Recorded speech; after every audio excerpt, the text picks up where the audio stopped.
Welcome to the Geometric View, Episode 9, Season 2, the weekly Global Geometers Meetup. I'm your host, Buddy James. Strap in, here we go. Please support us on our Patreon link below. Thank you. Email us, thegeometricview@gmail.com.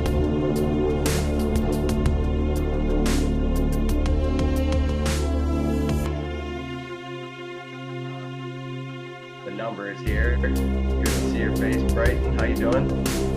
Oh, fantastic. Other than the poison ivy on my neck. Yeah, that sucks. It looks like you got a neck brace, but it's poison ivy, huh? Yeah. Okay. Well, welcome everybody to the Geometric View. It is Season 2, Episode 9. And if you do the math, there's 12 episodes per season, so you can do the math on that. I don't feel like doing the math. You can tell what episode this is. Okay, we got Cosmic Sojourner. It's calling some other people that are unavailable right now. We got Danny. We have Abyssal Dionysus.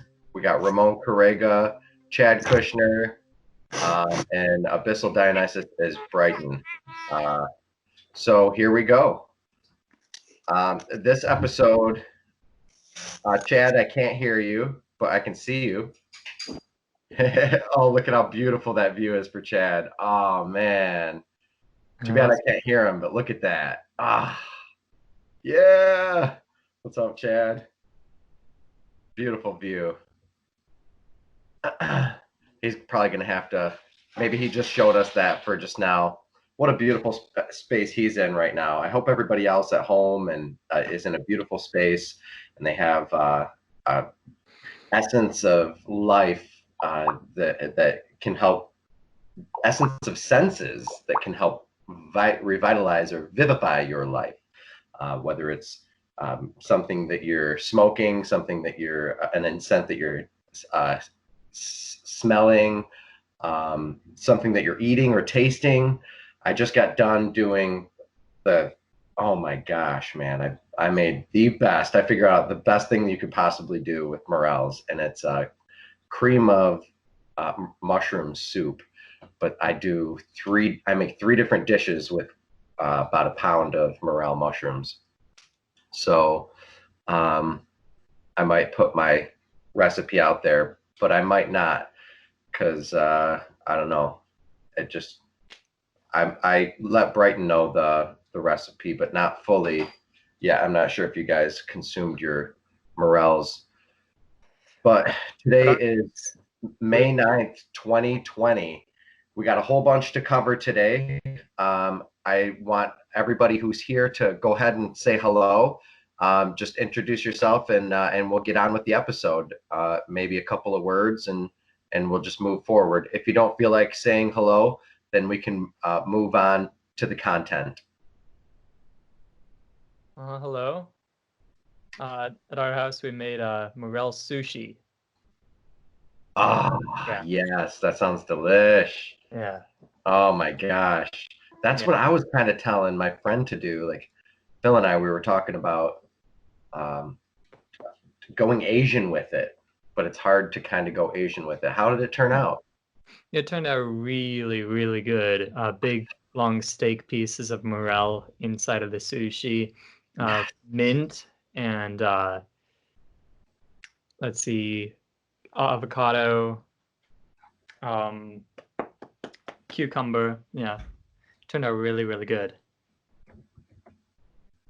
Yeah, making homemade sushi is fairly easy. You just cook up some rice, and to make it sticky, you put about 2 tablespoons of rice wine vinegar, 1 tablespoon of salt, and 1 teaspoon of salt, and 2 tablespoons of sugar, and then you mix that together, and you have the sticky rice, and then you just wrap it in nori, and you're good to go. Sushi is one of my favorite dishes in the world. It's very simple, and it's nutritious, and It fills you up with a tiny amount. You don't need too much. So it's a smaller sample, simple sample serving. But yeah, so honing into the episode, I see we got Ramon here. I love having Ramon on. I love having all you guys on, but it's just some people are on every episode and some people aren't on as many episodes. So the people that are on the episodes, I'd like to give them time to express who they are. I have EV. Who's EV here? Your microphone live, Evan Poshninger. Hello? Can you guys hear me? Yes, I can hear you. It's Evan Poshinger. Hello. Welcome. Yeah, I'm new. My friend Brighton invited me. Oh, cool.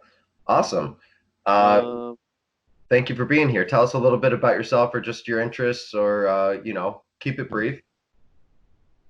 Right now I'm tripping on 5 grams of shrooms that I ate at, like, I don't know, 7 hours ago at 1 o'clock this morning. It is now 8:13 a.m. I've been having some weird experiences. Well, it's wonderful to have a cosmonaut here, somebody who can... The psychonaut, Yeah, yeah. psychonaut, there we go. That's what my friends call me, psychonaut. Awesome, good. So we'll call you psychonaut then. I love psychedelics. Cool. We a lot of us do indeed like to fancy some psychedelics. Hey. So thank you for being here. We're going to jump into some crazy stuff. And if everybody who's not speaking, mute your mic and we'll just continue. And if you have anything else to say, also feel free to say it anytime during the episode. Did I answer the question? No, you feel Okay. free to. Feel free to, if you want to, talk a little more. I was just gonna say I'm Evan. I'm in Melbourne. I'm Australian, in case you couldn't tell by my accent. I'm living in Melbourne right now, and You're also running a podcast of your own called the Cook Chronicles. The Cook Chronicles. I've released like four episodes on my SoundCloud. Interesting. Yeah, go check that out if you. What do you cook? The Cook Chronicles? No, we don't. No, we don't cook anything. We're cooked. That's the whole it's like an Australian thing. When you get high, it's like saying you're cooked. If you're high on something, Brighton, could you share a link or someone share a link? Is this it? Barnes and the Cook Chronicles? I'll share it. Yes. Yeah, Brighton, share a link. So tell us a little more about yourself, Evan. I don't know. I'm just here to listen in and join the conversation. What's this all about? I'm interested to know what this is all about. How did this come about? This is a backstory.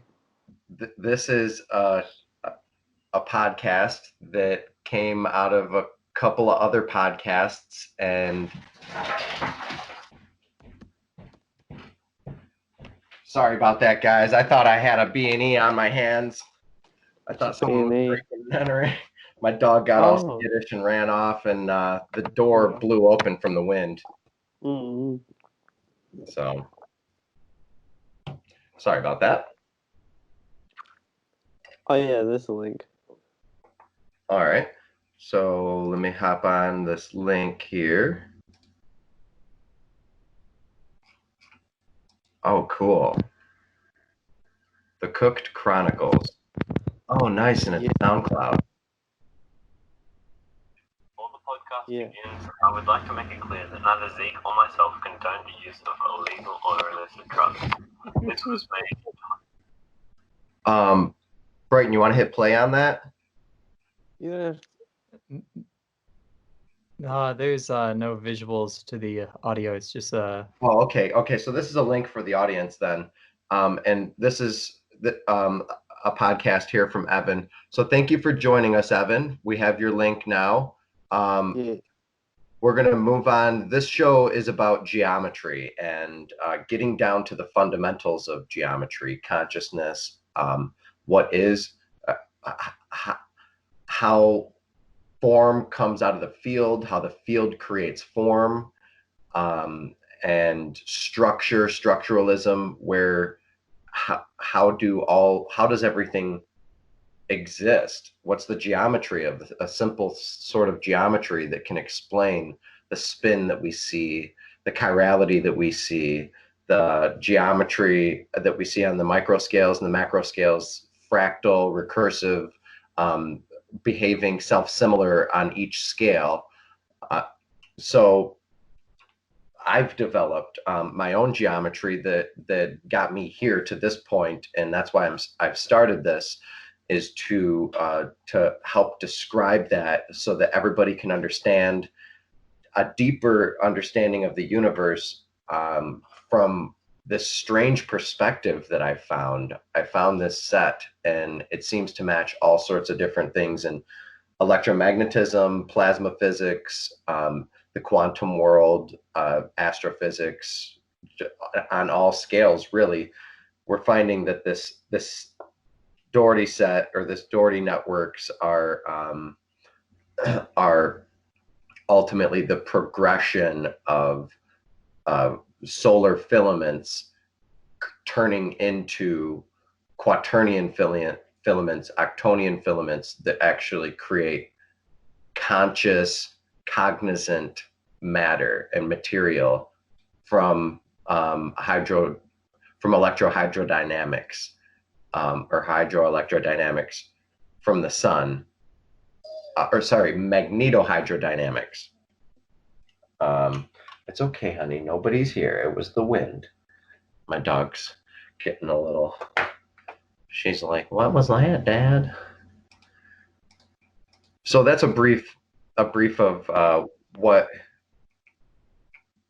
some of what the direction is towards from my perspective. But there's so many other things that are happening. The whole group is coming together and starting to explain five-dimensional geometry simply, so that we can further understand how consciousness is created, and how it stays sustained in these Van Allen belts and things like that, the auroras. Honestly, almost every single episode we have constant epiphanies. We're like epiphany surfers. We just go from one crazy new mind-blown thing to the next, and we study them. Sometimes we have guests on, and it's always a cycle of new folks at different times of the day. So that's us, the geometric view. And it's very much related to electricity and the geometry of how if I haven't stated that enough, how electricity works. So Brighton, if you're on the electric view news, which I'm going to change to the geometric view news hopefully today, we're going to click on a few things and move through this. I have yet to hear the last episode. I'm editing it, and I'm going to release it as soon as I can. So let's click on this. This is really interesting. The evolution of animal genitalia. we can't see your screen, buddy. Oh, man. Yeah. So what do you do when your computer crashes and all those memory? Thanks for telling me. Better now than never. This is what you do. Your video has been disabled because you started sharing your So right screen. here, I have my pictures folder, and as you can see, there's Can anybody else see my screen? amount of pictures in No. here. I don't All even. right. I'm not even sure. It No, seems I like can't. here I find pictures that I just haven't seen forever. I didn't even know where they were. Like this. I mean, I haven't seen that picture Stop of my Wait, son. sharing. Wait, 16 we meant to be watching. So, I mean, if I were gonna try and save all these pictures Now can you on see? an external No, not seeing anything. Oh, there we go. There we go. Yeah, I see something. Okay. Okay. Yeah, it might have been clogged or something somewhere because I hit share screen a minute ago. But okay, well, here's the episode. Enough of that ahead of the time, but that's fine. That was kind of explaining what the geometric view is from my perspective, partially my perspective. I mean, I haven't really delved into it and mapped it out. It is what it becomes. It is us. It is many different people's work featured every week. So let me put this at the beginning. And you ready, Brighton? This is really good. We're gonna watch the whole thing. It's 5 minutes long. So this is like a break, chill, hang out, smoke, watch this, and then we'll be back to discuss it in a minute here. This is the geometry of genitalia, basically. So, okay, hide. You got it ready, Brighton? It's loading up right now. All right. Yeah, we'll go. All right. Hang on a second. I'm gonna put my mic on.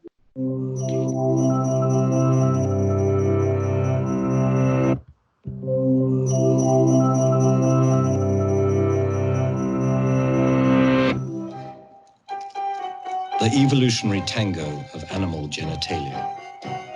Can you guess what you're looking at? If you answered duck vagina, you'd be right. Although the bird's outward appearance may not strike you as especially odd, it uses this strange, intricate, corkscrew-shaped contraption to reproduce. We see similarly unbelievable genitalia in insects, mammals, reptiles, fish, spiders, and even snails. Apparently, no organs evolve faster and into more variable shapes than those involved in procreation. Superficially, it makes sense, because evolution works via reproduction. If an animal leaves more offspring, its genes will spread. And since genitalia are an animal's tools for reproduction, any improvement there will have immediate effect. And yet, what's the point of having such decorative nether regions? After all, the function of genitalia seems simple. A penis deposits a bit of sperm, and a vagina receives it and delivers it to the egg. A pipette-like thingy on the male and a funnel-like gizmo on the female should do just fine for any animal. And yet, that's not what we see. The penis of a chicken flea, for example, looks nothing like a pipette, more like an exploded grandfather clock. And the vagina of a featherwing beetle resembles something you'd find in a Dr. Seuss book. Throughout the animal kingdom, genitalia are very complex things, much more complicated than seems necessary for what they're meant to do. That's because genitalia do more than just deposit and receive sperm. Many male animals also use the penis as a courtship device, like crane flies. In some South American species, males have a tiny washboard and scraper on their penis, which produces a song that reverberates throughout the female's body when they mate. It's thought that if female crane flies enjoy this unusual serenade, they'll allow the male to father their offspring. This way, the genes of the most musical penises spread, leading to rapid evolution of the insect's phalluses. Similarly, some beetles have two little drumsticks on either side of the penis. During mating, they'll rub, slap, or tap the female with these. And some hoofed mammals, like rams and bulls, use a whip-like extension on the penis's left side to create a sensation during mating. But how can a female really choose between males if she can only assess them after mating? This is where the power of female adaptation comes into play. In fact, insemination is different to conception, and the female genitalia exploit this distinction. For instance, in some dung flies, the vagina contains pockets for separating sperm from different males, depending on how appealing they were. Males using their penises for courtship and females controlling their own sperm management are two reasons why genitalia evolve into such complex shapes. But there are others, because genitalia are also where a sexual conflict is played out. A female's interests are best served if she fertilizes her eggs with the sperm of the best fathers and creates genetic variability amongst her offspring. For a male, on the other hand, this is bad news. For him, it would be best if a female used his sperm to fertilize all of her eggs. So we see cycles of adaptation in an evolutionary arms race to retain control. Black widow spiders have a disposable penis tip that breaks off inside the vagina, blocking the attempts of his rivals. And bedbug males bypass a female's genitalia altogether, using a syringe-like penis to inject sperm cells directly into her belly. Not to be outdone, females have evolved their own countermeasures. In some bedbug species, the females have evolved an entirely new set of genitalia on their right-hand flanks, where the males usually pierce them. That allows them to maintain the power to filter out unwanted sperm with their genitalia. And duck vaginas are shaped like a clockwise spiral, so that when the male inflates his long, counterclockwise coiled penis into her and she disapproves, all she needs to do is flex her vaginal muscles and the penis just flubs out. So, genitalia differs so much, not just to fascinate us, but because in every species, they're the result of a furious evolutionary tango of sex that has been going on for millions of years and will continue for millions of years to come.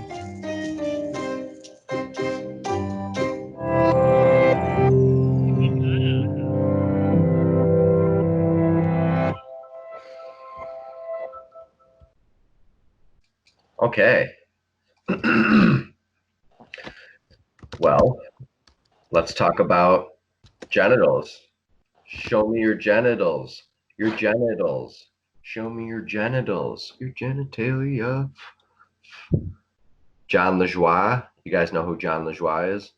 No, who is this person? No idea. Show me your genitals. Okay. Oh, this one. Yes, I've Yeah. seen this. This guy is so funny. It's so random. Can we watch this? Yeah, can you pull it up? Let's play that after that video. We have to show this after that video. This is going to be such an epic. This is going to be an epic episode. Joe Rogan podcast moment. Like, Jamie, can you pull that up? No puedo hacer aquí nada. Okay, I'm pulling it up. So you pull it up. Voy. You pull it up, and then we'll do the commentary about the. Wait. Ay, que no tengo el teléfono. Here, I'll share it on my screen. No, it's okay. I understand. Wish to proceed. It's fine. I already took over the screen. Oh. I thought it was a age restriction thing. Okay. No. Here, reshare it because I can't see it when you do that. Oh, okay. Um, You're gonna want to take over the screen then.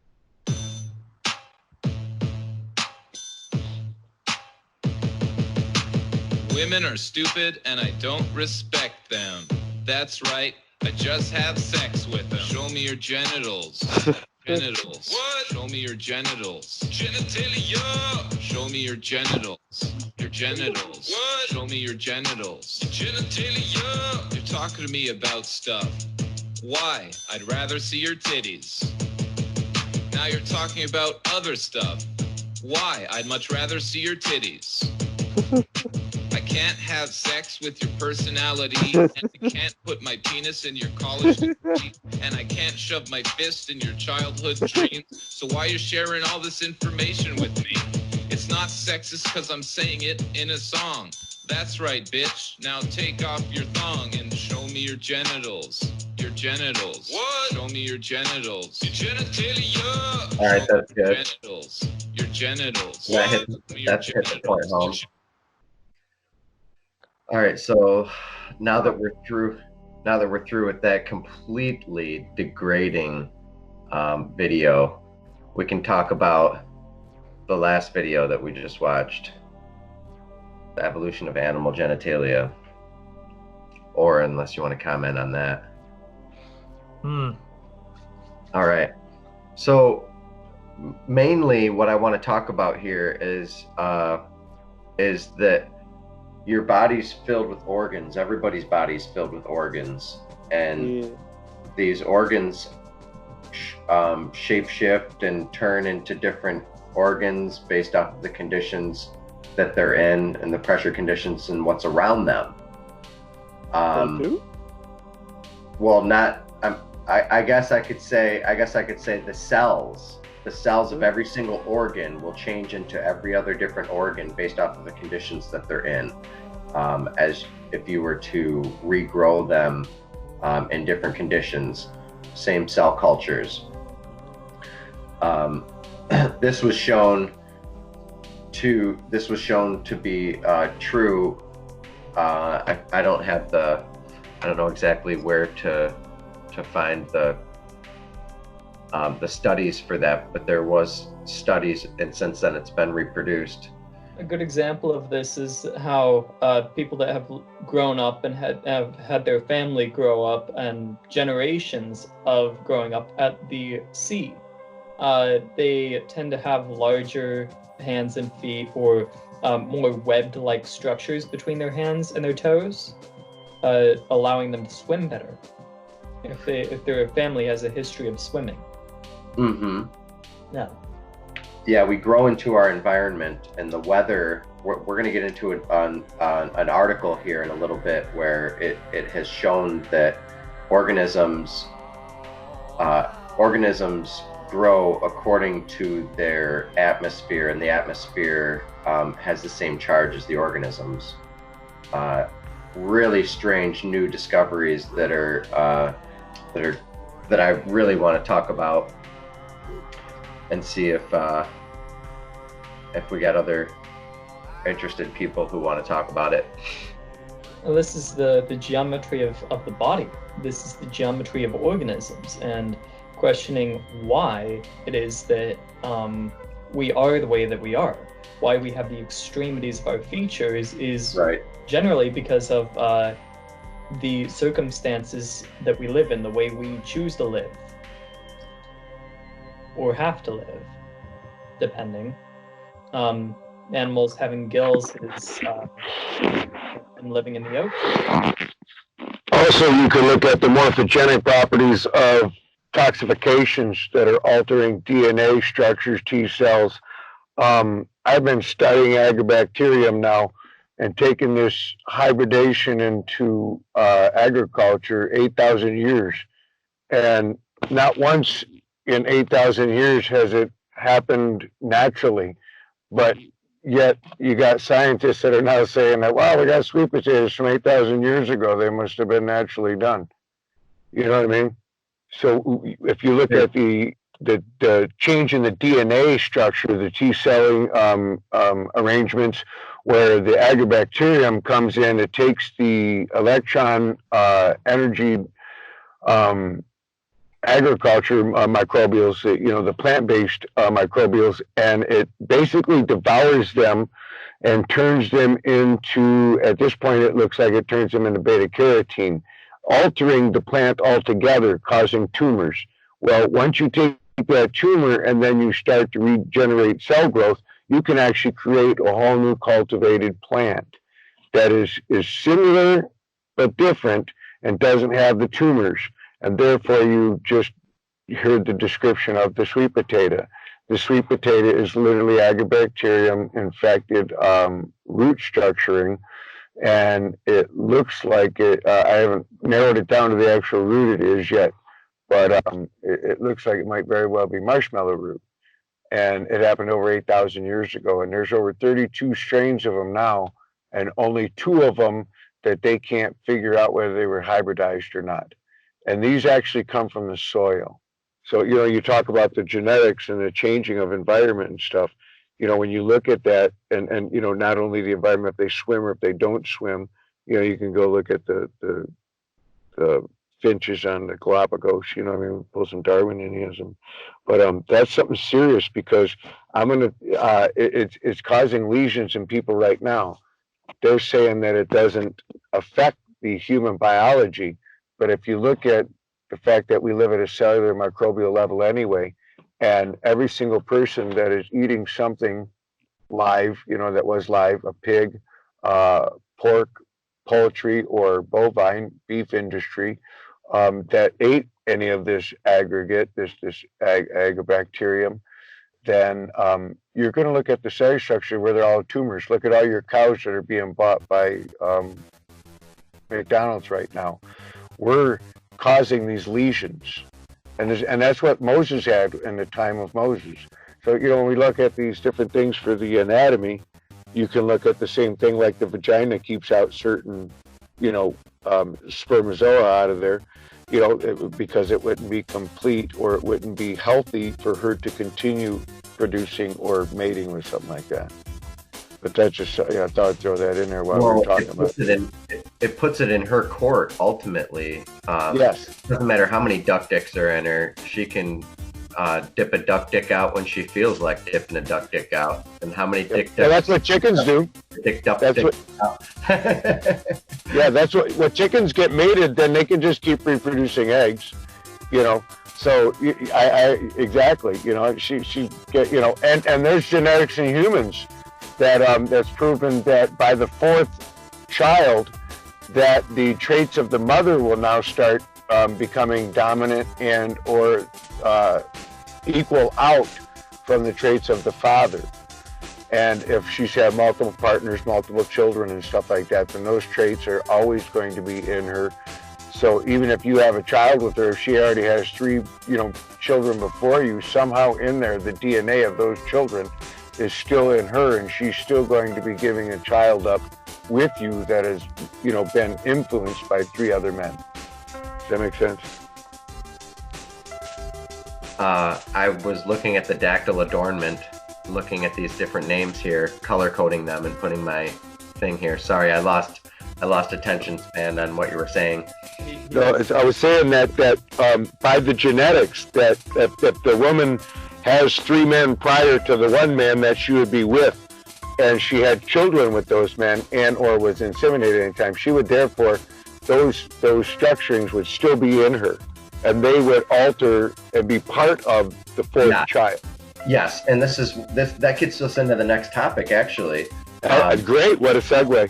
Well, that's the same for men as well. What's that? If a man mates with numerous women, if they also carry segments of their genetic composition in their body when they transfer that to a woman. Wow. That's a good question. All this act, sex is extremely sacred. And there's something that I want to bring up about the act of sexual intercourse and all that, is that there might be a quantum entanglement or superpositioning phenomena related to such acts, where if you mate with someone and you entangle your saliva, their saliva might be in you forever. You might actually have a entanglement where you can feel their emotions even if they're halfway across the world, because the information is teleported instantaneously. I will confirm that wholeheartedly, without going into all the details of so many different times. You know what I'm getting at? I won't even go into the numbers that I've been with, but I still do have a very close link. And amazingly enough, it seems to come out with the stress of death, if that makes any sense. Like, I don't know if that amplifies the connection or not, but when there's a stressor of the loss of life, or someone's sick where they like they feel bad and they want somebody to condone them, for some reason or another, I like call these people at this very time, or they call me, somehow or another, it just comes together. And we think of each other, and 6 years apart, 20 years apart, 30 years apart, to this day, still friends with most of them anyway. Okay, I mean, there's really there might be some science to that for sure. I would have to agree, and then I'd have to also say that, there's actually a little bit of science to this, and it's called the Baxter effect.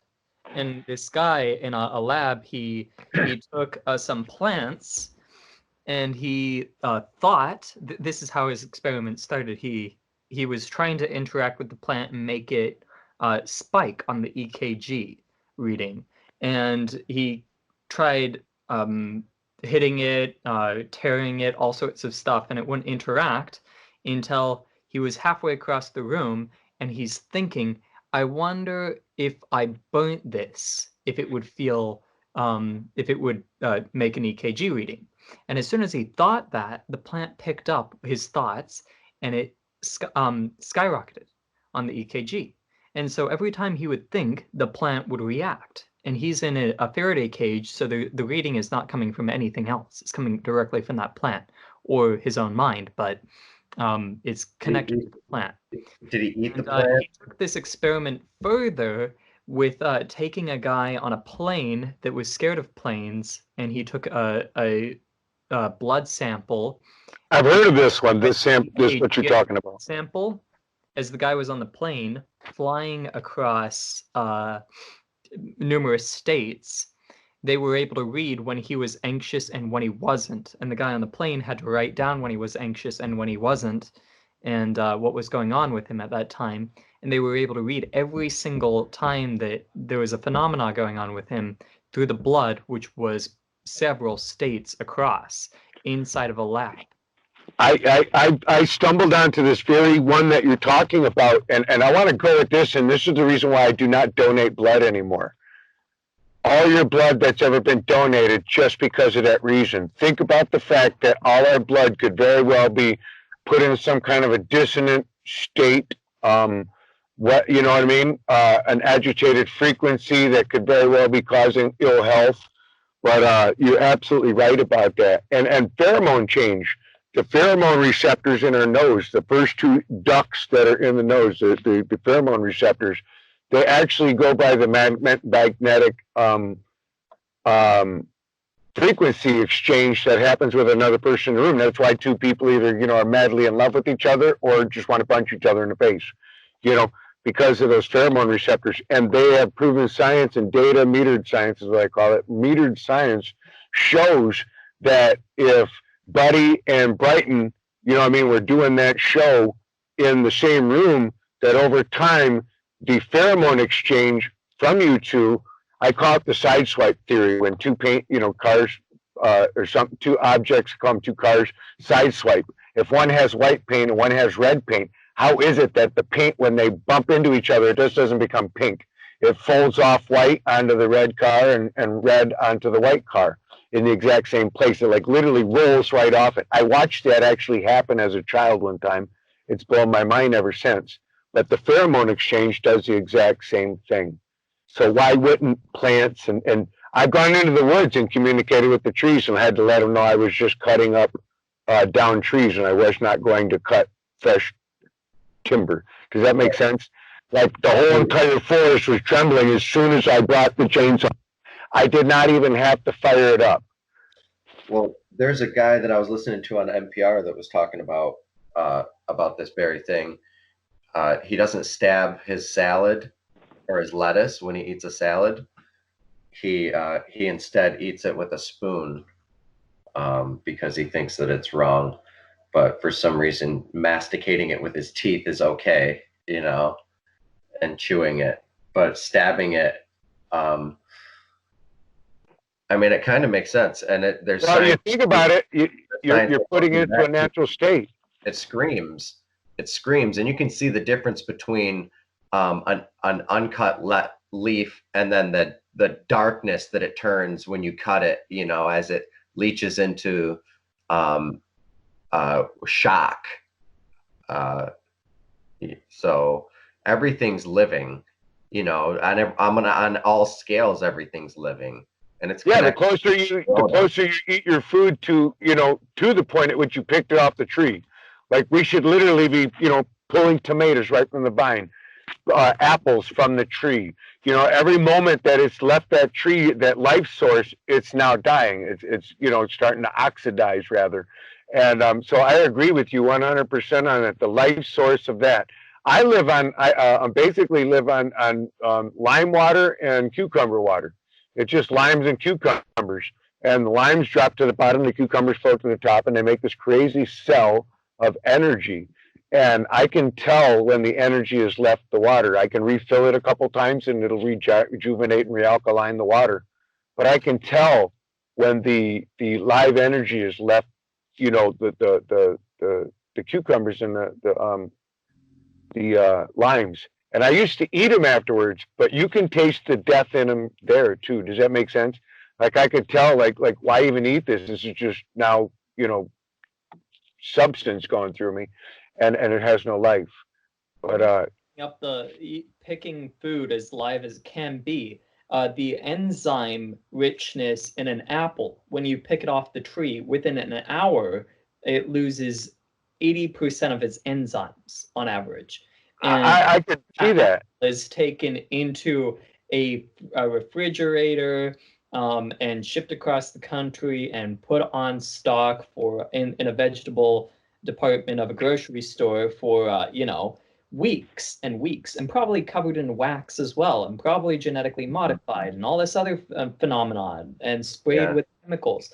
I mean, it has been. I've seen somebody dump an apple into hot water, and they just dumped the apple in without washing or anything first. They boiled some water, you know, like lightly boiled to by soft, like, you know, small bubbles, and threw that thing into the water, and there was a wax silt that came off of that apple.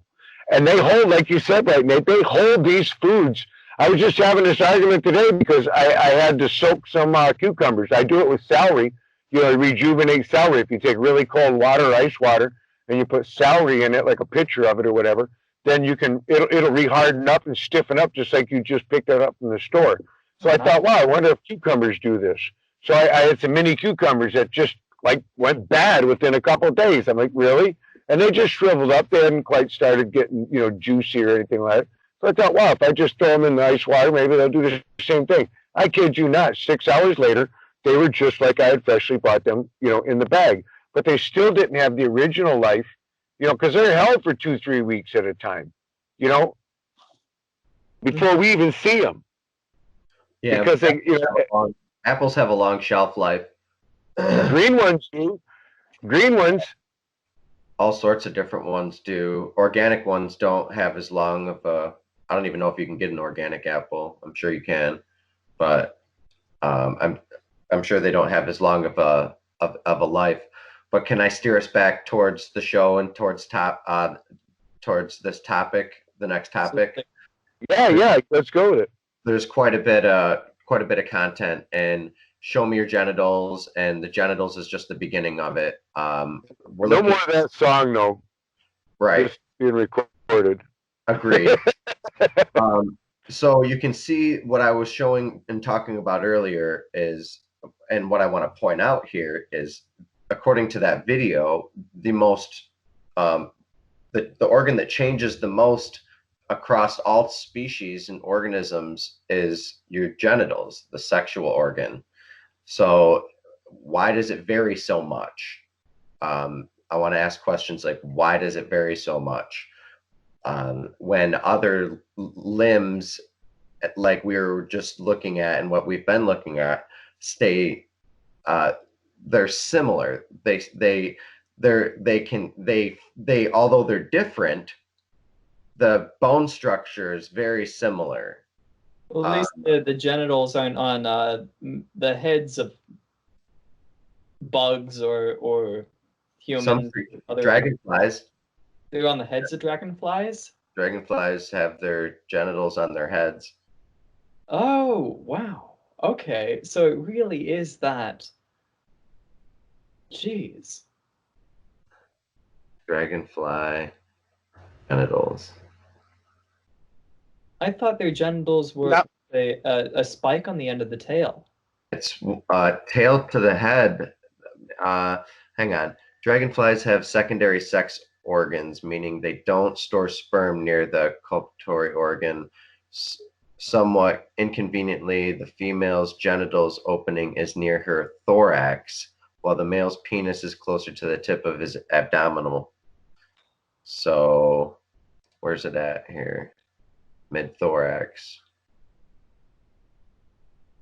All right. Looks like a big heart. Mm-hmm. Yeah, don't it? Now, you know, when you said that about the different, you know, you asked the question as, you know, the posing for the next topic here, I thought about immediately, and I don't know why, I thought of music. And I thought of the fact that you don't get the same sound out of an alto sax as, you know, I mean, a tenor sax or your violins, your fiddles, your bass. You know, that's what I was getting at, the bass and the tuba. You know what I mean? Yeah. You don't get the same sound out of a trumpet as you do a tuba. You know what I Mhm. mean? So if you're going to make different sounds because of the actual shape and the size and the orientations of, you know, compression rarefactions of air or sound, you know, rather, because there'd be no air, but, you know, the sonics of the unheard tones, um, then I could see why that would be such a play in nature. You know what I mean? If you're going to sing a different song, if I want a cricket, I don't, you know, I'm not going to play the rhino trumpet. You know what I'm saying? The rhino horn, you know. So it's just, you know, something that came to mind musically as wise, you know, why they're shaped a certain ways. There's a couple of different depictions during that, you know, the genitalia exchange where the one curled as she pushed him back out, spiraled it back Mhm. out. And it Mhm. made me think about that, you Yep. know. And you got That all these pipe. Oh, buddy, I just want to finish with you on these churches. I saw some beautiful churches. I tried to bring it up for the show here, but they absolutely in their ceilings, and they're the stone carved churches, the ones that it was the presentation of. But they had the Dougherty sets in the ceilings, and the Dougherty sets, the way they had it set up there, it totally took your Dougherty set, which I didn't quite see it in that wavelength, since we're talking about sound and you know, trumpets and the different firings off of horns. Um, I looked at it. They're literally set up to hold different octave exchanges. So you would basically try to have a certain energy flow through the church in a certain way. So your Dougherty set is also going to show scalable music indifferences and harmonics. Does that oh make yeah, sense? Like it that's how does for sure. integral the Dougherty set is. Of, you know, Mhm. just one little size difference in each one of them. You know, now you give a different flow. But I just want to continue. Your pipe organ showed that, but thank you for allowing me that space. Yeah, pipe organs and penises and genitalia and what are they called? Obelisk. Uh, Obelisks, yeah. there's something to all of this, and to put it all into one organism like a Catholic Church, and holding the geometry of sound. You know, these are made for the geometry of sound. They're amplifiers. The whole building is made structurally for sound to resonate. Um, so Divine geometry always reminds me of the subatomic, which is where we start to see structures that are more based towards platonic solids or Archimedean solids, more equilibrium based shapes. Bubbles have a phenomenon of great stability. However, at structures like the Higgs boson, which we were just talking about, Clean Irwin's video that talks about the Higgs boson and cellular automata. You were sharing that with me the other day, buddy. mhm. And churches, it makes sense to me that the occult studies and church geometries and churches is based on a psychedelic or Genesis experience with geometry itself, understanding the mathematical divine as a singularity, as a synesthetic, monistic singularity. Well, it's an experience. It's what evokes emotion. It's emotive. And And healing. The people used to go to these churches to get healed. They yeah, literally, that's what the pipe organs were for. You went inside of these are big cathedrals, and you became part of it. They were big resonating devices. yeah. And Del, I'm glad you brought that into the mix about that, because they are exactly that, without anything going on inside of them, simply because the pipe organs in that church, the shape of the church and everything, that church is always emitting at a frequency, just like all the monoliths, Giza, you know, Khufu, Khafre, all the different the bent pyramid. All these ones have different resonations to them, and they are set for a certain reason. And people used to go to these churches to be healed, and depending on what you needed, that's what chord they played for you. And that's why you see the one pipe organ you just showed had the 3 different size sections. There was a large section, the little bit mid section, and the smaller sections.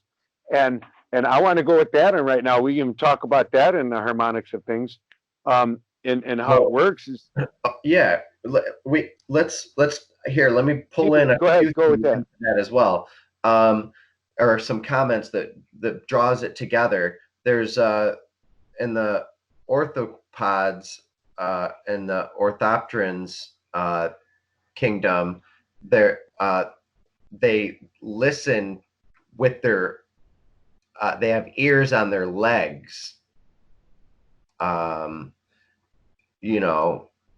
Let's see. Basically like antenna filaments. So what I'm saying is there's so many different ways to grow a limb. There's so many different things that grow out of the central,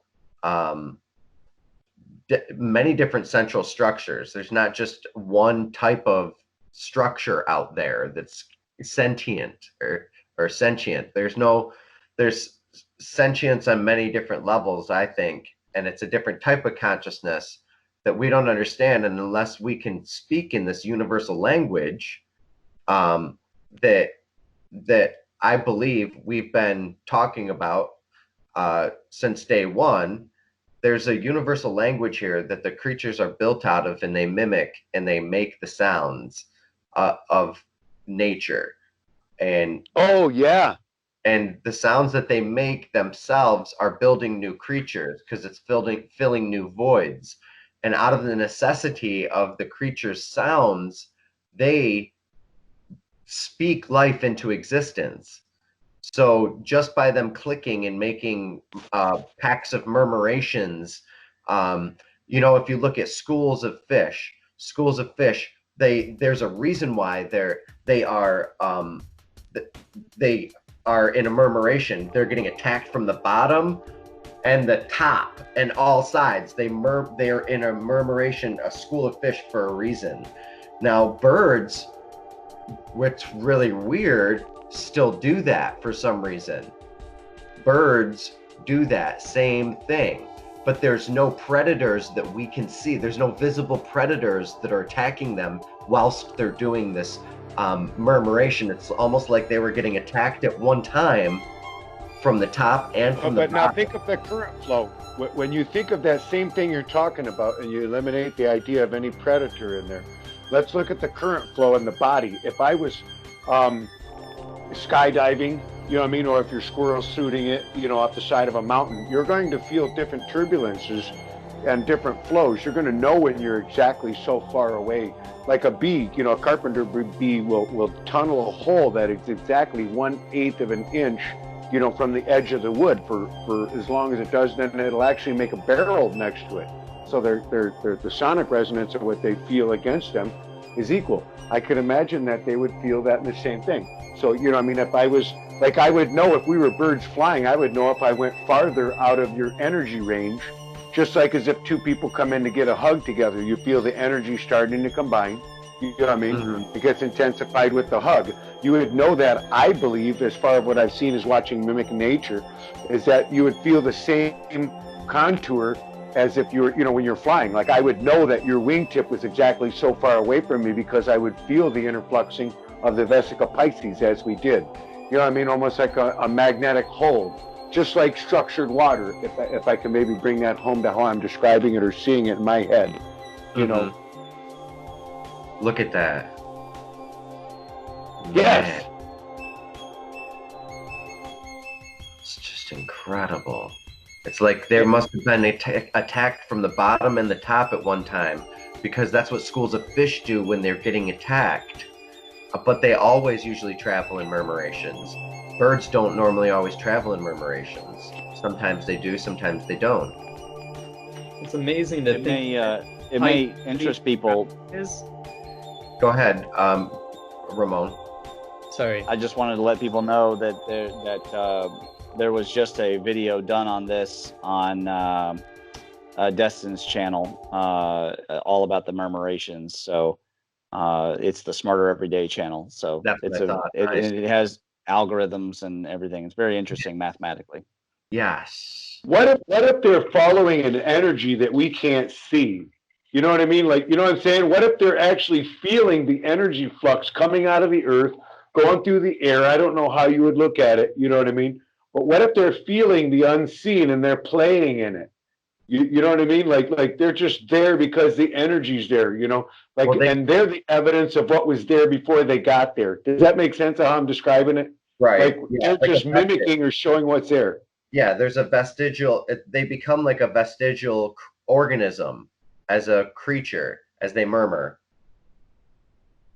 Like they become one creature. And vestigial organs is what we're going to talk about also on this episode today. All right, here we go. Let me describe it like this. What I'm trying to say though is I've watched eagles mating before, and there was it was a total like divine moment. We actually thought we rolled over a mouse, and we thought that, you know, that was coming from a ran over mouse, and we're like felt so bad. But then we saw these eagles, two sets of eagles. They're mating and they're hitting air thermal ducts. Now, we only saw the one at first, and about an eighth mile away, there was another air thermal duct, a heat duct going up. And these air thermal risers are what they play in. And these eagles were rising up to the top of them, then they were falling, and they were dropping at a 60-degree angle to the next one. And then that's when we saw the opposite couple coming from the other heat thermal duct and hitting the one in front of the house. My dad had 80 acres on a farm up in the Upper Peninsula, and we were off of Ogon. So we just stand there for about 45 minutes watching this thing. But we would have never, one, known it was mating season that day. You know what I mean? Two, we'd have never known the thermal ducts were there. And three, we'd have never saw the evidence of it had it not been for the fact that the birds knew because of the, you know, the obviously the heat rising, but that the energy was calling them.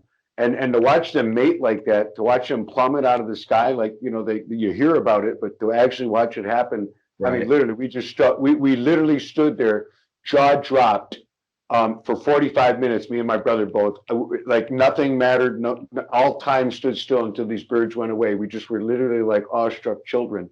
Speaking about mating and you know, genitalia and everything. I mean, and it was literally doing a cross figure 8 between both of these couples, as if they were doing a dance. But we would, you know, like what I'm getting at is that evidence was already there. They just happened to come upon that thermal ducts and showed us that it was there. Maybe these birds are doing the same thing. Maybe there's energy flowing in court. Like you brought my attention to the Arianas Trench, right? The Marianas Trench, and I talked about how where the Earth is kicking out, and then you told me that there was actually a field flux energy going on there that was pushing this out, and that was probably the reason why these, you know, why the mass forms of Australia and all that were there. Well, I had to weigh that into the equation because I hadn't seen that before. Does that make sense? That once you brought that into the metered, you know, science of it all, man, you blew it right out of the water, buddy.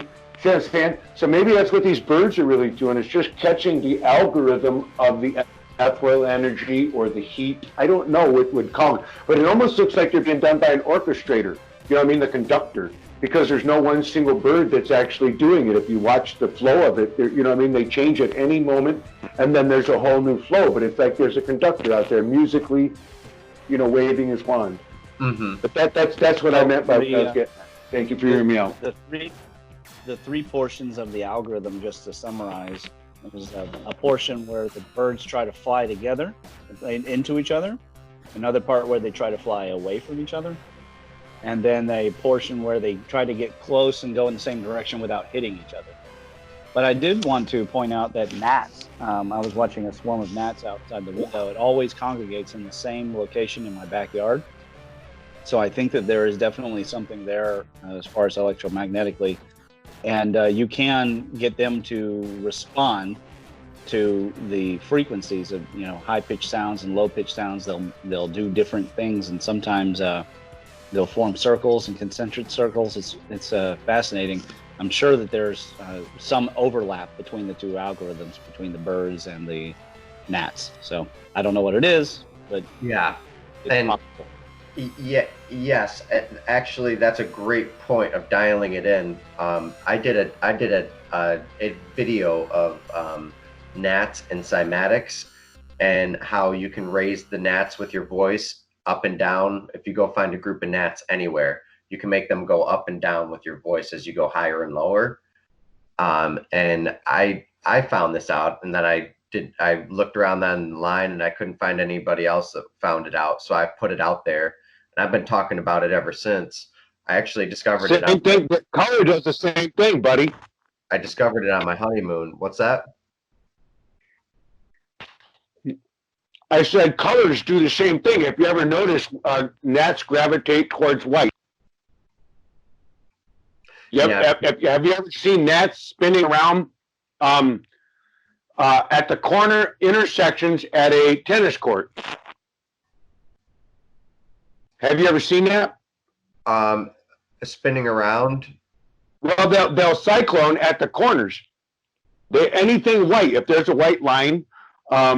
Okay. Yeah, they go to that white. Yes, they go to that. Thank you. They go to that white line. Now, here's the interesting part that I'm going to put together on that, which is really, this is the first time I've talked. You talk about not sharing things with people often.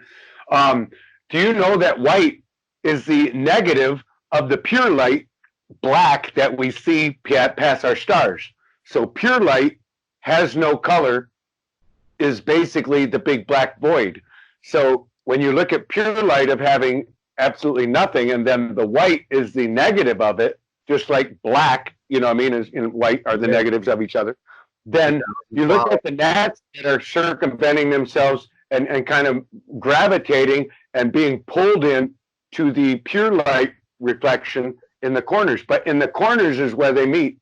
Wherever there's a corner, they'll all be like cycloning there in their own little vortice. And they'll do it on all four corners of a tennis court. You can go outside and paint, like this summer, go outside and paint a square out there of white, right, and make it wide enough, and you'll see on all four corners you'll have gnats circling. It's craziest thing, man. These are experiments we can do. So look at this lady that doing it here. I was doing it in 2009. So this is a video from 2012.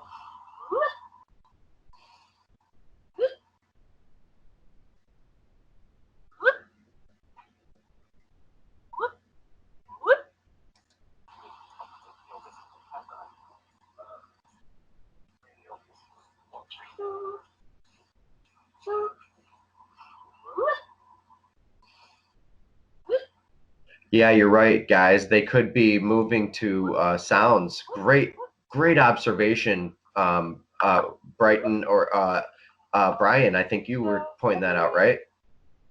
Or a combination of both of you guys, that the birds could be moving with pre-existent vibrations, like picking up on a flow. Yes, yeah, like I was just talking with this or sent this over to Cosmic the other day. I might have been yesterday. I have been working on healing, and I've been trying to find muscles in my body, in my shoulder, that I don't even know exist. Like my body has no recollection of them ever being there. Like I'm 51 years old, and for 48 years of my life, they've been in atrophy. Yeah. So like I can't even find them. So the other night I was doing some different kind of stretching. I do a lot of meditative stretching and stuff. Some call it yoga, whatever you want to call it, tantric, whatever. But I'm doing these different things, and all of a sudden I was closing my eyes and I put my fingers together, and I noticed one finger was off. So then I felt the energy with my eyes closed. So then I started moving my body parts around and realized that sympathetic resonance was going on even without sound. So the tones before the sound were in my body and they're resonating. I can't hear them, though I know they're there. Yes, we're going to get into that. We're going to get into the science of that later in this episode, actually, too. How perfect is that? Because it's real. And I'm telling you what, out of all the time I've ever put into my shoulder, when I found the field equation that I was looking for, the sympathetic side, the energy coming from my left side, the good shoulder, when I found that tonality in there, and that same spot where, okay, cool, this is great. Then I moved it into the imbalance a little bit. Do you know each time it started to harmonically resonate with the healthy side? And I'm at 99.5% mobility now, with 99.5% without pain. But if I do take it over that little 0.5%, it's like getting your nuts snapped with a rubber band. I'll just be honest. But that sympathetic resonance, and I found it, and this is what I told Cosmic, was the tone before sound. You know what I mean? The tones that have no sound. That's where we really need to pay attention to for real inner healing. I made no sounds at all. I didn't have to do my mantras, you know, nothing. I had nothing. Absolutely nothing. I felt the field frequency. I felt that field equation, that field energy, and I felt its harmonic balance from the one side of my torus Bible, you know, to the other side of my my torus cell, my other hemisphere. But go ahead. I just wanted to throw that out there. These topics are rolling right into each other, and that's all I think about. Kind of what you were explaining about a minute ago here is what and there's a reason why we're getting into vestigial organs, because there is this thing that I posted after this. Why do humans have a third eyelid? And this is a really good one too. It's a little TED Ed, a little, maybe like 4 or 5 minutes. The audio on for if you want it. Let's do it. I'm going to pull it on, and then we'll talk about vestigial organs. What the heck? Why are they there? They're things that exist in the world. It's a surprisingly filling snack in a little can.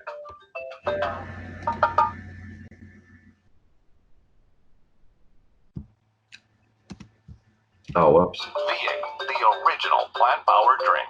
Veg up. All right. I have it set up.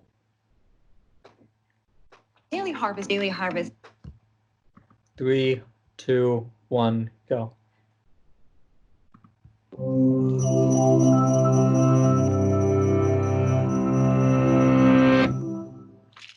You know that little pink thing nestled in the corner of your eye? It's actually the remnant of a third eyelid. Known as the plica semilunaris, it's much more prominent in birds and a few mammals, and functions like a windshield wiper to keep dust and debris out of their eyes. But in humans, it doesn't work. It's vestigial, meaning it no longer serves its original purpose. There are several other vestigial structures, like the plica semilunaris, in the human body. Most of these became vestigial long before Homo sapiens existed, quietly riding along from one of our ancestor species to the next. But why have they stuck around for so long? To answer this question, it helps to understand natural selection. Natural selection simply means that traits which help an organism survive and reproduce in a given environment are more likely to make it to the next generation. As the environment changes, traits that were once useful can become harmful. Those traits are often selected against, meaning they gradually disappear from the population. But if a trait isn't actively harmful, it might not get selected against and stick around even though it isn't useful. Take the tailbone. Evolutionary biologists think that as the climate got drier and grasslands popped up, our tail-bearing ancestors left the trees and started walking on land.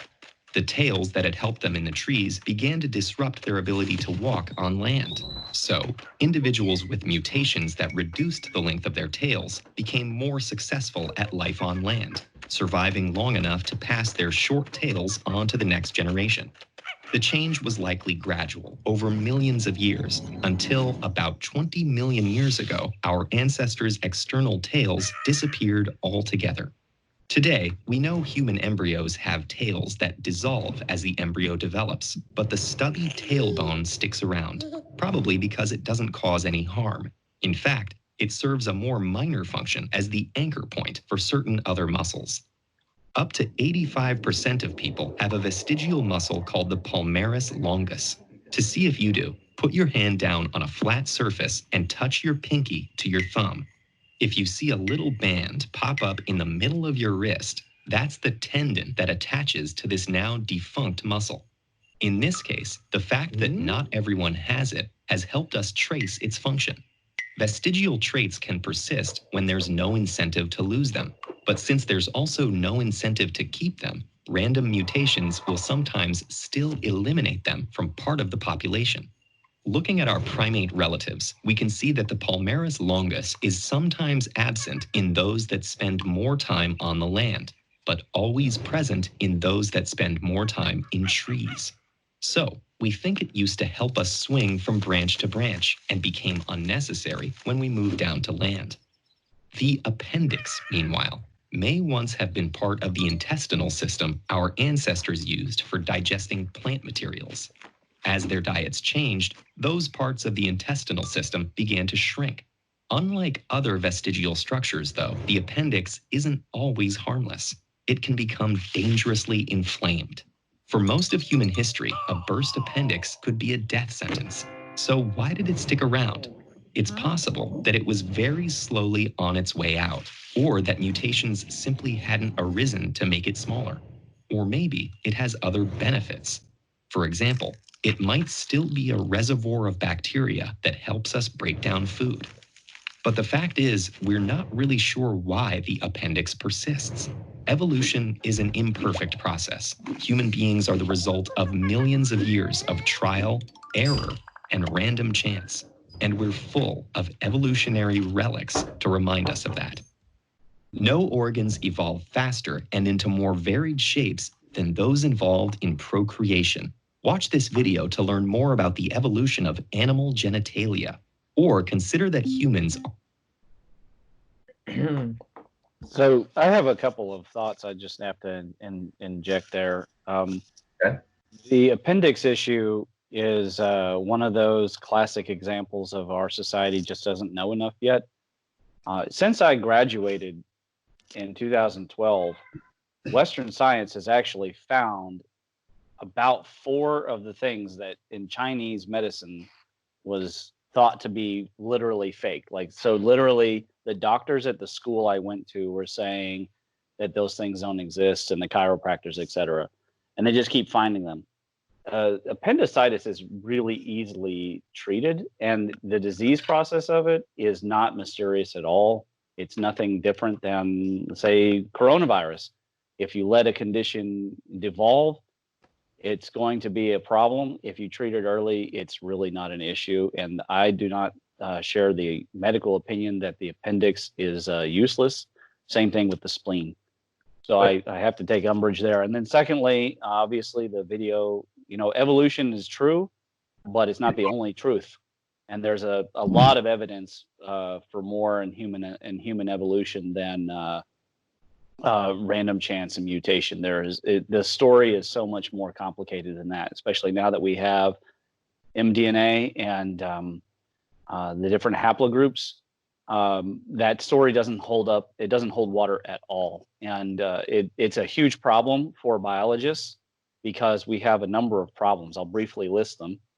The hands don't match.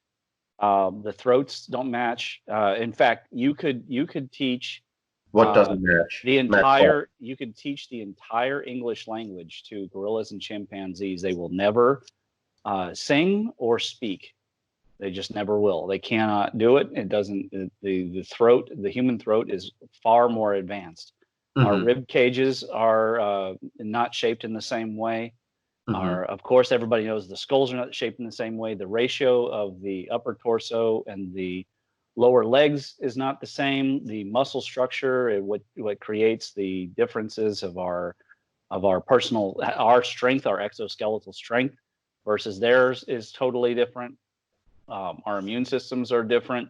The head size ratio and how long it takes for us to develop is out of the norm. There is almost nothing normal about human development in an evolutionary standpoint. So while the video is generally correct about evolution as is typically, there's something very atypical happening with human development, and there's a lot of evidence for interference, and then there's certainly a lot of evidence for our own interference in our own development. So The problem with those kinds of videos, and of course you can't expect much impressive things out of TED in the last 8 years, but it used to be a fantastic platform. But there's just a lot there that I was like, oh, this same old story.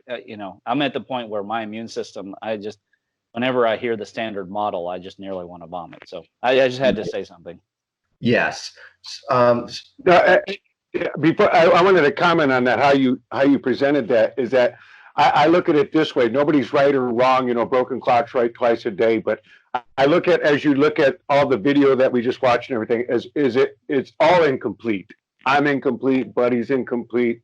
Chris, everybody, Brighton, everybody's incomplete. We're emergent. Thank you. Yeah, and if we could look at every beast that we don't have. See, I've looked at 6, 7, 13 hours of video, man, and out of those 13 hours, there's like 30 minutes that I didn't have.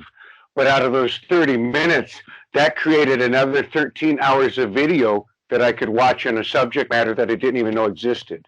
You know what I mean? Like the agrobacterium. When I started out with that, I didn't know it was going to take me back 8,000 years of hybridization.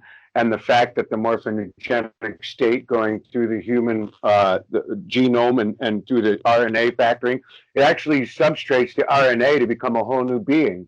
So think about us being saturated with beta carotenes for 8,000 years. And every single plant species that you could possibly eat has been GMO'd in some way, shape, or form for this kind of agrobacterium to be involved in it. And packing substance beta carotene in place of beta light flow that's supposed to be going there. And that's why you have kinetosis. There's 2 different types of kinetosis: acetonic keratosis. That's what it is, keratosis. That's when you actually too much sunlight causes lesions and stuff.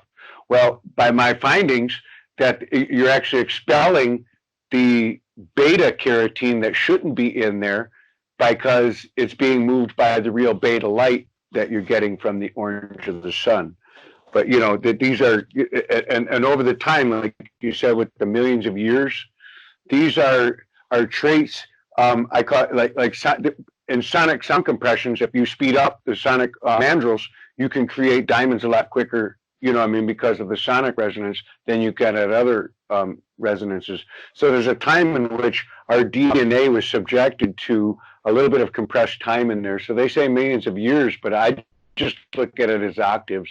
I don't really look at it as like the years gone by, but the sound compression octave it came through. There was quite a density in the beginning, you know what I mean? And or no density in the beginning, but you got to fight with the whole thing of lithium. Lithium was almost rampant with helium and hydrogen. So when you started out, you literally had helium, hydrogen, oxygen, and lithium. And then everything started breaking down from lithium. And if you look at that, there's all your Luciferian, fractalizations, the algate that started with. I didn't mean to digress and get off there, but maybe it kind of explains why we have so much variety in what we have as life. We also have to remember the muscle structure is helical too. So like the helical muscle structure around the electrical bone structure that's connecting A to B, A to B, A to B. Everything is a battery. There's a battery between every bone, and it connects. And there's connections between the bones and the battery between the ligaments that are helical. So they're all meant to think of the whale pushing vortices, think of the turtle pushing vortices, the frog, the bird singing vortices, flapping vortices, us, okay? We can mine the vortices, breathe the vortices, steer the vortices, have control over all these other creatures. And there's a 7th kingdom that is happening, the technium, beyond man right now, and that's transhumanism, and that's what the future is. That's all what's happening. It's electric futurism. It's all electric.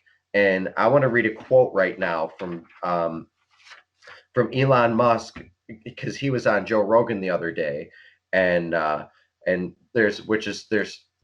we could definitely nitpick that video if anybody else has seen it.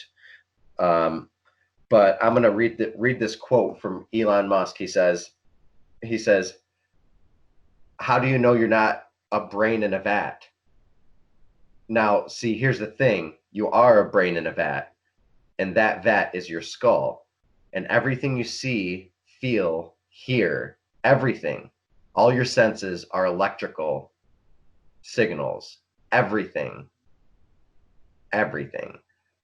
All your senses are electrical signals. That's what Elon Musk just said 2 days ago on Joe Rogan's show. It's all electric, guys. It's all electric. And we have electric futurists out there that already have the show, that are taking us and showing us the show exists. And we're all going slowly towards the show. And the show is what is happening with all the SpaceX satellites, the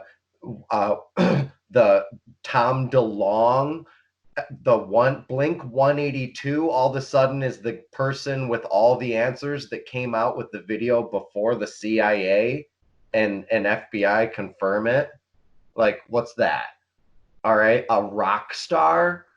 Okay. Anyway, this stuff is happening. To the Stars Academy is a real thing with invested millions and billionaires.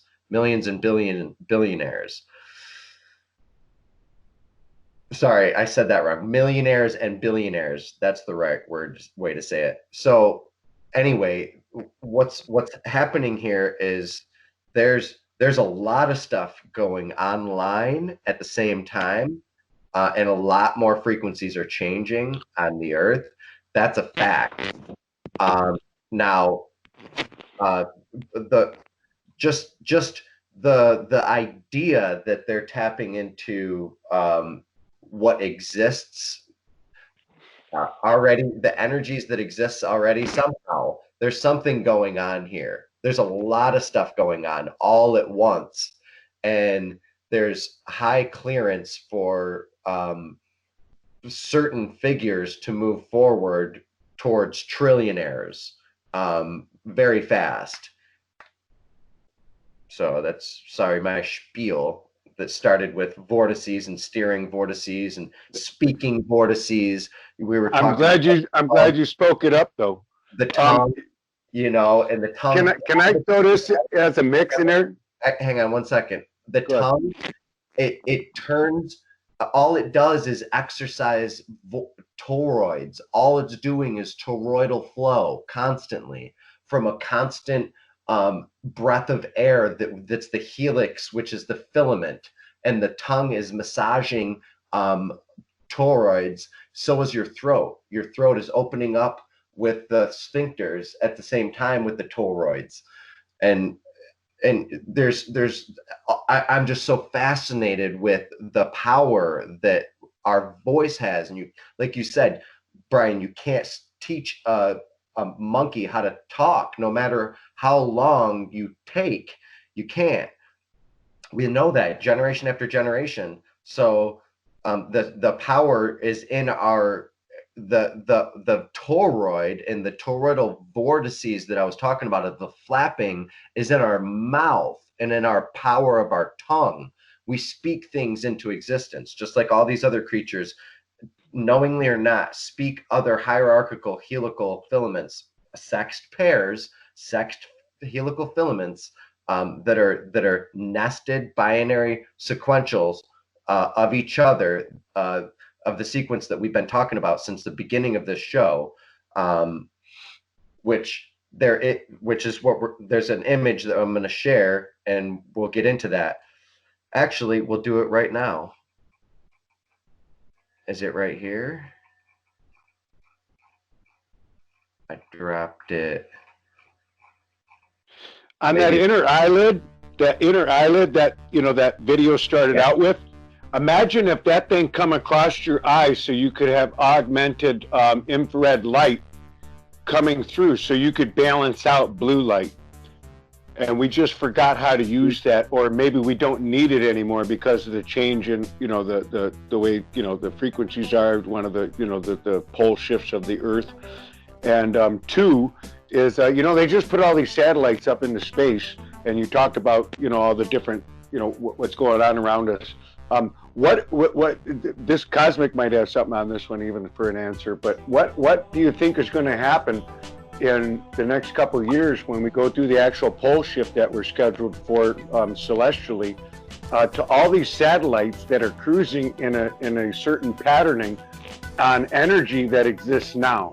If everything switches at 180 degrees and then flip gates on top of that with the inversion, you know what I mean, from north to south as well, we're going to have a lot of junk hitting the Earth or flying out into space. What say you? Your Elon Musk and Joe Rogan podcast made me think of that. Yeah, there's a lot of easy ways to make space debris. That's for sure. But you know, you know what I'm saying? That's a lot of energy, man. We're going to be really flipping over, and by all things, showing that we're going to be back in the house of Horus again.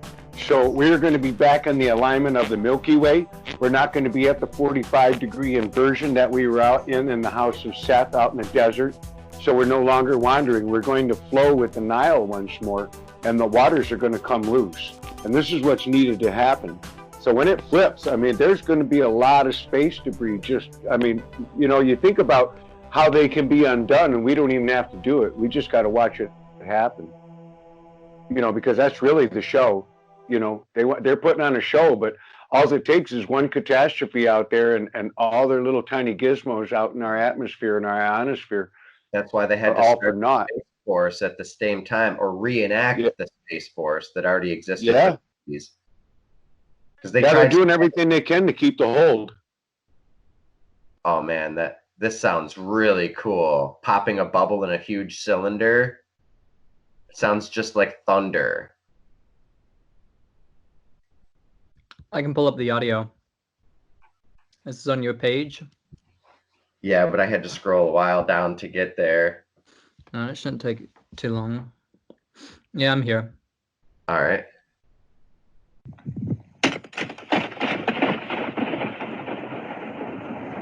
Popping that balloon. From the beginning? Yeah.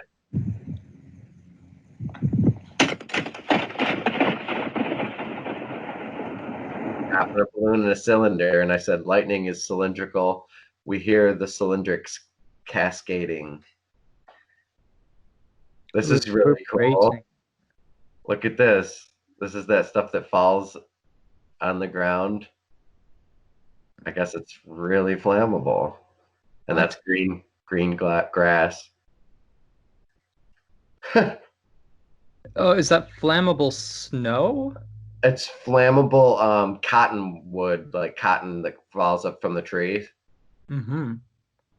So apparently if you see that cotton all over the ground, which it happens around Michigan here, it's flammable. No ideas, guys. What the heck is this thing? Looks like a mushroom. Oh no, pine cone.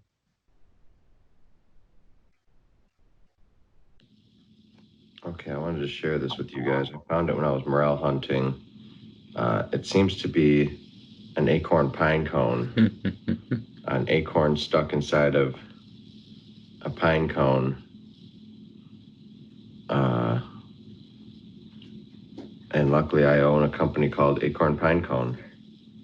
So get your jewelry. Get your jewelry. Hashtag yeah boy. Murder wasp skeleton. Oh, this is amazing. One of my favorite art things ever. I'm not lacking on things to talk about. I'm trying to get to something, actually. But there's so many cool things on the way. Isn't that beautiful? Just love it. Yep. Potentially historic snowstorm. This is awesome. the bubble verse.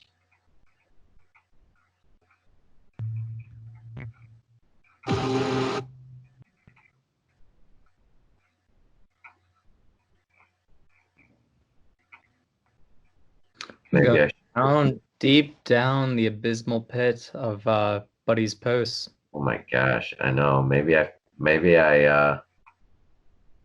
didn't. Maybe it was a lot. Maybe I don't even know. What are you looking for in certain? Do I have a picture of it that I can send?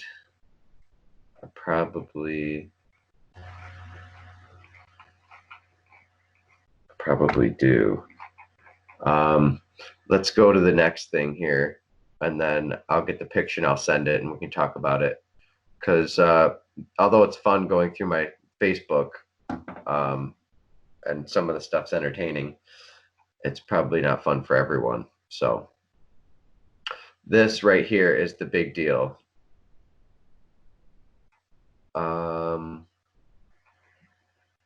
Well, what's this first? Oh, this is Brighton, you following? Not quite. Electromagnetic biology. See. No, it's on the Facebook link. It's the best way to find it. Electric View News. Yeah, I'm in there. Right above the one above the third eye, or third eyelid. Above the third eyelid. Yeah.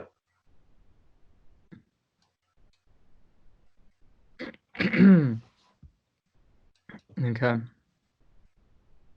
All right. Yeah. I'm on it. So get this. Every 1 point. We're on the same time. Perfect. Good morning, folks. I've got a number of items to hit today, including electromagnetic biology and cosmology. We've also got weather and more as we begin over at spaceweathernews.com, and we find the last 24 hours on our star shows mostly decayed active regions at the bright points, southern coronal hole extension reaching northward, few pops around the limbs from filaments as well. But let's go to the solar wind. We've got nearly complete quiet here, except for the one purple spike on the right showing plasma speed reaching moderate levels. But above that in orange, the density dropped out with it, such that it was a sparse, anomalous few particles that did not represent the larger bulk of the solar wind, and without the density of the shock wave, the geomagnetic conditions remain very calm. So perhaps you heard, record cold and snow are on the way. For some of you, it's beginning to settle in now as the polar vortex breakdown is pushing Arctic air to the Americas, just as the jet stream gets very weak and wobbly. By the way, those are two upper jet features we'd expect with the sun as quiet as it is now. Let's go to failed suns, brown dwarfs, and in fact, let's jump to just past the Centauri and Barnard systems to the next closest one to ours, about 6.5 light years away. Two brown dwarfs dance in this one, and while one apparently looks like a random stellar failure, the other has cloud bands, like Jupiter. By the way, it also rains ammonia and silicates on these brown dwarfs, both of which have freakish weather, they say. Up next, the electric field of the atmosphere. It turns out that when you spend your cellular developmental period inside an electric and magnetic field, the cellular functions begin to take on those natural signatures. With many of the studied examples, they were not able to discern any difference between the Schumann signature and the ELF signature of the biology. It's important you remember, those are simultaneous reactions to the global electric circuit, solar wind, and lightning. It's not the resonance affecting the biology. They are coexisting symptoms of the change in the energetic environment. Up next, folks, they have searched for particles in direct dark matter. That is what I wanted us to hear. Of mega data sets with that? No dark matter to show for it. Get this.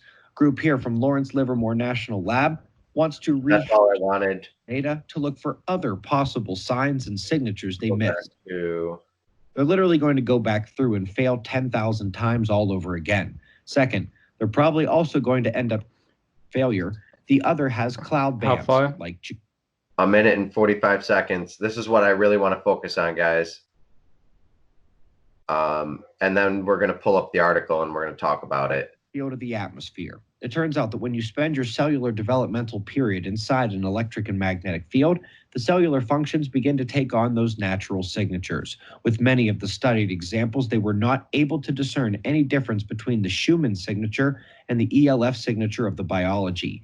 It's important you remember, those are simultaneous reactions to the global electric circuit, solar wind, and lightning. It's not the resonance affecting the biology. They are coexisting symptoms of the change in the energetic environment.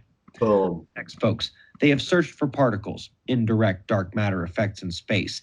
Thousands of mega data sets with so far no dark matter to show for it. Isn't that amazing? Group here from Lawrence Livermore National Lab wants to rehash all of the data to look for signs and signatures. Right. First, they're literally. Yeah, that's what I wanted to show. So he talks pretty fast. This is Ben Davidson. I don't know if I introduced him on our show before or not. But Ben Davidson, he's really good at describing all sorts of different stuff, and he owns Suspicious Observers, and it's the largest space weather. Oh, I'm not subscribed on this channel yet. The largest space weather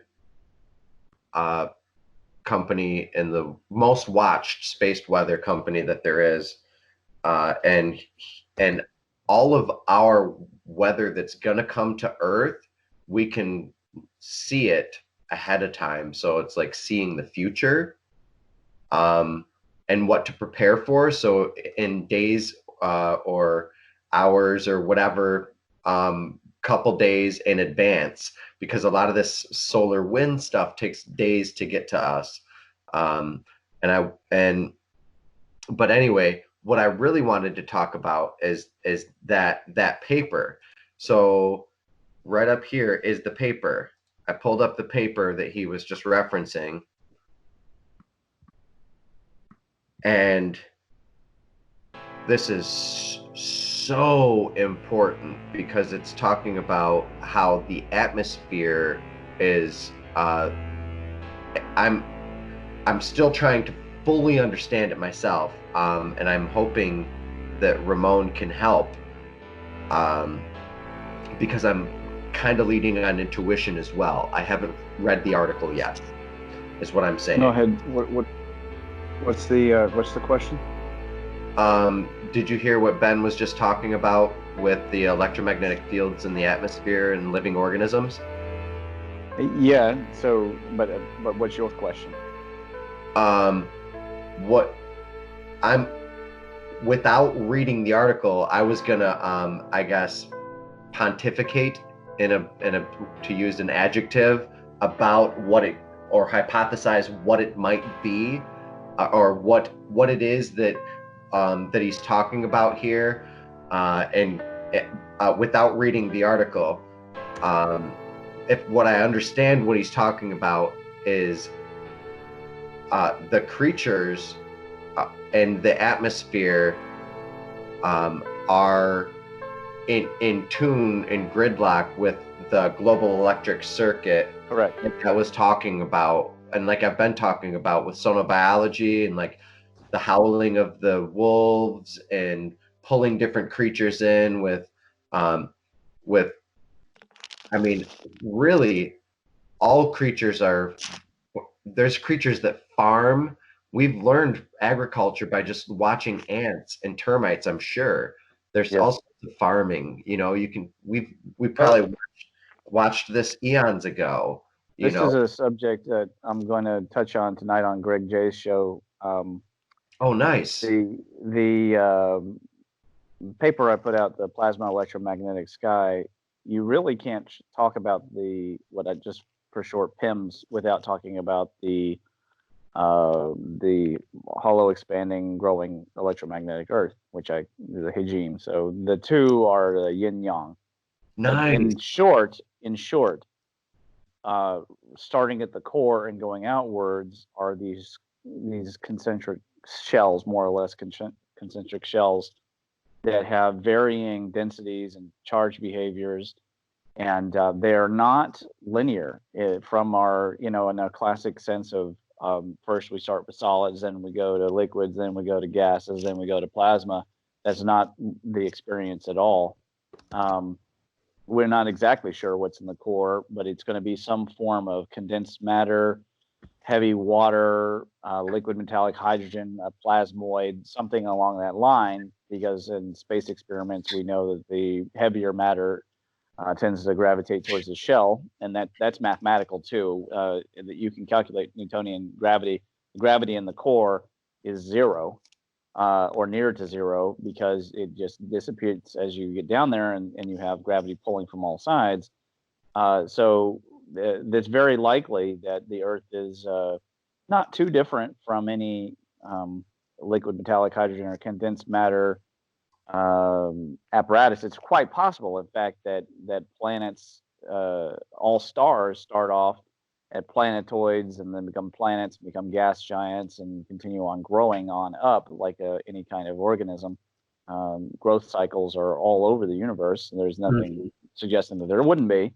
And the cosmic egg research I'm showing now, it does seem that the original Kronos, not the Kronos that it was Saturn, but the Kronos that birthed the gas giants. Do you have an article to share? I haven't published yet the larger research, but I can tell you, if you pull up and over a topside view of Gobekli Tepe, we can talk about the general oval shapes. But what it appears is that there was some lattice exclusion happening. And what I would say is that if you have fusion on the exterior surface of, let's say, the sun, because of some condensed matter plasma interaction that Robitaille has a paper on, condensed matter and plasma, then it's reasonable to surmise that on the inner surface of that shell, there will also be that kind of fusion, and then it will gather in the core until essentially the star gives birth. And there will be in other words, there will be the same cell division mitosis happening on a much higher level. So see if you can find an orthogonal view, a top-down view. That's not bad, but you really need to see an I know this is an artist rendition, but it does remind me of a cell, like what you just said. We're reproducing the energy of a cell, Right. So wow. Okay, biomimicry for sure. There you go. That's not bad. So if you take a look at the upper top, first of all, the vulture stone, which has the cosmic egg on it twice, is in the upper left of the what's called the circle D. Yes, that circle.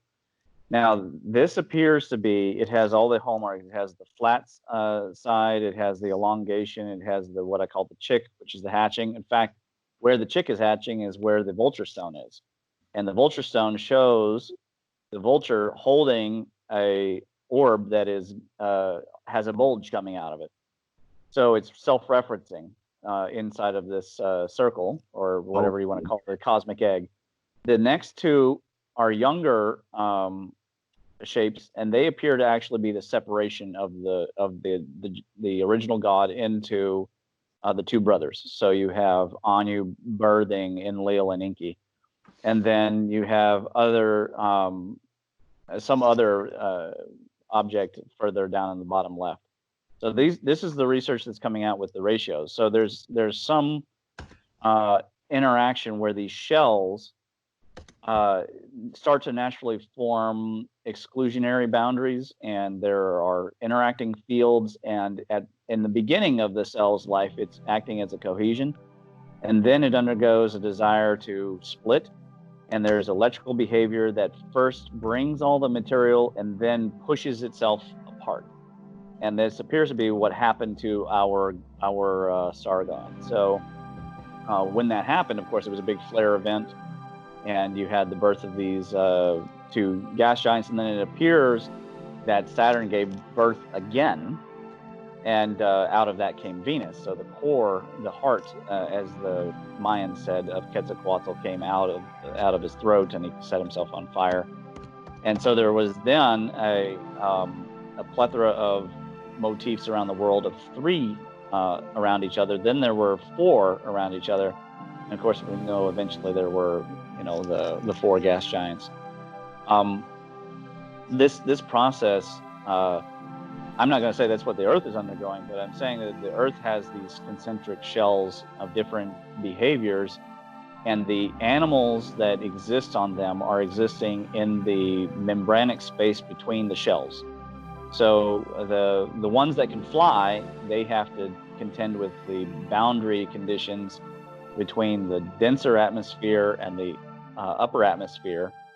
And then the animals on the Earth are contending with the membranic shell that is temporarily solid between a gas and the liquid inner core.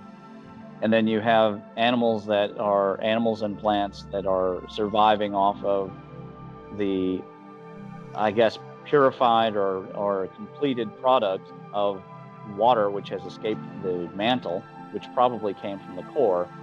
And all of this is being received. There's a pipe of matter coming in the North and the South Pole, causing the Earth to grow and expand.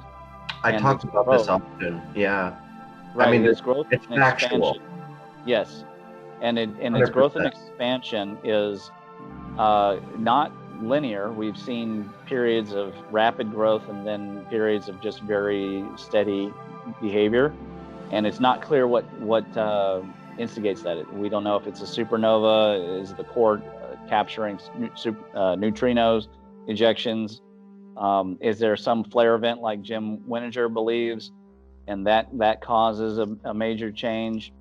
But it's reasonable to suspect that the core of the Earth would, if it's a heavy water, we use heavy water for nuclear energy, that it would trap those particles, and if you increase that pressure, then that matter could expand rather quickly, changing the behavior of the shell.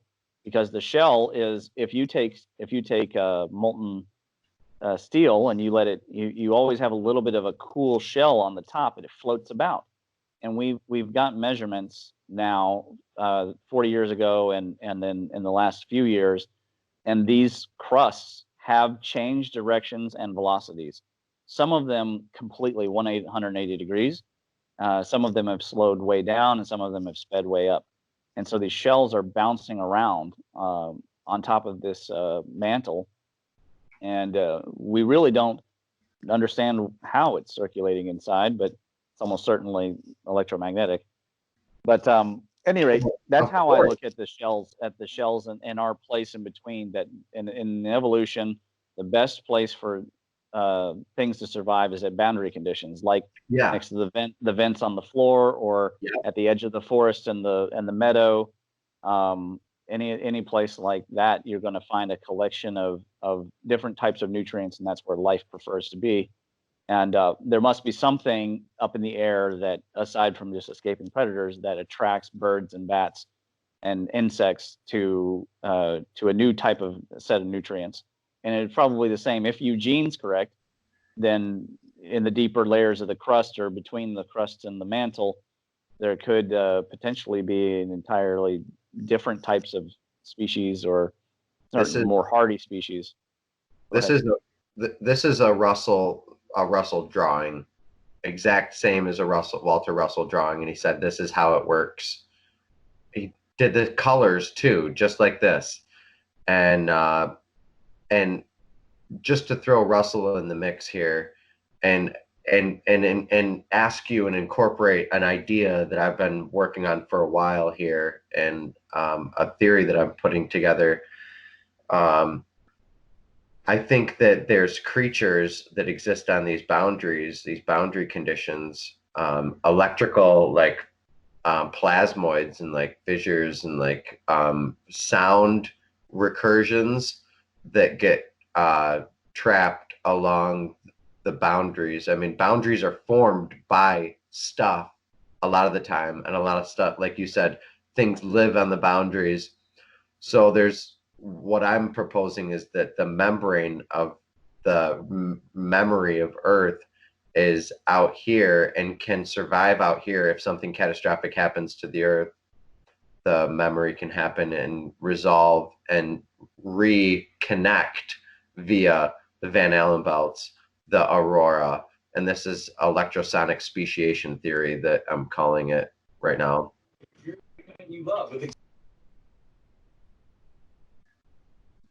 What was that? I just thought I heard something.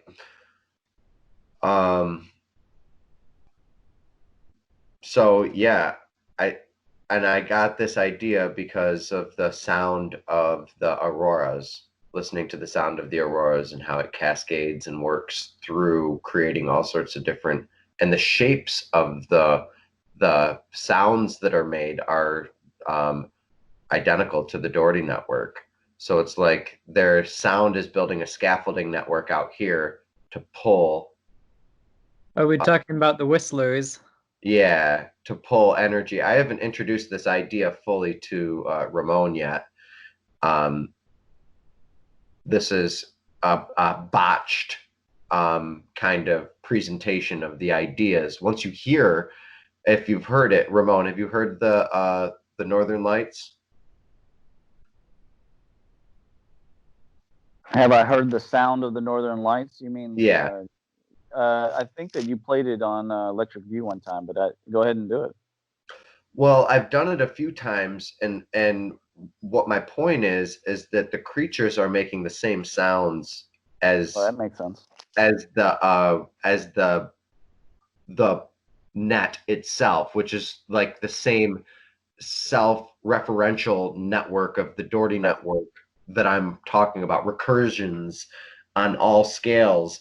You have an ambrosia of Birkeland currents that are built outside here that are connected to the sun. The ideas on the idea of all creatures, the birth of the idea of all creatures is outside on the corona of the sun, where Birkeland currents form, and they have to nest accordingly on the outside here. That's why when a huge catastrophe event happens, and the majority of those types of creatures die, all of a sudden a speciation event occurs, and the same amount of creatures come onto the planet, but they're all different. Like they just reoccur, but a little bit different and shuffled. So like the memory's out here, and it stays out there, and a combination of out here and the mycelial network, in the crust of the Earth, because the Earth is building its soil up for something, don't you think? And this is it. This is the geometry of the hop vibrations of the Van Allen belts. That's it. Listen.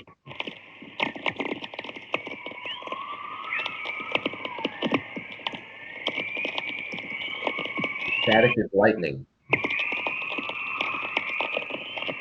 That's the sound of the aurora borealis. With lightning strikes. Is whistling. That's the sound of pine trees, my friend, and pine cones, and the resonance of living things.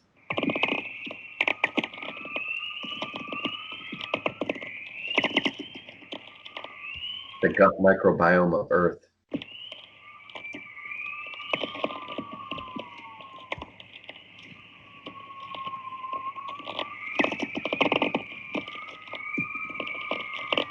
That's the language, the universal language.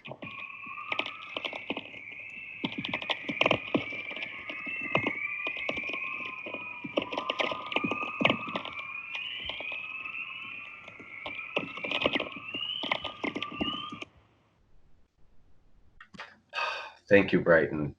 It's just so gorgeous to hear. That is literally, this is what I've been on the scent of and tracking down for years before it really, I could smell it, before I could hear it. After my brother passed, that spring, I heard it. I realized that the creatures are creating, and I heard it in the frogs, in the early spring, and the spring peepers. They are creating something that is there before them. They're replicating it. They're mimicking it. And all creatures are doing this on so many different scales. Mind fields. Humans have mind fields, and they're created through zeitgeist, through a spirit of a time. The time is now to capture the audience and show them this zeitgeist of the sound of their birth canal, where we came from, how we are connected. I mean, this is our umbilical cord. This is why we have an umbilical cord. It's the reason why all trees have spirals as they grow out, and they're phylotactic spirals, because they're all nested inside of this geometry. And I'll send you the picture here, but if you could keep playing that, Brighton, that I just want to hear it again. It's just so beautiful. And these bodies are real, and the geometry of them, I need to keep telling people, because once you see this, you will never be able to unsee it. It's so profound. The geometry of whistlers is called Helicon waves and Helicon physics.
All right, so this is the study of Helicon waves and Helicon physics. Helicon sources, magnetically enhanced RF plasma source with radio frequencies. Helicon wave is bounded whistler, a right-hand circulatory polarized electromagnetic wave. Wave propagation helps to enhance the density production, developed in the 1970s. So this is Birkeland currents, literally the sound of Birkeland currents. I knew it exactly right when I heard it. Did you notice the clicks and the pops in there? The little. Yeah, that's lightning. Yeah, but that's lightning. But this is the funny thing. Notice how lightning, and this is really going to blow it into proportion, is the trees. There's a guy that I know that I've listened to the recordings. He went out into the forest. He was actually doing some Bigfoot recordings, looking for Bigfoot kind of stuff and, anomalies. Yeah. And so he got bored, like God bless, let's get through this stuff. And as he started speeding through it, he noticed that the clicking of the trees had a rhythm to it. So he slowed it down, and he finally got to a certain point at which he condensed it, and it made the exact same sound as what we just heard there. Exact same. The trees were clicking and talking. And that's when I started paying attention to the fact that, you know, like I said, when I went going the with a chainsaw, you know, I let them know, hey man, I'm only here for dead stuff, and it calms the trees down. But that's very interesting that from the birds to the crickets to the frogs to, you know, every form of life, the trees, the rocks, everything is included in the sounds coming out of the Aurora Borealis. Yes, we all actually speak Aurora. That's the universal language is Aurora. And I've been talking about it for weeks and weeks and weeks, blowing my frickin' horn, screaming about it. Like, I didn't know this when I named my daughter that, you know, like and she wasn't named after a Disney princess either. And I didn't understand Birkeland currents, and I didn't understand electrical anything when I named her Aurora. And to know all of this was in 2007. This is when the geometry was literally changed from orthogonal directions and orthogonal geometry into sexdecimal geometry and hexagonal, and where it turned from, I have images of the Dougherty set, and the first way that it was structured was with 8 limbs, and it wouldn't work right. It was improper, and I knew that something needed to change, and I put it to 12 and it fit perfect. And there was nothing else that needed to be adjusted. It was just that's it. That's what it is. And that's why you can see these exact same structures in this image that I'm about to share with you guys. I'm gonna go outside, take a photo of it, because I tried to share it just now. I tried to find it on my phone, and I can't locate it for some reason, because I switched all my stuff off of my phone. So let me see if there's a video up next for this next one here. We went into that, but this article that I already had up, this talks about this puts the true science. This is why the science is being exposed, because we're exposing it. Okay? And it's not just me, it's Ben Davidson, it's me, it's Ramon, it's a whole bunch of scientists. It's Eugene, it's Heather, it's a whole bunch of different people that are exposing this. Brighton, you know, we're doing this. We are an emergent fractal showing emergent consciousness and how it relates to other structures and larger organisms in the universe. So the gist of this article talks about what we just heard. Most electrical activity in vertebrates and invertebrates also occurs at extremely low frequencies, ELF, which characteristics below 50 hertz. The origin of these frequencies maxima is unknown and remains a mystery. We propose that over billions of years during the evolutionary history of living organisms on Earth, the natural electromagnetic resonant frequencies in the atmosphere continuously generated by global lightning activity, GLA, produced the background electric fields for the development of cellular electrical activity, because they're in tuned. There's an entrainment. The exact same electrical charge in the atmosphere is what the charge of the living creatures are. We're the same. That's how I can control storms. That's how you can control storms. This is a scientific article that was just published, and it's peer-reviewed by International Journal of Biometrology.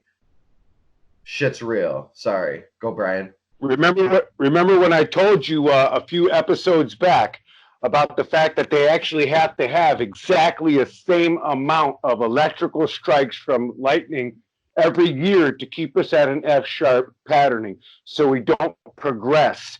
Basically, you have to put enough brake on to keep us from accelerating too fast, to keep us at an idle. If we have less electrical storms, less electrical fields like that, we will have more flow. So you're saying there's a conspiracy or something going on? I'm not even going to use that word. I'm going to say there's actually electrical magnetic guidance about what frequency we're in, why we are still being held in a 782, 83, 82, 83, 82 Schumann resonance, because why we have to be held at an F sharp to keep us at the 108 triangulation off of a 120. The 120, 30, 30 is the proper triangulation that we're supposed to be in for our triangulations. But we're held at a 108 to 36, 36. Now, if you look at that, that's a lot of tension right there. And we need to ease that tension. That's why AM radio wouldn't drop down below the 530, because it knew coming down below 530 that you would start debasing the actual human frequencies, that we are fields. So they didn't go there. But FM, it was happy to go to 79 hertz to 79 to 108, because those are the field ranges it wants to keep us in. Those are the disharmonics and keep us in the triangulations that's pulling away. Whether they're trying to do it or not, I know for sure they're playing with ULF, ultra low frequencies. Yes, and they have to have the right amount of storms. That's why we're seeing these wild storms come out right now, because they're losing control.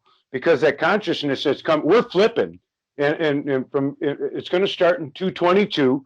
That's when our open gate, a parabola comes in. The Earth's actually going to be aligned between all the way just about every planet in our solar system through the sun.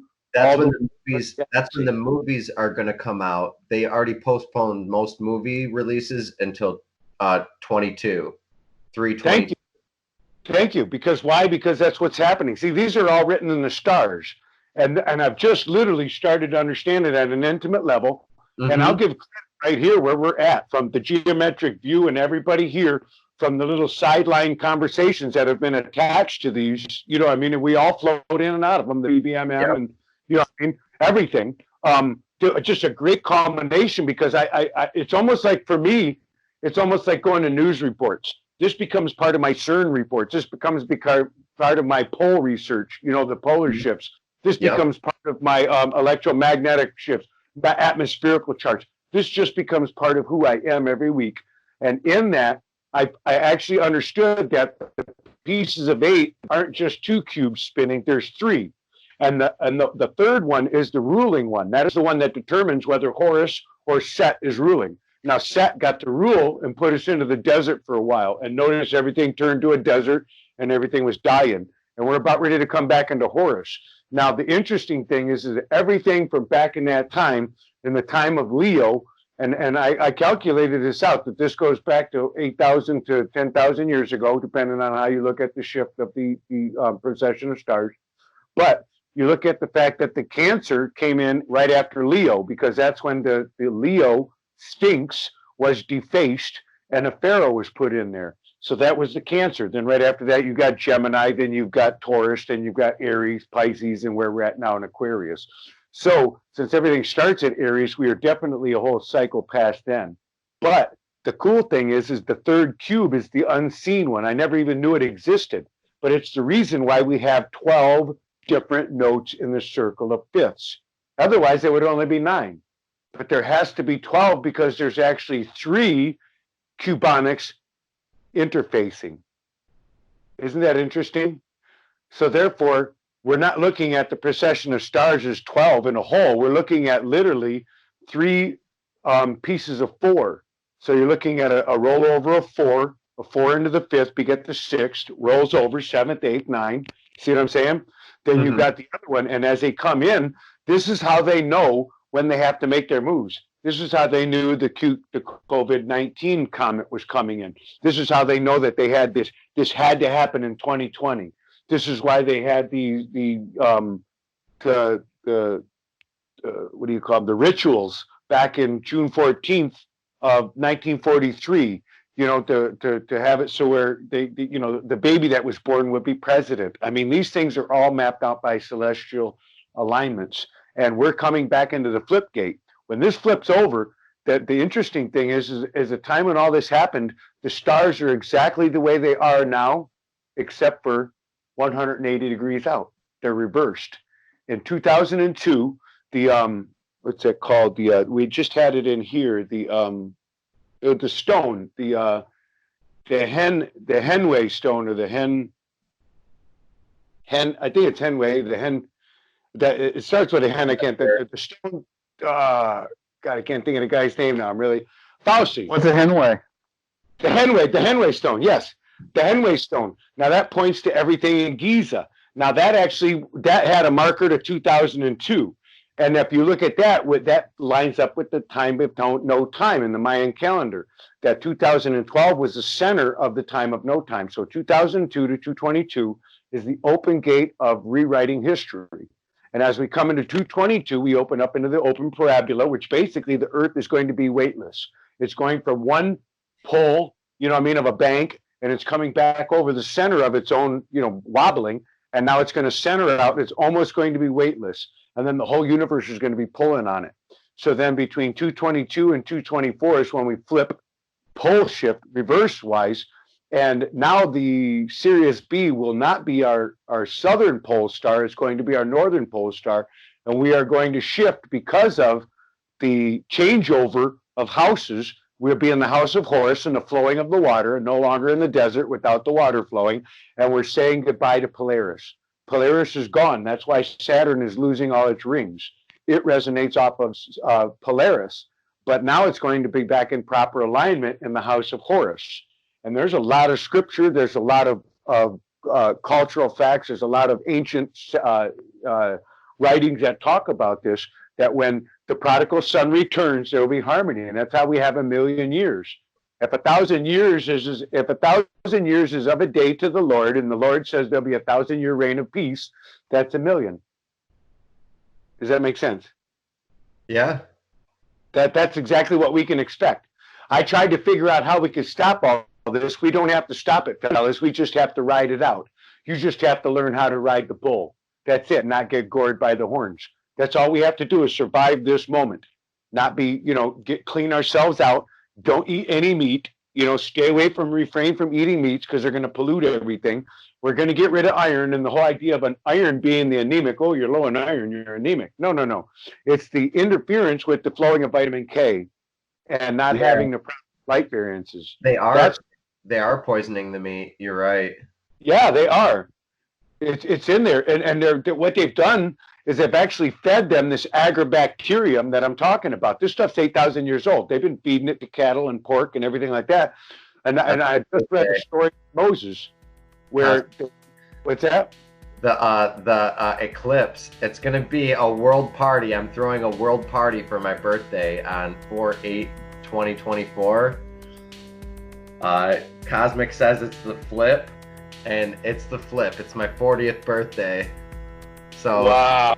Talk about cosmic numbers with 40 and 40 years. Yeah. Guess what? It was 40 years to the year that this geometry came to me in 2003 that Walter passed away or refolded. 40 years. Wow. He refolded in 1963. 2003, he came back. And this is part of his legacy. This is part of, I know that it's, I had my aunt do a seance in the beach when I was 11, and I didn't know who Walter Russell was. You know what I mean? And that was an accidental thing because she had a psychotic episode. But nothing's an accident in the universe. You know what I mean? I was just gonna say, buddy. See, the thing is you're not carrying on Walter Russell's work. Walter Russell was carrying on Tesla's work, which was carrying on the predecessor before him. This is the work of consciousness, and it's opened up. They can't stop this. I am the messenger of the living word, information, and living word, and it's word. There's a word for it, and it's biofield. A living biofield.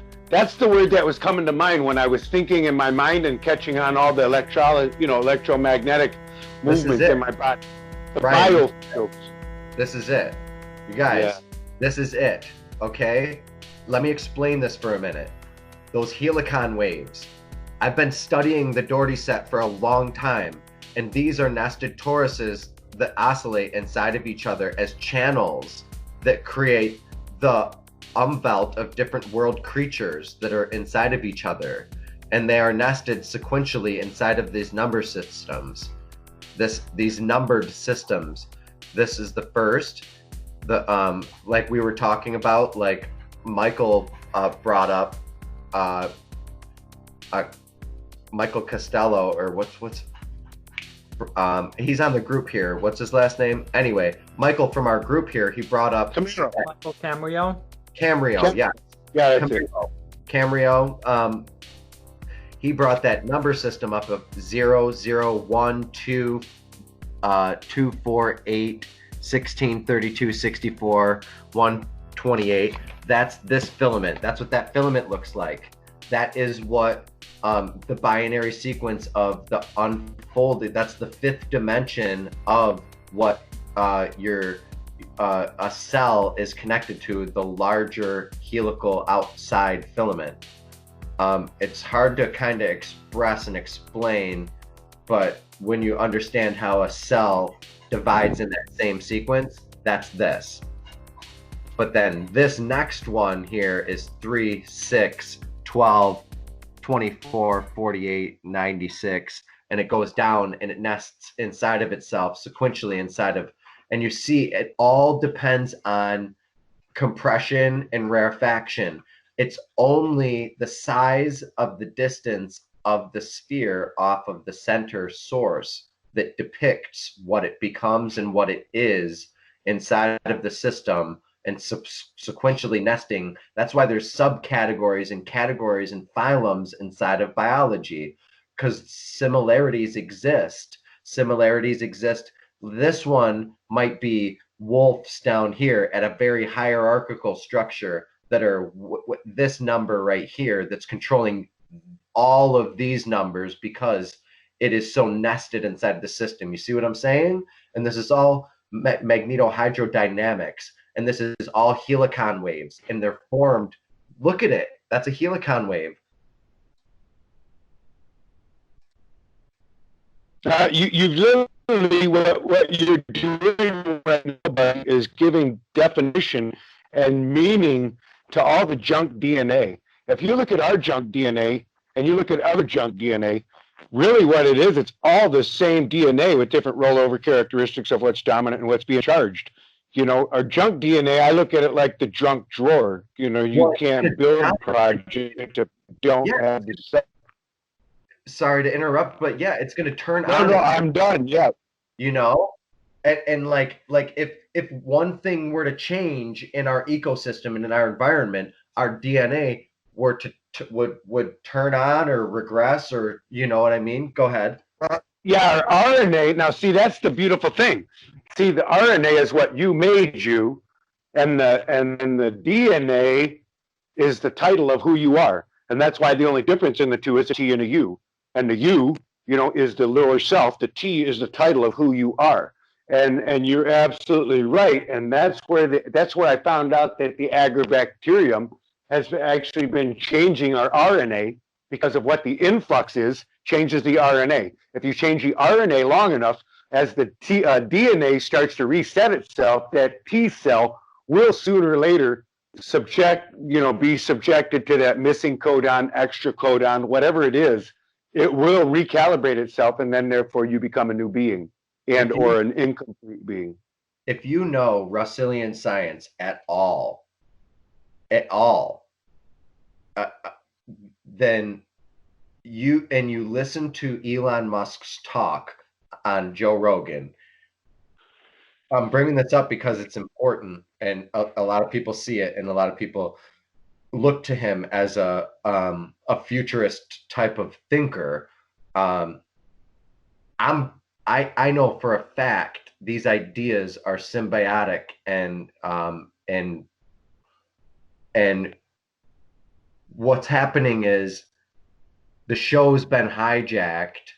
Walter Russell set the stage, and the show has been hijacked, and verbatim the things you can almost hear him verbatim in all of the choices of his dialect and where he's going in the future, without our future, where he's steering us into our future is Russellian future, which is why I'm like sort of for him and sort of against him, but I'm like, you know, like we got to make this electrical leaps to do it, and we need to do it. And if nobody's going to do it, powerful companies that are tech companies that are doing it, and at least it's happening.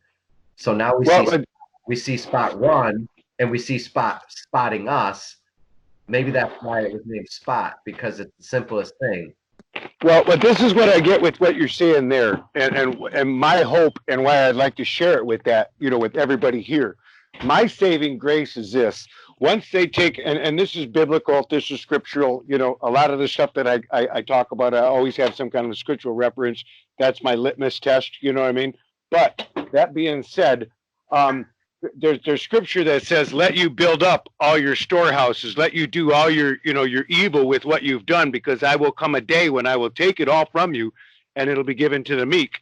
So I look at it this: we took all their money, we let all their stuff, put everything in place. We only got 2 more years to 4 more years to wait till everything comes unfolded. And then guess what? It's literally a matter of changing the dial. See what I mean? If all the equipment's already in place, all we have to do is put it to the right settings for good health. And so I'm with you on the Elon Musk thing. Well, the only thing when I knew Elon Musk. Go ahead. When I knew Elon Musk was, how would you say, in bed in the circle jerk, you know what I mean? And he definitely had his mouth full, we would say, was when I realized he was nippled up on our tax money for taking our money for tunneling, all the tunnel digs that he was involved with. And this stuff's been going on since the 1950s and all. But see, that's the new business model. Is I mean, look what they did with the FEMA camps and these things where you get $680 billion that have been put out for these makeshift hospitals that they put up, these extra encampments for all the corona, and they only like took on like 40 to 80 people. You know what I mean? In them. Listen, so, it's better to err on the side of caution than not. I'm with you on that, but when you're looking at the fact that I think when you're looking, and anybody who thinks that it's not, I think no. What I'm saying is, hear me out. Hear me out on this. If you implemented all that, the whole idea was to get it done in 3 weeks. All they were looking to do was pressure the Army Corps of Engineers to make sure they could hit the triggered time mark. That's what that was all about. They didn't care about anything else. It's all our money anyway. They'll spend it the way they want to. All I'm getting at is that this is the test cell for what's coming. And he happens to be part of that whole system. Now, do I think he's a bad guy? No, I don't. I really think he's a guy who is kind of like maybe sometimes we have to do. You got to kind of get in bed with a little bit of evil or the darkness, you know what I mean, and knowing that, well, God bless, you know, I'm not going to get what I wanted out of this, but some good is going to be done. And that's the way I look at Elon Musk. I think he was a guy who really started out with a good heart, and he's kind of found a happy medium to get to where he wants to go and appease the people that he needs to appease to keep the money flowing. But, you know, I don't think that he's, you know, I don't like pure darkness or anything. Yeah, well, I mean, he definitely is a central figure to all of this, whether he even knows whether it is him that's even doing it or not. He's been chosen, so that's what I just wanted to mention that I've introduced a non Elon Musk electro universe form of futurism in a couple of papers. One is called Birkeland Polyphase Superweb, and the other one was my critique of the current plan to go to Mars. And I think it's very important what Buddy was saying about that we have to. And also a paper on designing new religions. I think it's very important that we take an active hand with this different cosmology and paradigm in the shaping and give a little pushback, because Musk doesn't mean to, but he, you know, by proxy of there's no one having solutions. It's like this Planet of the Humans documentary. The guy is a good person. He means really well, and he's taking a lot of heat for it. and it's not his fault. But in the end, the documentary still doesn't give a lot of hope because they leave out a lot of possible options, and that's because there's not enough of us giving them those solutions and helping them realize that that entire depopulation mentality is based on faulty and old science. And on old science had its place in the mid 20th century and the early 20th century, but let's face it, there was a lot of post-Victorian racism, and there was a whole lot of bad philosophy. Purposeful cover-up. It was all by German philosophy. There's all sorts of things. Well, yeah, there was purposeful cover-up. They took Tesla's ideas and the government ran with them, and it dominated the 20th century because of it. But Tesla's That's power directly tied to Trump. That's directly tied to Trump. Okay, well, it very well well could be. The current day in the circuit, I mean, look at the circuit. The electricity flows in a circuit. He who writes the information cavitates the information with mind thought, brings it wrought with his tongue and with his fingertips, pressing it against the paper. I mean, people have to, if stuff's not, okay. I was just pointing out that Tesla was directly connecting to the electric force when he was channeling the future.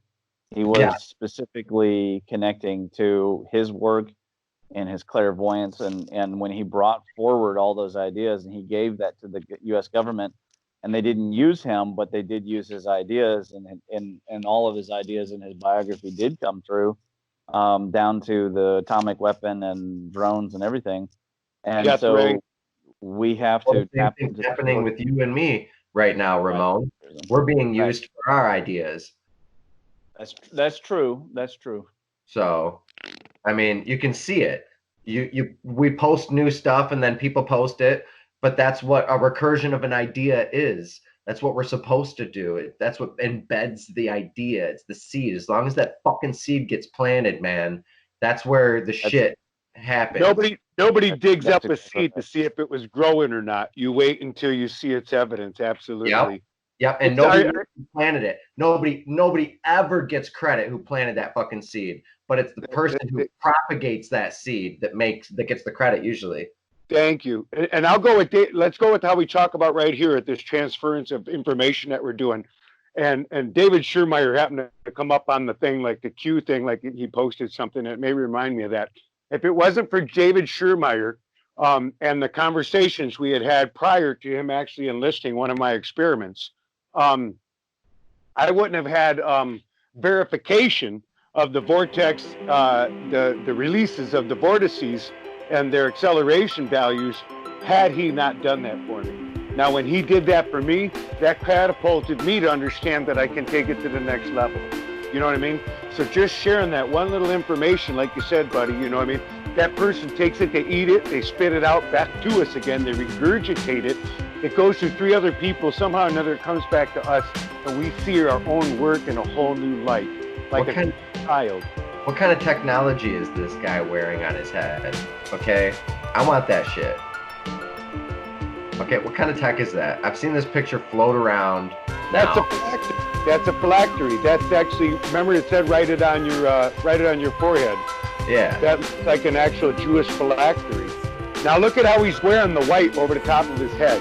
I told you I was just approached on making some ELF wear and looking into the stopping the electromagnetic frequencies of 5G and all that.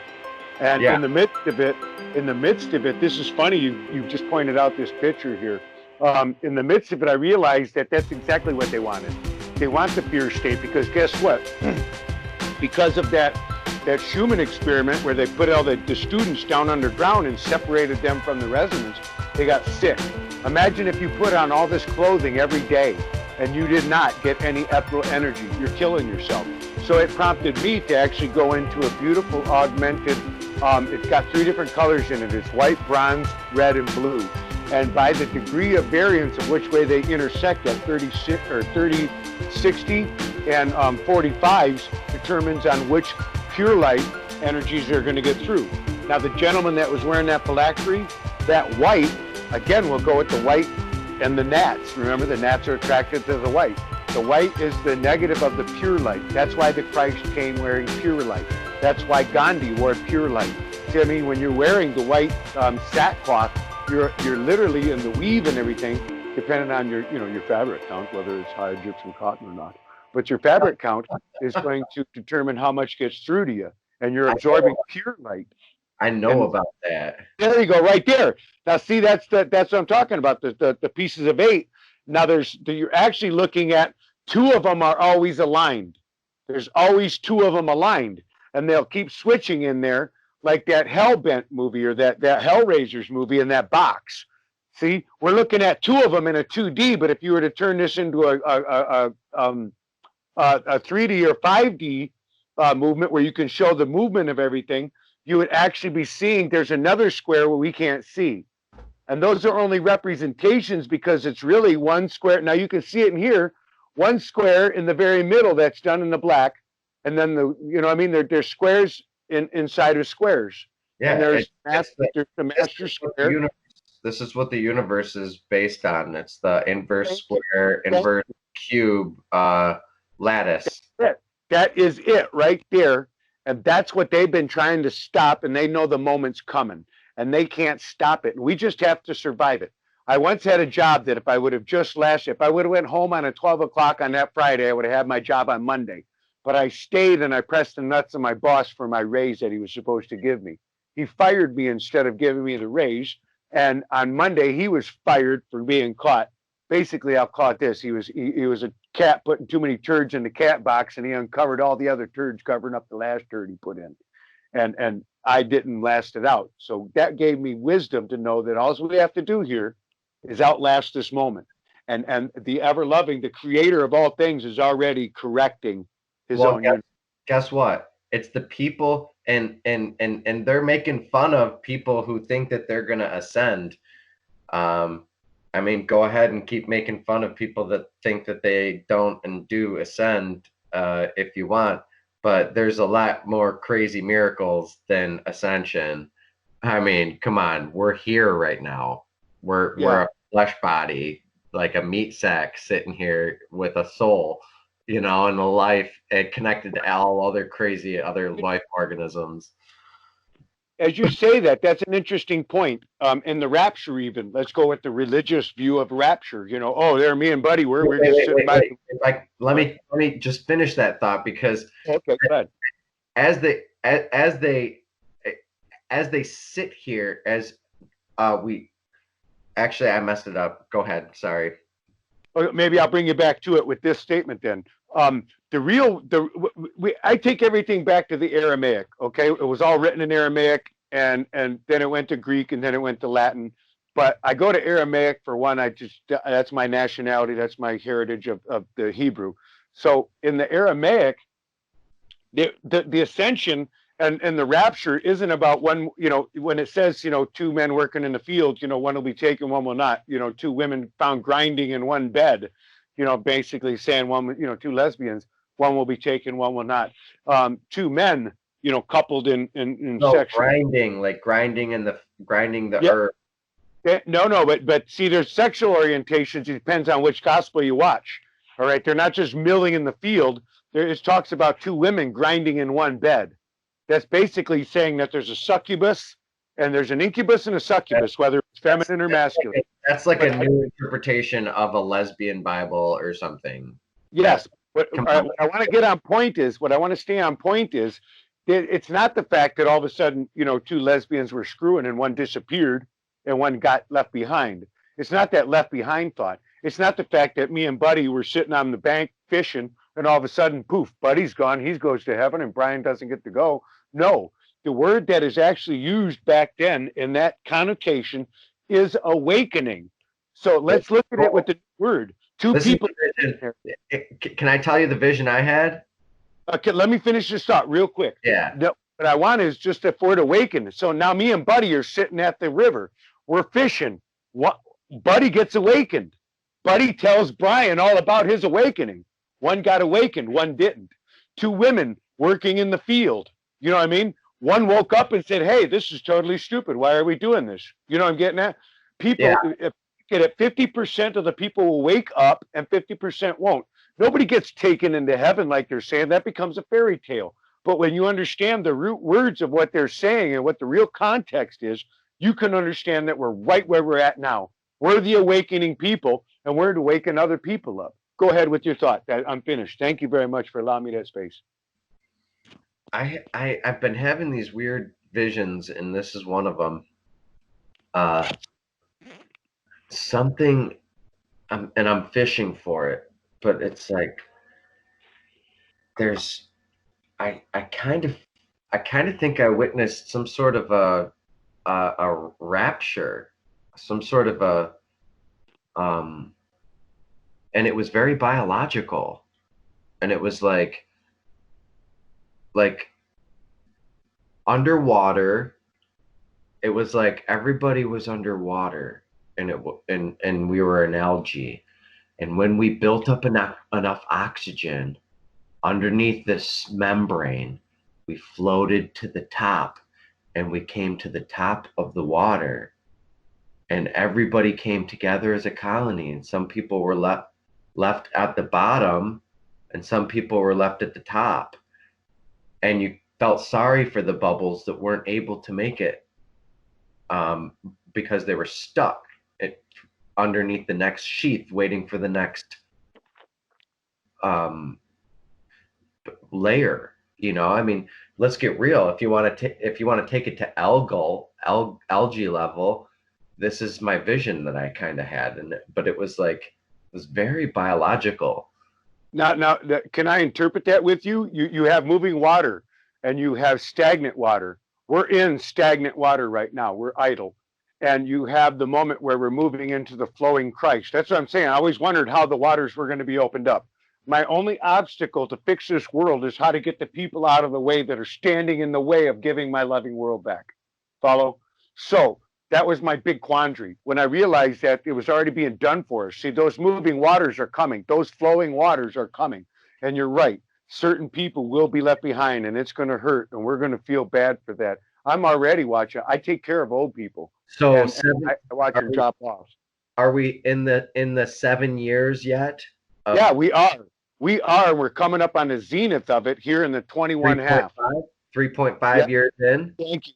Indeed, just before the 2022 is like literally 3.5 to 4 years, depending on where you actually look at the beginning of this cycle. It started in 2017 when they commemorated it. I saw it coming in 2015 and had to wait till 2017. So if you look at somewhere in that factor, you know, a 6-month period, you know, out of thousands of years, I'm not going to, you know, hammer nobody's nuts over the fire over it. You know what I mean? That somewhere in the 21.5 year mark, right now where we're at, next year, we're going to be in war. They have to go to war. They've already met this marker. The next marker is war. By 2022, we start having all the earthquakes, and that's when basically all the stuff that they've never talked about is going to happen. All the things they've been hiding. You know what I mean? The comets coming and the earth shifts and stuff that, you know, the stuff that is not being talked about in main media that we talk about like we're in elementary school at lunchtime. That's happening right now. Yes, it is. And we are in that beginning of the separation of the waters. And the waters are starting to flow, and there'll be stagnant waters. And the people that don't want to let go of their old lifestyles of eating the meat and living with the smoking and the drinking and doing whatever they were doing and being a slave and letting somebody else tax their value and give them a currency, an inflated currency. See, I mean, those people all die off on the wayside. It's going to come. There's no stopping it. I thought we could, and I thought maybe there's no, you cannot stop your moment with the Creator, and it's here. It's here now. And then by 2024, and Cosmic has even brought this up as well. And he gives a date of, I think it's 4/8/24, pretty much precise. I figured in August. So I'm going to go with him again, you know, over a couple of months. I'm not going to, you know, hey, I'm right, you're right. Nothing that. No, man, let's look at the math. And the math shows up that he is very well on the money of when it's going to happen, because you're right around in Easter time. You know, and when did the sky crack open in the time of Christ? 2,000 years ago. That's when the earth stood still. They got actual evidence showing that the earth stalled and reversed and went in a new spinning in that time, 2,000 years ago. So, you know, that it's going to happen. And it happened in 72 hours. Within 3 days, the whole entire Earth was like flipped over, upside down, in evil, blah, blah. And then, wow, back to good again. It was that catastrophic. It basically tore the Earth apart and rewounded it to the next wave. And if you look at that, the heavens of the time of Leo come back in the time of now. They won't be in reverse anymore. I can definitely corroborate that the South Pole used to be the North Pole, and the research on that is pretty conclusive. The northern hemisphere of Earth definitely went over the northern pole of Jupiter, and the Chinese revere the South, and it's recorded all over the place. Thank you very much. Now they've got these experiments that were classified. Actually, buddy, you should pull this video up. If you go to, whose channel was that again? Hold on. Veritasium's channel, and you look for, there's a video with them spinning the wrench in space, and the Soviets classified the video for a number of years until after 2012. And now we've got definite proof that there's a spontaneous flipping that happened. Veritasium. Yep.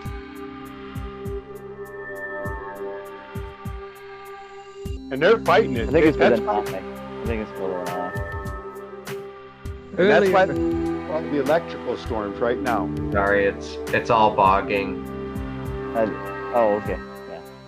Earlier, when Beloved, you were bringing up the octagonal lattice structure that was in green.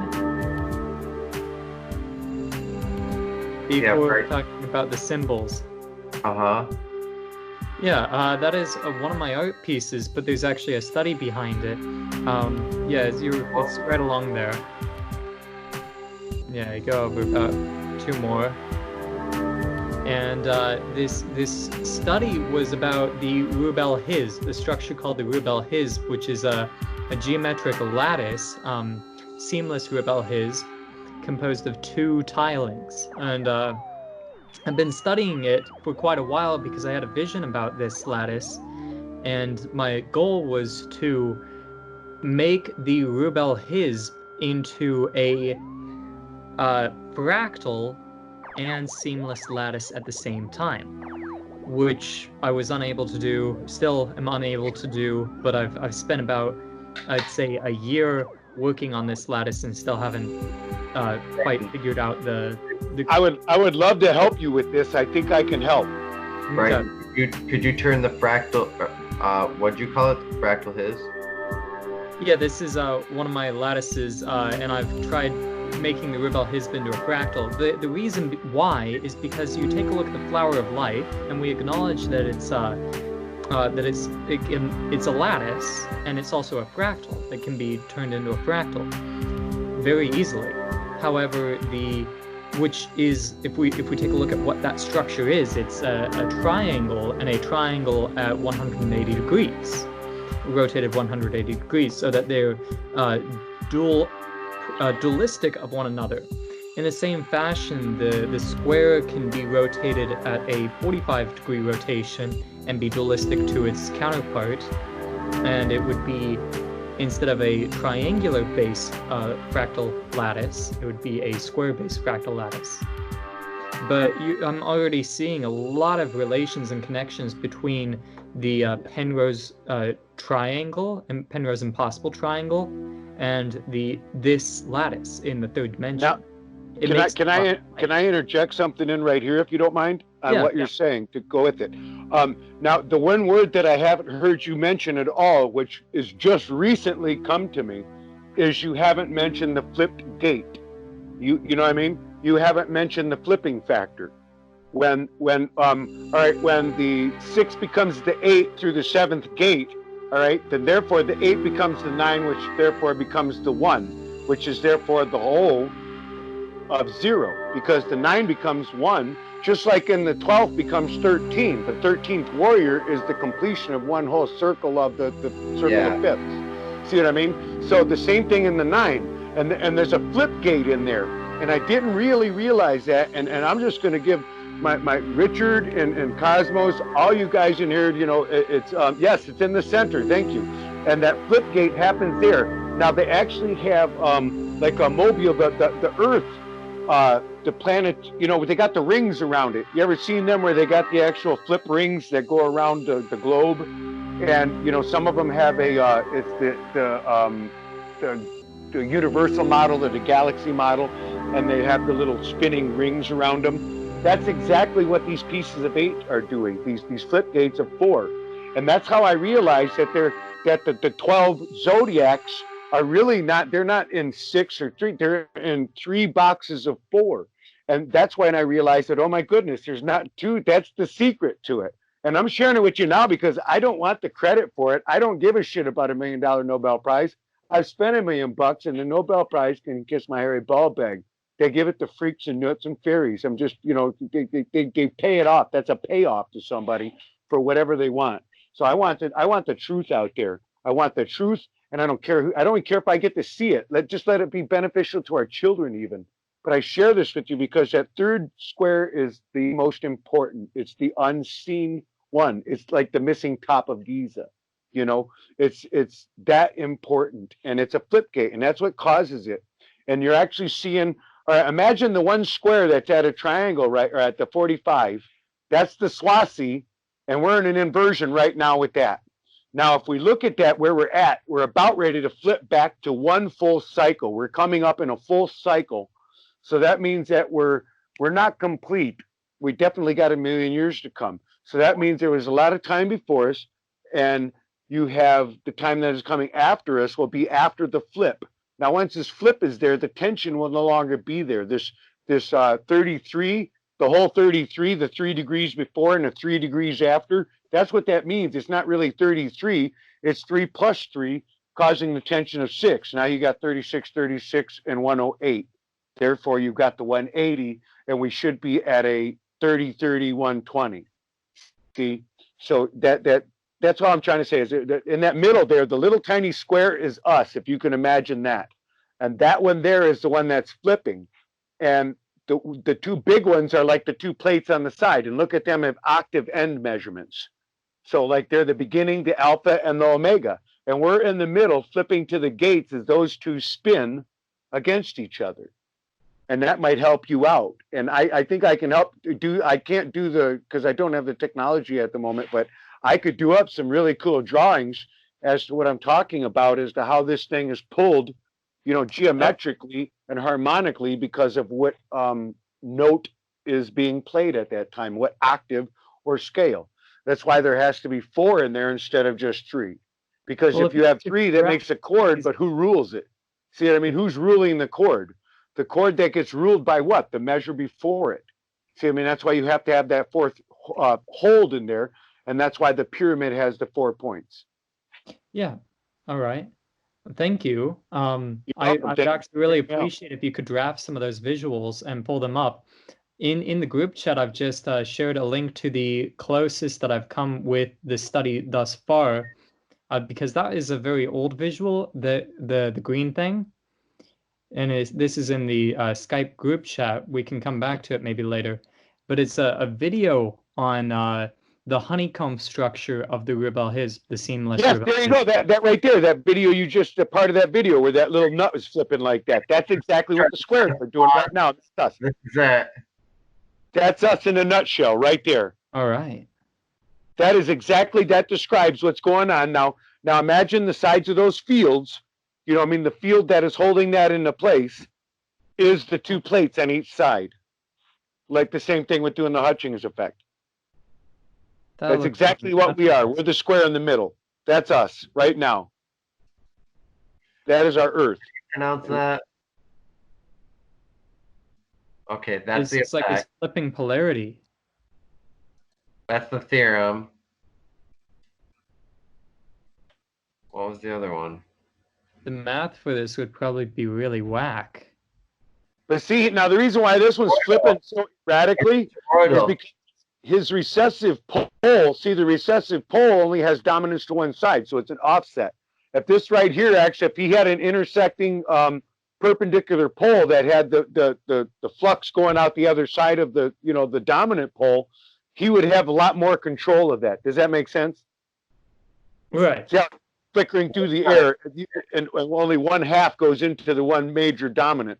If the other half of that was coming out and it had its own polarity in the recessive value, that thing there would probably be spinning a little more like that. You know what I mean? Mm-hmm. That's all I'm getting at. So that's not the Sorry wingnut about one, that. though. It's really hard listening to this. Oh, the one that puts itself together? Well, Ramon asked for a wingnut one, but that's not the wingnut one that No, it's not that long ago. You're way back in time. Are you on his videos or just Veritasium wingnut in There it is. Isn't that it? right there? Bizarre behavior of rotating bodies. That's the one I went to, and it wasn't it. Oh no! It's got to be the one in space. Dancing T-handle? No. No. So Go back up. These are the general search results, right? I typed in Veritasium wingnut. It's not a wingnut. Just go to his channel and then go to the videos. Oh. If you click the yeah. Okay. That is so cool. You guys are doing all the same, like, you know, you guys are doing the same videos I do all the time. You know, it's just kind of funny. We all bounce around and like, hey, did you check that? Hit videos. Yeah. I'm looking at all these like, God, I've seen all these ones. You know what I mean? As you guys are looking through the cues. Okay. Oop. I don't know what happened there. Whoops. I thought that was it. I got excited and clicked on it. Let's see. This one's really good. It must be the wingnut one. It has to be that one because there's no other ones in the more recent time. Unless he took it down. It's only a minute long. Oh, it's 15 minutes. See, I was scrolling through it and I was looking. Yeah, there it is. I don't see. I saw the T-bolt. No, you want to. It's towards the middle of the video. There's a demonstration. This.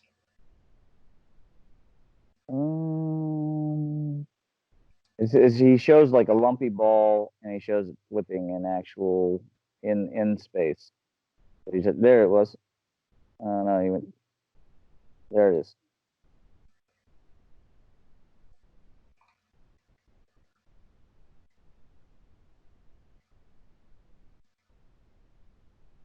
And so you can see, spin, and then it'll just. Oh. Yeah. Do it again. There we go. Now, thank you. This is a little more controlled. Now, if you look at this, this is what's called the Z gate. Okay, and that's when you get the polarity of the one you're pulling on it. And now, you know, we've gone to the 45, but we're not going to go around the square like we should. You would think. No. Now you've got the corresponding diagonal polarities are going to pull on that pole. Does that make sense? And it's going to pull through the center and flip us back over again. And that's where we're at in our Earth. Yep. And that's what we're about to go through. That's what we're all going through. And that's what we Amen. And it's inevitable. Dude. And they say it's ugly, but I'm telling you what, it is going to be the most craziest, cool thing you brought popcorn for in your whole entire life. Oh, man. Rotating nut. Geneva rotating nut. Drill that in your head. Yeah, we're just a bunch of rotating nuts, all right. Rotating nut, baby. Hey, we gotta make that like part of, you know how they got the wing nut things, like, you know, for the like, you know, for if you're a hockey fan or something like that. We gotta have something along those lines for like what we're doing. You know what I mean?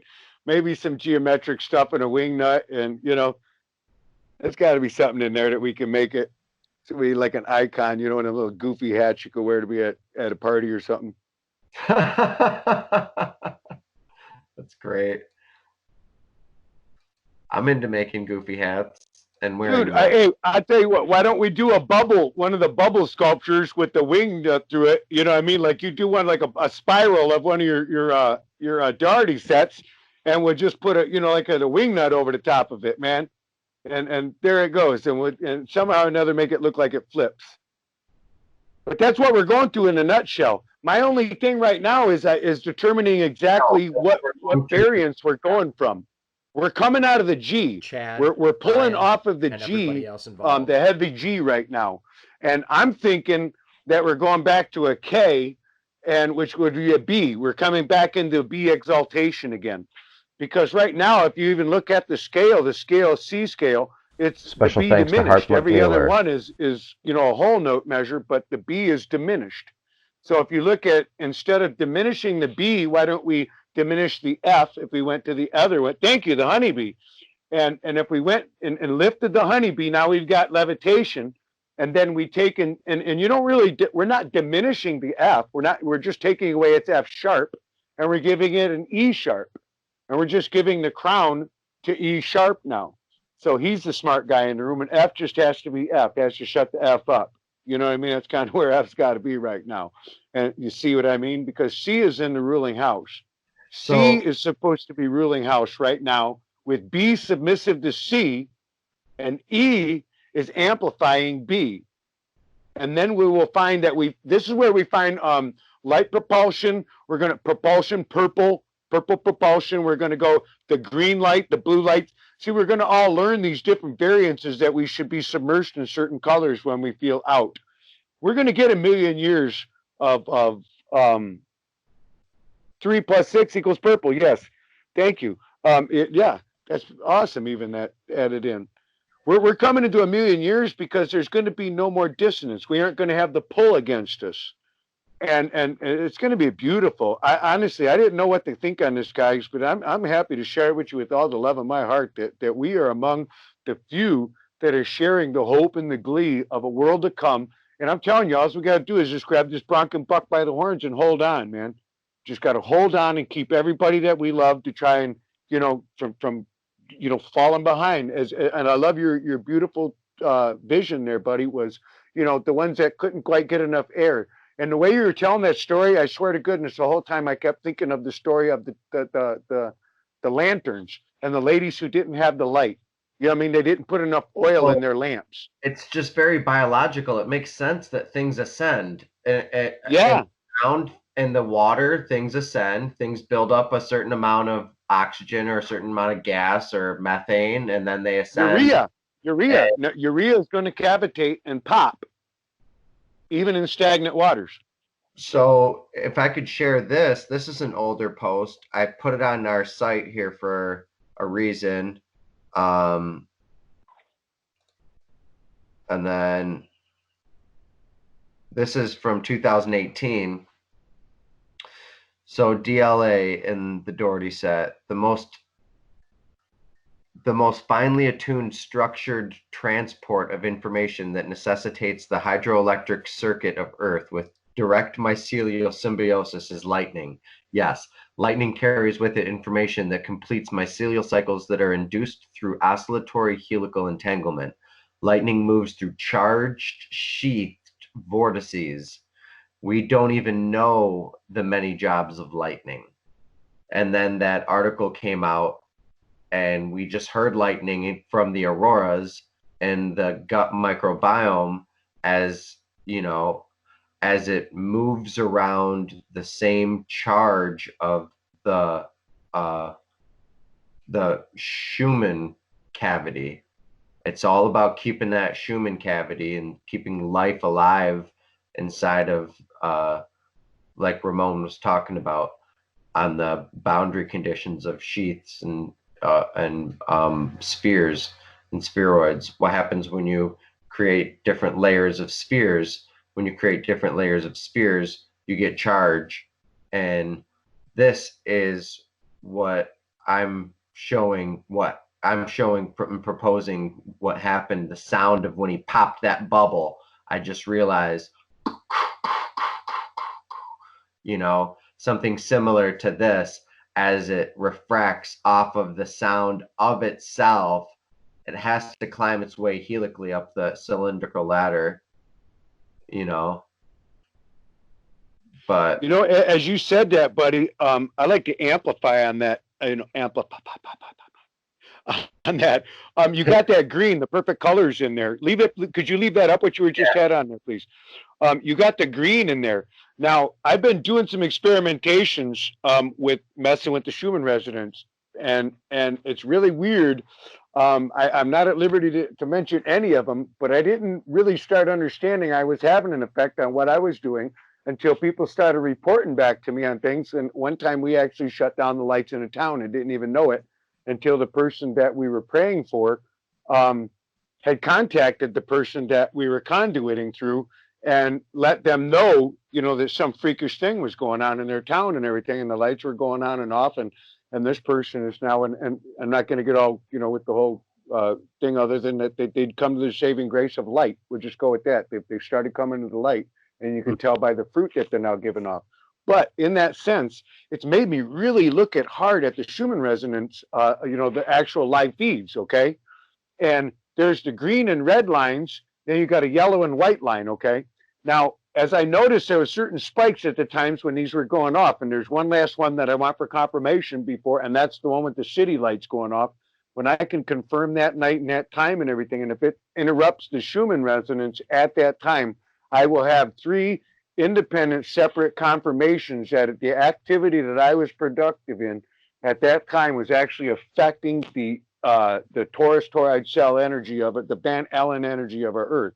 Now, that being said, there were some beautiful points that when the green and the red lines in that disruption were paralleled and made brown. And it made me think about, oh my goodness, when those two balance out, when the green and red meet together, they make a firmament, healthy Earth. When they're not matched, we have a dissonance. And I noticed there's a schism between them. You know what I'm saying? There's obviously a tension. And I can't verify that it is the 60 hertz tension that we, you know, have as resonance as man right now. But I'm really saying that there's evidence that this is onto something. And your Dougherty set right here. Now imagine if you could take and if we could find how to harmonize mathematically with your system, and anybody here that wants to tackle this, I would love to. I just love to applaud you with a big golf clap, man. But figure out how we could harmonize the red, the infrared rays and the green ray, which obviously is the heat value that's generated from the infrareds through the blue rays. So I wonder if there's a way we could actually show in your set of the Dougherty set, buddy, of a nesting where we could maybe find an actual a mathematical equation to figure out the frequencies that we could say, okay, let's set these. And I don't care if they're the harp, if they're, you know, WJLB, you know, guess what, dude? You got to put your, you know, towers at these frequencies, and we got to ignite all the geoglyphs. You know what I mean? You just got to meet in person, and that's what they're trying to avoid the most. Groups of how many? Groups of, it went from 10. 5 to groups of 10, or groups of 500 to groups of whatever, to all the way down to groups of 10. To groups of, you can't meet up anymore. You know, it's like, whoa, all right. The power is in. We have the power in numbers. That's what our Constitution comes down to. We, the government, we are the government. They are not. The government hijacked we the people, and we the people don't speak for we the people any longer. It's a lot of other things I don't even feel like naming right now, because I don't even want to talk about it. No, but amen. Let's generalize it though, and with the absurdity of what's going on, and the absurdity that a people are standing at the gates of their own Capitol buildings, begging for their own and protesting for their own rights back, instead of just going about their day. See what I mean? We're begging to have our rights back. You know, I mean, it's like me going back to my boss and saying, "Can I have my job back?" or whatever. You know, no, I don't want the job back. I don't want nothing to do with you. And we should all be going about our day and our business, but we're not. We're so mind fed into the system that what are we doing? We're standing at the Capitol saying, "Can we have our rights back? You have no right to do this." Instead of saying, "Guess what? just we're posting it. You know, in the old days, you just put a post on the door of the Capitol building and say, guess what? We're going back to business as usual. And anything other than that is not representative of the people. But we don't have enough knowledge in that way. And it's awakening now. But that's the absurdity I see, you know, going on. Let me bring it back to this drawing. So when you pop the bubble, when you pop any bubble, charge moves. This goes for even a plasma entity that you don't want to be attached to anymore, like an ex-girlfriend, ex-boyfriend.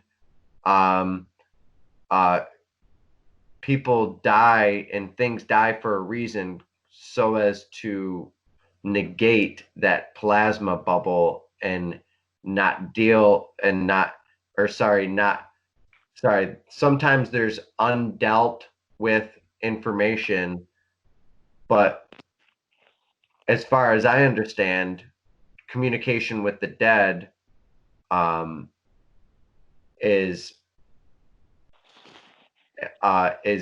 it's a real thing, but it's something that you shouldn't dabble in because there's so much to be misled. There's more misinformation than information. But back to this drawing, you pop the bubble, you pop that that balloon that was blown up in that cylinder. This is the cylinder. Okay, that charge has to go somewhere. It didn't just stay there around them. That charge became a sound. That sound had to move. That sound moved, and it helically wound and bound across the cylinders. And as it wound and bound, it went as it whipped and ripped its energy from one point to another across the sheet. The seven woes of Mary. That's the seven woes of Mary. I want to put that in while you got all the little spikes and the points going to the center, buddy. That's the seven woes of Mary, the echoes of the fractalizing sound, because each time it bounced off one point, it had to hit to another, and each angle changed as it bounced. And that describes dragonfly wings and fly wings and stuff like that. So, you know, I mean, on the masculine point of it, I just wanted to add that in while we're talking about those kind of sound in that. You had beautiful, I love that, you know, that Now, this right here, the central filament that's changing colors is the brachistochrone curvature that we've been talking about so much. And that's the pattern of the path of the fastest pattern from one point to another is this brachistochrone curvature, and it's not a straight line. Notice that it is. See, thank you. But it's a helix. It's actually a helix when it's in 3 dimensions. You know what I mean? So that's a three-dimensional representation, 2-dimensionally drawn of the brachistochrone curvature, moving that are natural optics coming off of the refraction of you know, the inverse. You know something? Square law. Hey, buddy. Yeah, that's the sound. This is the sound of a frog. This is the chirping that you heard. These are the whistlers that we've been talking about. The Helicon Physics that we can all explore till the end of our enjoyment. Which I think this is. I found my This is what I want to master in. I want to study this, and I want to show them what it is. You should. Bring that back up again, that drawing, if you would, please. I'm going to go fucking school, and this is what I'm going to master in. I was talking about it with my brother the day that he passed away, and I was talking about going into electrical engineering and becoming an electrical engineer. No, I'm way beyond that shit. I'm talking about this shit. This is Helicon Physics, and this is like we need to reset the standards in the field, that no pun intended and all pun intended. See, there's focus fusion in a nutshell right there. Yeah, this is Helicon Physics. This is how we get high propulsion jets and labs and JLP and all the other everything. This is what it all comes down to, is the physics of it. Thank And you. And all you need is the baryon and the argon wave, and now you've got a stabilized arc, you know what I mean, to control your hyperpulsion. But it's got to come out purple. See what I mean? No matter what color or no matter what you mix together, it has to be purple. That's the key to it. That's what Tesla was trying to say. Literally. The chemical, the alchemic connections have to end up being purple. That's what causes the perfect heat, luxor, and flow. You know what I mean? That you don't have any thermal buildup. You know, you gotta pay attention to every single one of the thermal dynamics.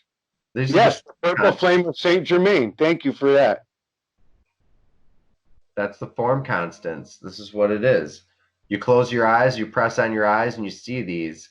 These are the images that circulate. And yeah, leave this one in the group. Leave that picture right there, the white one with all the 45, the 90, the 135, the 180. Yeah, look at that. Now this one here. Now, could you bring that up? This one's going to explain the circle of fifths and why we have the 12 points instead of just the 8-point 2 squares. And this will explain why we, like right there, see that one there, but then you just had that white one that had all the different dynamics in it, like the spinning discs in it. They were off at an angle. No, we just had it up on the screen there. And this. That is this.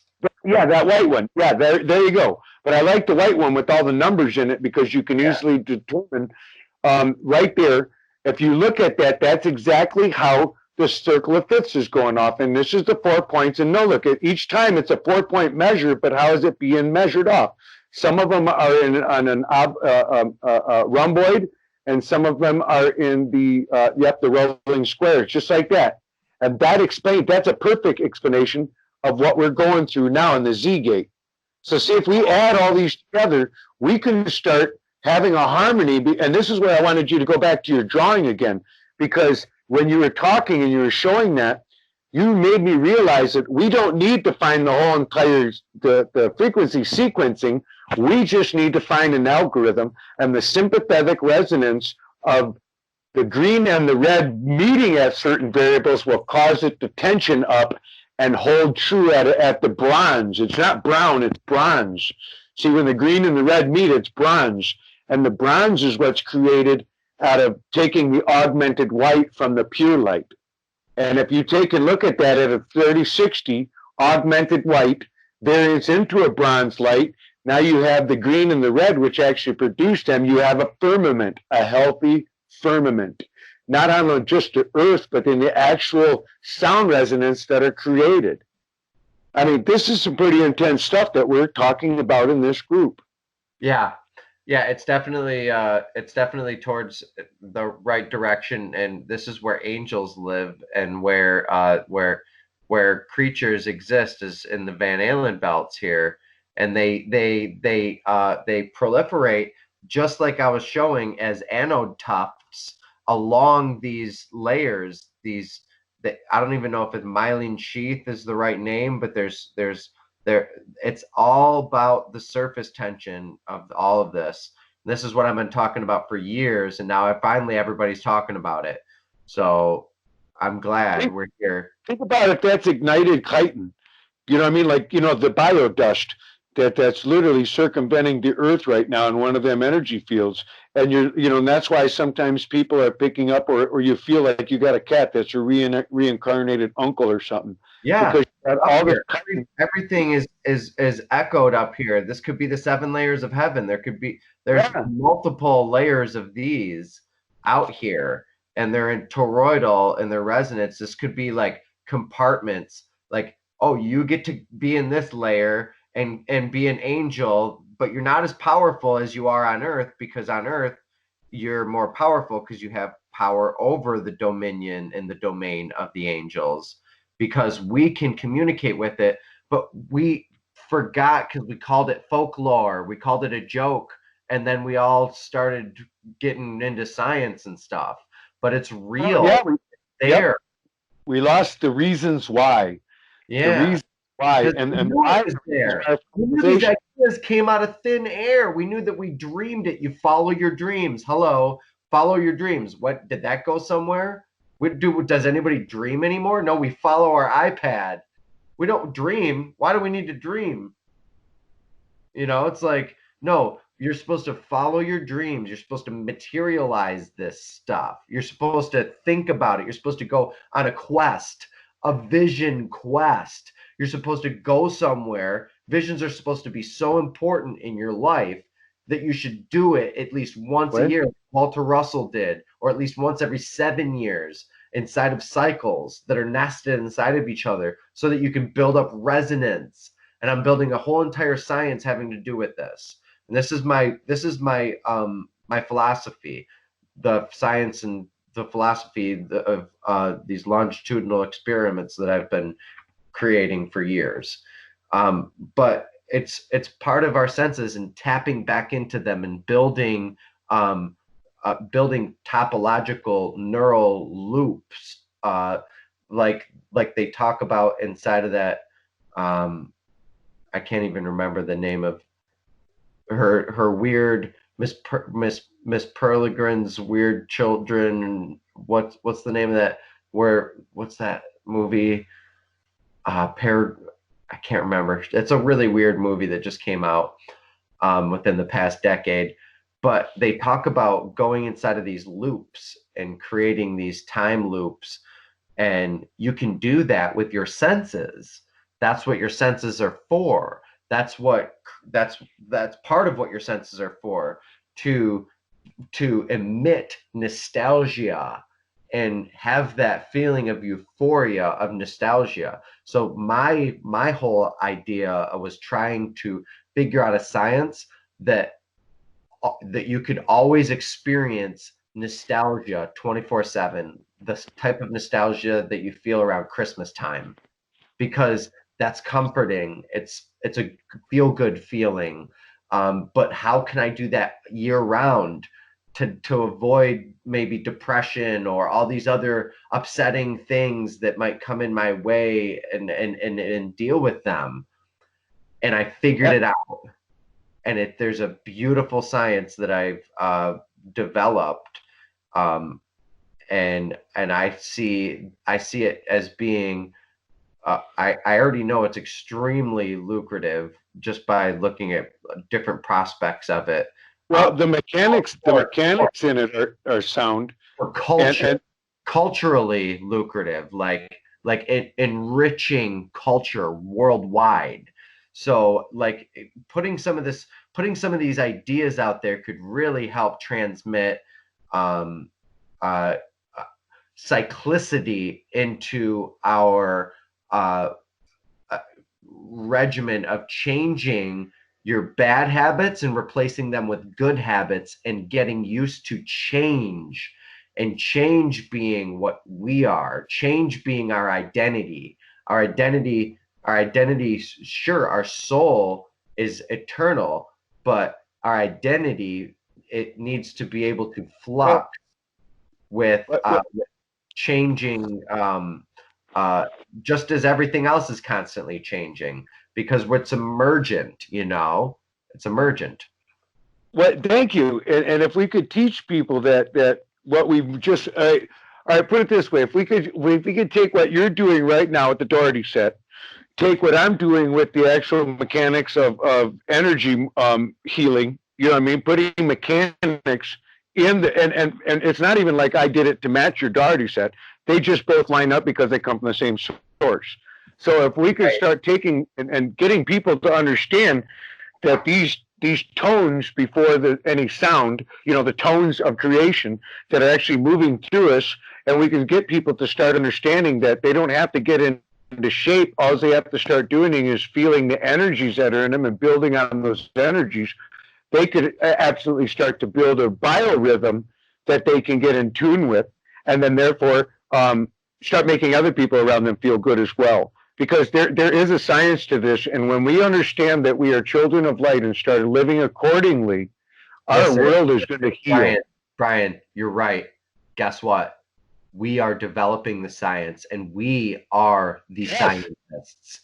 And I am encouraging natural philosophers. That's what we were called up until about 200 years ago. Encouraging all of our members and all of our listeners to go out there I know for a fact this is what's going on. I'm going to ask Brighton to play that whistlers and hisslers and dude, this is becoming a reality. The more we start to study this science that of these waves and how they bounce off of things, how they absorb, how they extricate matter, how they pull matter into existence, how they're just a recursion of the same thing. It's a filament that's out here. It's an angel. It's an angelic filament. Bodies are built before seeds, is what I'm saying. The body comes before the seed. Consciousness comes before matter. And therefore, consciousness is what matters.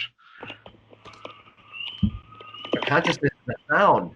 It's a sound. It's a reverberation of many other sounds that are entuned and entrained. It's entrainment. Yeah, that's the breath of life. The coming and the going, the rarefaction and the induction. Oh my god, it's love. There's one guy does a really cool. He narrowed it down in he said there's sex going on all around us, because that's really what's happening. You listen to the sounds of love right there.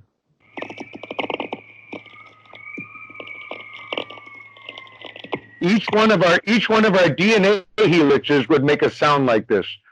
Does that make sense? I think I mentioned talking on her that I want to be able to put it into a tumbler like a rotating, piano player, and play a piano, and make it so where somebody could just go to an app and put in their DNA coding or whatever, and it'll play it in the beautiful song that they are. So that way, no matter what, man, you won't feel empty, you won't feel ugly. You know what I'm saying? You won't feel incomplete. The ideas form. The ideas form at the sun.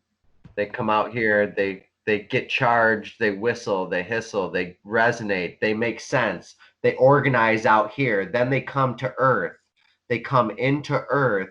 They fall out as different species, as diatoms. Diatoms fall into the cylindrical cavities of the brine of the glaciers, and they form actual resonant cavities out of glass that are shapes of sonobiology, sonoresonant sonic mimicry. It's all cymatics. It's sonic cymoglyphs. It's all sonic. That's where we get our neutrinos and our proteinos and electrinos from. It's all where all those come from. Sound builds the scaffolding, and then we just come out of it. And the creatures literally, the Earth could be destroyed tomorrow, and we would new creatures would be formed, and they'd all be like, oh my gosh, and they would be so cognizant. They'd say, we came from this system, from the sun.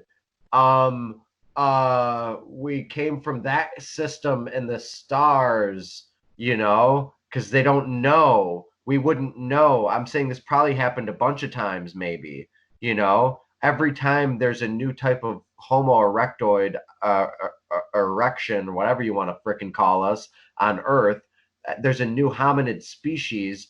It's variant, extremely variant from the next, as if it went through a new solomorphio. Wow, I'm inventing words now. Solomio. That's what it is. It's a morphology from the Earth flipping. Everything's just how much crazy things are going to happen when the Earth does what that wingnut does. We know it's going to do it. When's it going to happen? It's happening. 4 and 5-year-olds should be watching this video that we're watching right now with the Aurora Borealis, just seeing right here, making the teardrop of the plasma energy coming off. The kids' minds would be so blown away at such an early age if they were given this kind of information uninterrupted.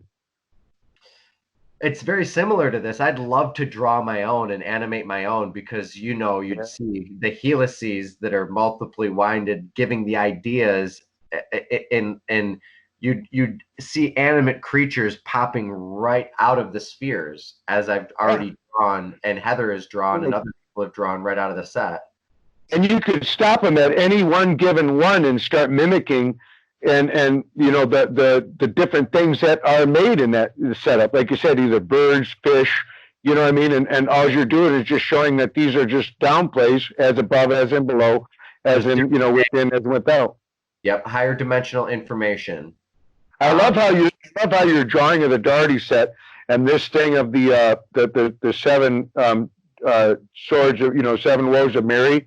Like your Dougherty set actually explains it almost to the degrees at which the angles are. Now bring up your Dougherty set right afterwards. Now look at that. See the swords going in to her point. Now watch. Bring up that one set that you had with the rolling red and the green. Remember, you just had, it was your drawings. No, one of your drawings there. That we were just talking about it. Not this. Well, yeah, but the other one, the one, the large one altogether, it's just one big coil curve with the green, and then it's got the mauve and stuff in it. I can't see it on any of these. Huh. Anyway.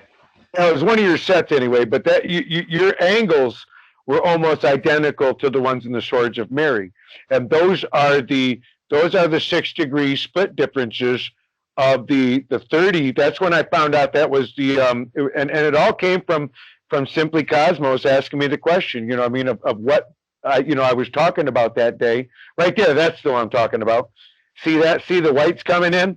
Those are, that's what I'm saying. Those are like the stabs and the swords. Now see, the ones in the upper corners are different than the ones in the lower right, the lower left. And then you look at the ones in the upper left, those are tighter than the angles in the lower ones. See what I'm saying? So what I'm getting at is that you actually have the daggers just like this, and those are the spinning pentagrams and the septagrams that are, causing the 6-degree angle and the breaking of 3. I see what you're saying now. Okay. Yeah, I can hear it. I can hear it in your acceptance of it. Yeah, and it was, and I didn't know how to explain it. I almost, like I said, I almost just blurted out what I knew. And I was told to keep my tongue about it and pray about it. And then I returned to him the next measure and was able to, in a more poetic way, put it out there. But your Dougherty set, this lays it out there, man. You can explain so much. I never knew about Mary's 7 woes. I'm not like versed in any Catholicism or anything much about Mary at all. I was raised Lutheran, and then I only know about it because it keeps bumping into the geometry. So that's when the geometry came and introduced me to the Lord and Savior Jesus, and told me to get ready and get prepared. And so I've been preparing, and here we are. And we're pushing forward with a crew of people and momentum, and we're building an arc. Brum. Well, these are said we're building an arc. Yeah, we are literally. Thank you. That's why I was, like all pun intended, no pun intended. But see how your green turns into blue right there, and then it meets the magenta behind it, coming into that first band. Now, if this is what I was saying, that when you were talking earlier, if we could actually figure out where the algorithm would be at those points, we might be able to determine where the red and the green could possibly be at their closest meetings. And if we could touch them in enough points, I think the sympathetic resonance between the points that aren't touching would soon overlap, and then we would have harmony as well. Well, this could also be the geometry of a wingnut flip too. Yes, it is. Central filament of why it's necessary to flip. Now we could do the same thing with the squares. The 2 squares, you know what I mean? Everything's gonna have to flip. And then the universe is like, oh shit, you mean I gotta build myself like this?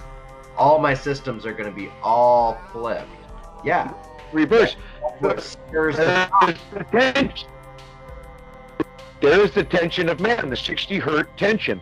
There's 3 degrees on one side of the line and 3 degrees on the other, or 30 degrees on one side of the variant and degrees on the other. Breaking up, Brad. Somewhere in this, man, what's that? You're breaking up a bit. Oh, okay. That might be where I'm at in the house. My question is, does the moon make it? Like, you know, do we keep the moon after all this is done? Because there's a lot of things that talk about the moon now missing, and that's how we balance out. So, you know, there's a lot of different variances in here and a lot of different reasons why, you know, there'd be a lot of debris hitting the earth and some catastrophic things happen. But can I share with everyone the word of the day? Please. All right. This is the word of the century. This is the word of my entire life. This is the best word I've ever known. Okay? I want to make sure I pronounce it right, so I want to type it in here. Okay. And listen to it. Grok. Grok. Okay? I was going to say grok, but it's grok. Grok. Understand it's a verb. Understand something intuitively or by empathy. Empathize or communicate sympathetically. Establish a rapport.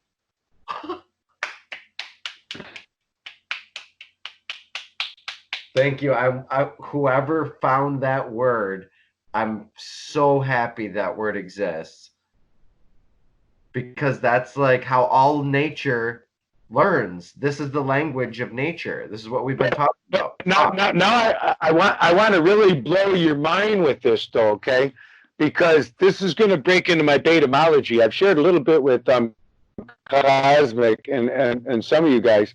My betamology is basically what I want to don't lose the word. I want to keep that word up while I go over this. Yep. The small k and the large K, all right, the no is always so you should always know in the now you should always know. So therefore, if we go with the word the now and the no and always be the no and the now, then therefore the grok is to grow. So how else are you going to grow if you don't be empathetic with somebody else's situation? If you see what I'm getting at, it's really that's the word grow. It's not grok, as you say, but it's grow. And the movement is in the K. Thank you, Gnosis, grok, Gnosis. It's the grok.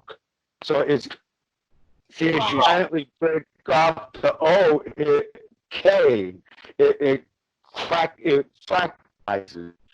I'm just going to think about that. So it's not such an odd word now. If you look at it with the K being silent, that's the way we should have already spelt grow and not with a W. But maybe the W is the sine wave.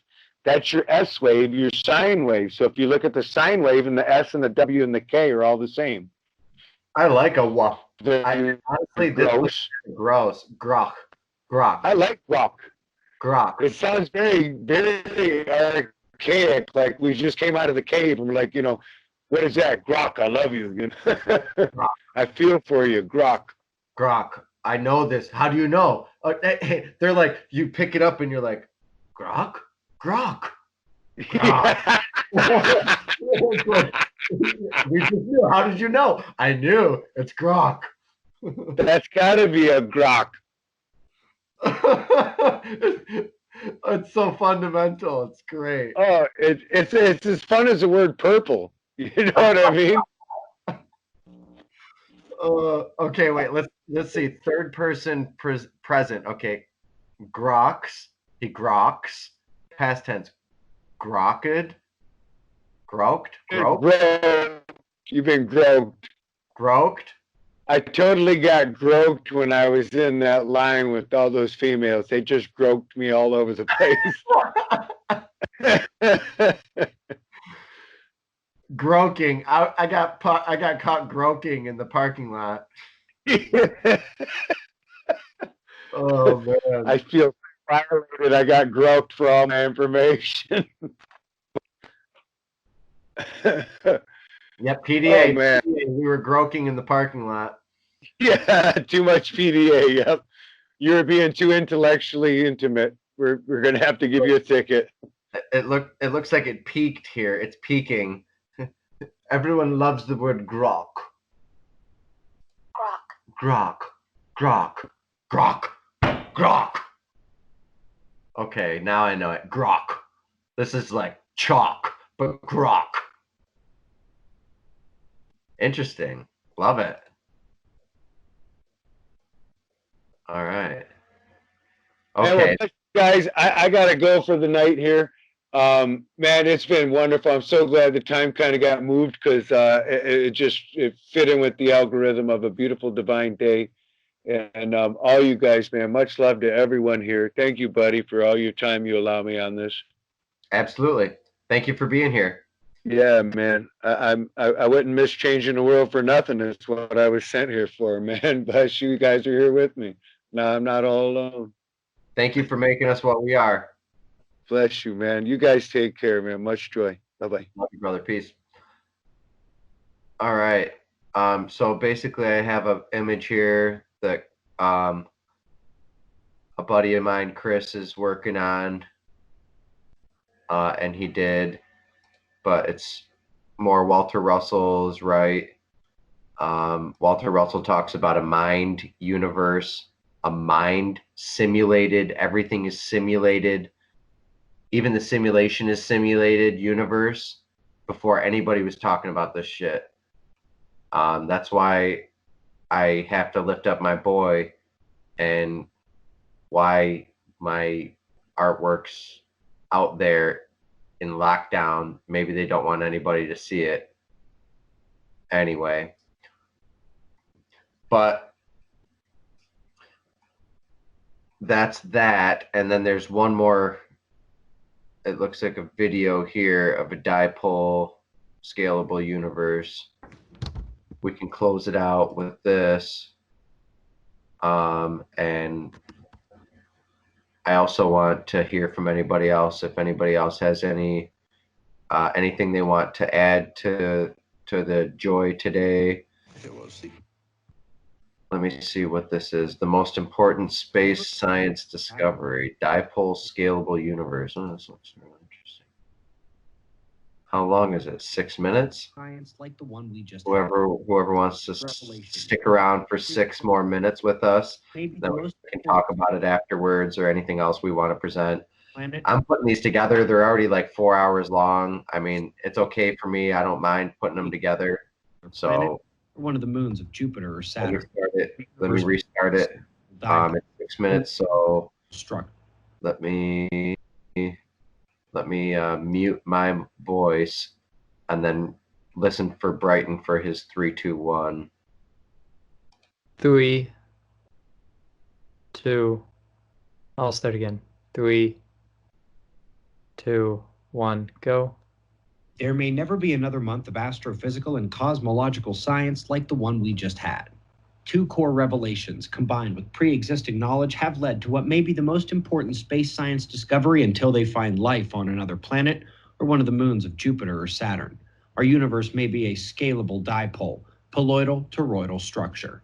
The repulsion and attraction components of deep space have been a puzzling discovery to integrate into many models, and when the dipole repeller structure was revealed beyond the Laniakea and Perseus-Pisces clusters, it opened the door to a more critical examination and interpretation of the unexpected observations of the cosmos, in this case, the measured expansion of the universe and the fine structure constant of the universe. We'll begin with expansion in a review of our last examination on the shape of the universe, and then tack some important information on top of it. The plasma cosmology predicted that the expansion data was both locally polluted in the universe and that the rest of the dark energy expansion would be the combined forces of primordial and still existing cosmic scale fields, and with yet to be discovered magnetic repulsion activity in space. It has been subsequently discovered. But first, please note that this is a 360-degree image here, so the left and right sides actually line up. Now, let's go ahead and pull up the new expansion map, the alleged outward push of dark energy. Now, if you recall from our last examination, the expansion is dulled in the purple areas and the highest expansion is in yellow, at the tremendous attractors where you'd expect more pulling in that's what we see, less pushing out. And on the other side, the dipole repeller increases the perceived expansion of the universe. Also recall that it repels right at us too, so its expansion would not appear all that high right at it, or within the cosmic web filament where the material is flowing cohesively in a current, and where expansion would be overruled. If you were to ask, what effect might the dipole repeller and great attractors have on expansion data, I would have guessed exactly this. The repeller would show stronger expansion around it. The attractors seem to attract and restrain the expansion. In fact, even that purple line from repeller to attractor along the southern sky implicates the core cosmic filament that we're in is just north of the core flow from repeller to attractor overall. And if you look closely on the dipole repeller data, it does indeed appear the primary flow goes just south of the local group. That would be a lot of coincidences to ignore. And on top of that, recall what we shared in the morning news just a few days later. Jumping out to the largest scales of the universe they can map here, the cosmic web. They know this web contains the material of the universe, and now they're hoping to nail down exactly where we are within the local filament. Turns out the answer's right in the middle. MW stands for Milky Way, sitting centrally within our local string. V and F are the Virgo and Fornax clusters, and we're within the cosmic web flow from one to the other. Now that's an amazing revelation in the first place, but you remember that expansion map recently released? We've hypothesized that the purple thin line running from the yellowish portion on the left southward across to the dark purple return on the right was our local velocity line and cosmic web filament, which is why its expansion seemed dampened, because everything flowing in a current right along our line of sight isn't going to show much expansion. It was like Providence, the serendipitous 1-2 punch in a week's time of the dipole repeller setup matching the expansion discrepancies, followed immediately thereafter by realizing that indeed our local cosmic filament is basically just to the north of the core flow and dampened expansion from repeller to attractor. So considering that the plasma and light polarization parameters may skew their view of the heavens, and considering the cosmic scale fields having existed from primordial to now, which we've shared dozens of papers about from top journals in the morning shows. And of course, there is that last bit, the unseen repulsion in space, and that would be from the condensate out there in the exotic Bose-Einstein state, having that unseen repulsion, and this comes after about 1.5 years of nothing but positive science in terms of its potential existence out in space. But it's not just our local grand cosmic region set up this way, the entire universe is set up this way. The plasma cosmology dictates this current has a source, which means polarity and a direction to it. The fine structure constant, the electromagnetic force as it works in space, appears to not be so constant. In time, in direction, in only one direction. They have discovered either the direction of the source or the direction of the destination, and it may very well be the same position in space. There it is, not terribly far off from where the great attractor would be found, at least in terms of line of sight. And the authors make sure to note that the directionality is not bent or curved or perpendicular. In one direction, the power of the force grows. In the other, it diminishes. In between the poles of the universe, everything does appear constant. And that's actually enough of the sky to pretty much utterly excuse their not finding these needles in the haystack before. The universe is a dipole. I'm sure it's just a coincidence that the point of the dipole is said to be between the two strongest cosmic microwave background readings in the heavens, and which happen to be polarized like a north-south jet within a torus. This suggests that we are on the outside of the torus, outside of the donut, and that the torus jet model galactic astrophysicists prefer is likely scalable upward, just as it is scalable downward for stars and magnetic planets like Earth and Saturn.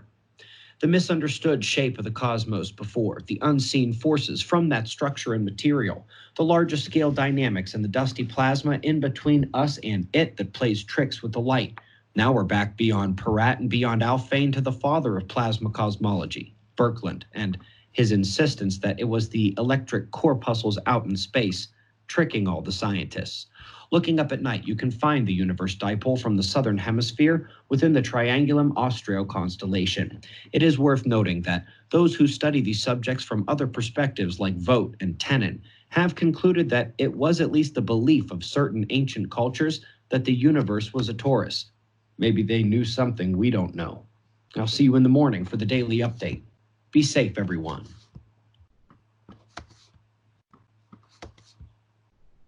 All right. A portion of this video was sponsored by Norton 360.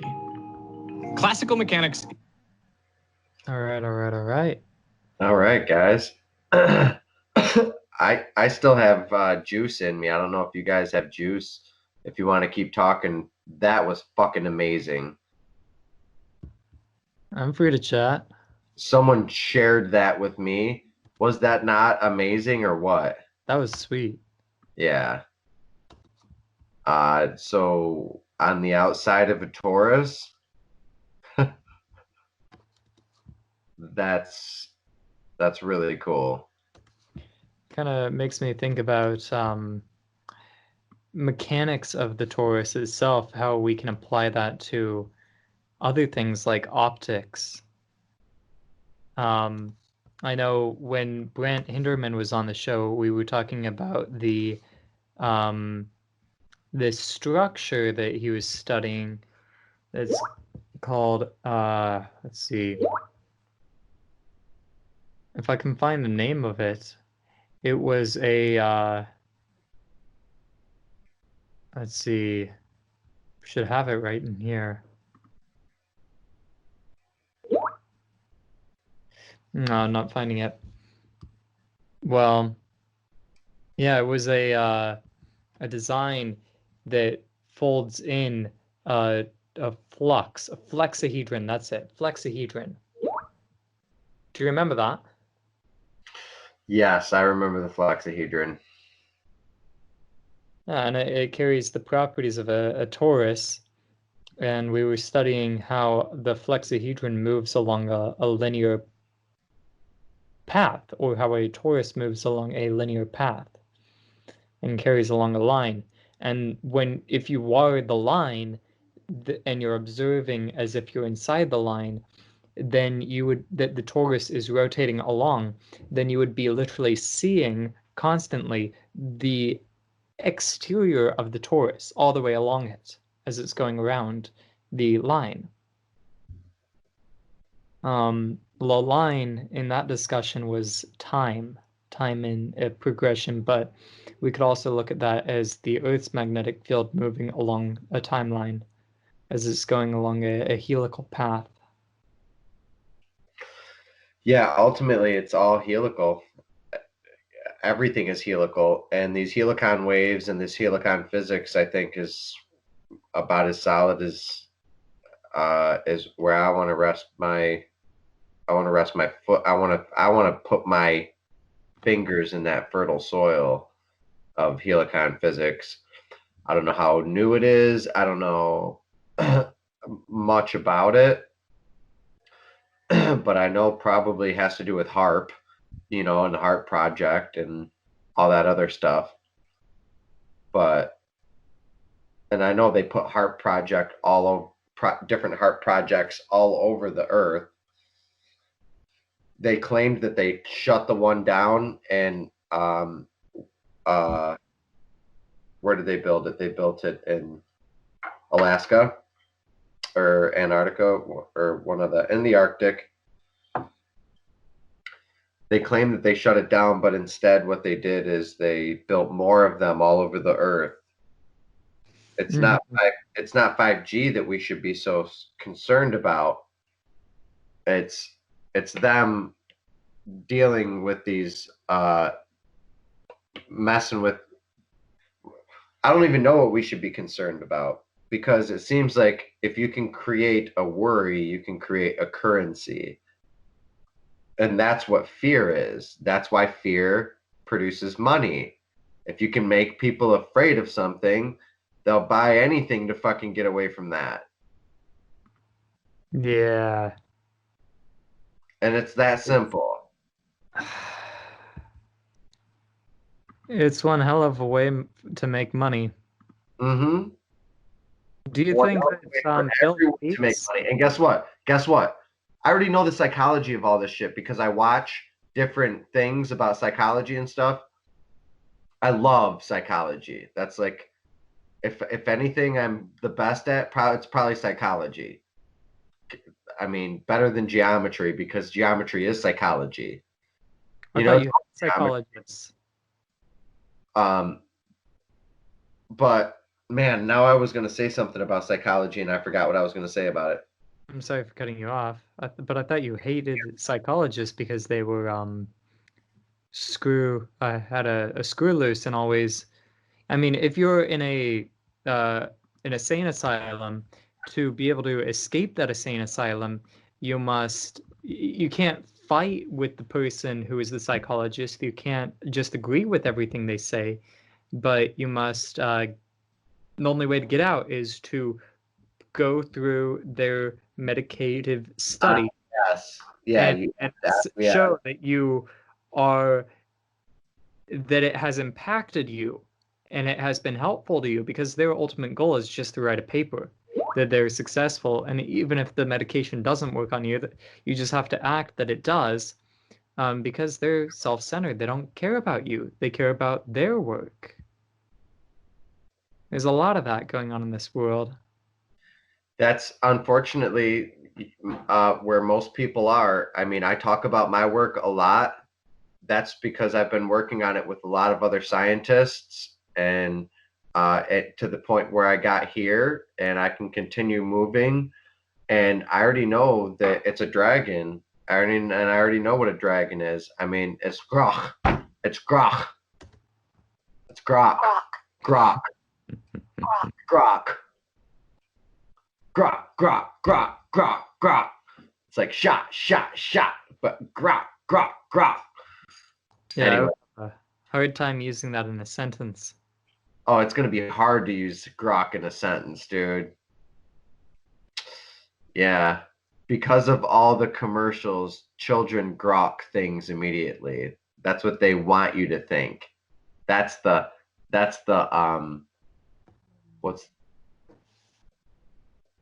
what's the word? The indoctrination sentence here. That's what the sentence is always for any dictionary thing. That's the indoctrination sentence. That's what they want you to think. And you never even know that. It's just what they put that in there, you know. It's the zeitgeist of the time. You go back to any other old dictionary and it's the same. It's the same thing as they just put it in there, what they think at that time, a lot of the time. But it actually was more true back then. I'll take that away. It was more true back then. Now it's more of a certain way that they want you to think.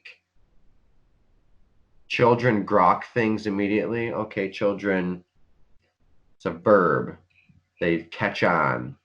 Okay, so it's like synonymous with catch on. So if you want to use it in a sentence, you can take synonyms. That's the best way to figure out how to use it in a sentence.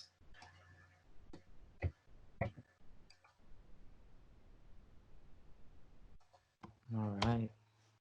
Synonyms. This is something I always do. Always try to, when I'm trying to write a paragraph, I'll search synonym. Oh yeah, I love synonym. Out of anything, something out of a little anything, more sexy for the sentence.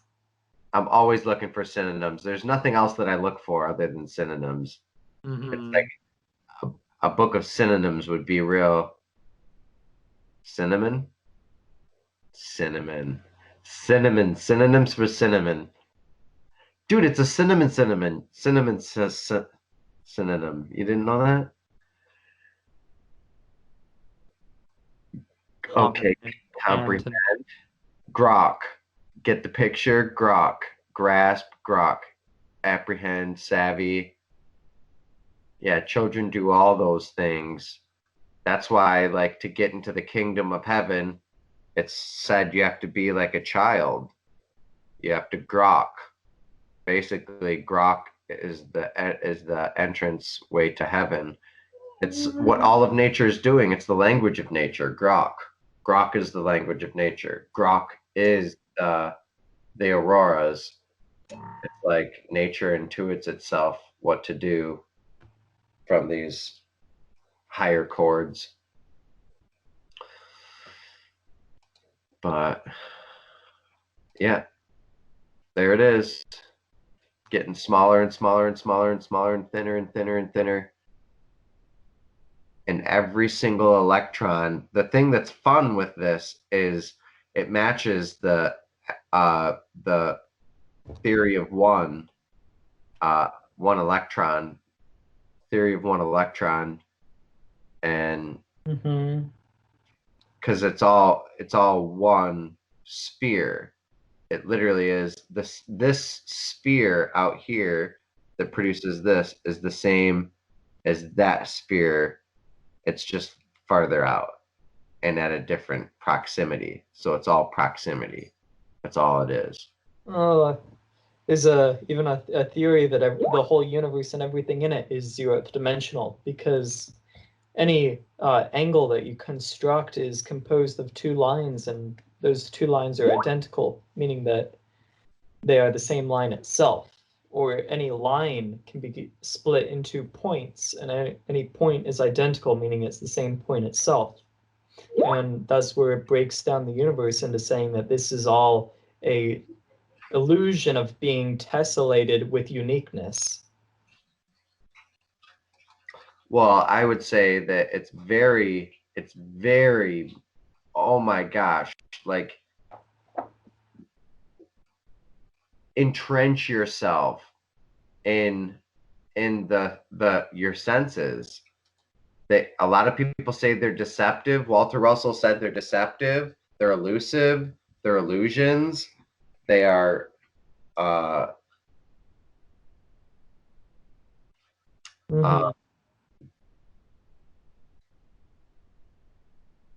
they facsimile or synthetic. They are fake.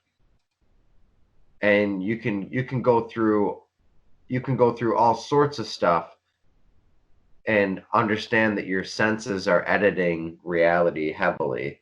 There's so much stuff that your senses are taking out of your experience from you being able to experiencing it fully. You know, that's why there's so much drab and so much depression and so much suicide right now. It's because there's a lack of enthusiasm. There's so much fucking information. There's so much to do with it, that people are just like, oh, why do that? That's probably already been done. Oh, what's the point in that? You know? The point is, we have to make this geometry so essential to people's survival that they can't comprehend higher. This is true. You can't comprehend higher dimensions of yourself and your identity with the universe unless you understand higher dimensional geometries and how they relate to lower dimensional geometries. Once you can understand these principles, what I mean by that is just layers of the same repeating algorithm, even the cellular automaton, the aggregation, diffusion limited aggregation, lightning, different repetitions of the same algorithm produce life, and these flowing conduits are able to be tapped into. Thank you for joining us for episode 9, season 2. Stay tuned to finish the rest of the episode after this intermission. Thank you.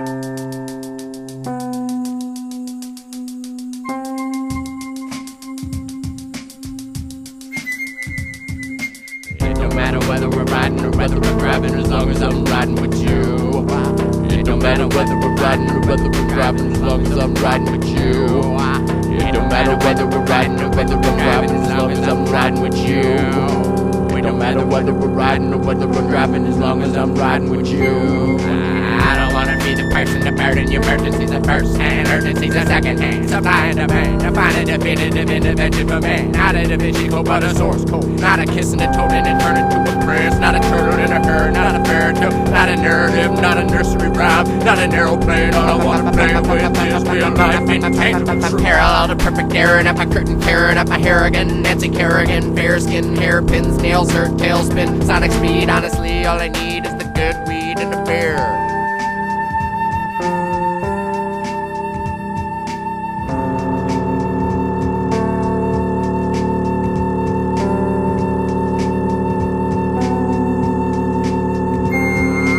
All you wanna say is that my empathy is empty and I beat you with a curse word. Verbs or pressure where the wound bleeds in order to swoon me, a spoon feed. Come by, I killed him with the curfew option. Adoption of property, the bippity boppity boo, the vapor that comes out of you. The people are robbing you of your spirit cause you have none. First it was no one with me and I will do what you need me to do.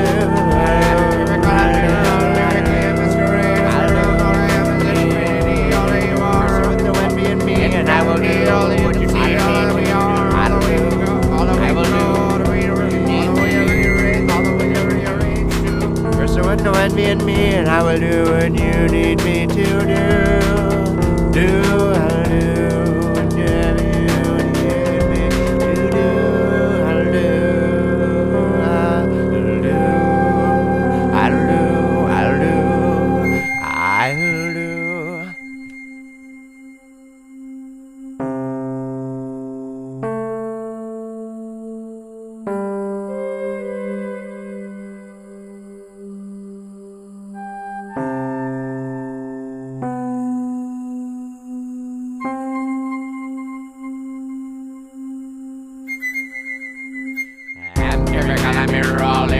masquerade, ask around. All I am is infinity. All that you can see, all that we are, all that we go to, all that we are rearranged into.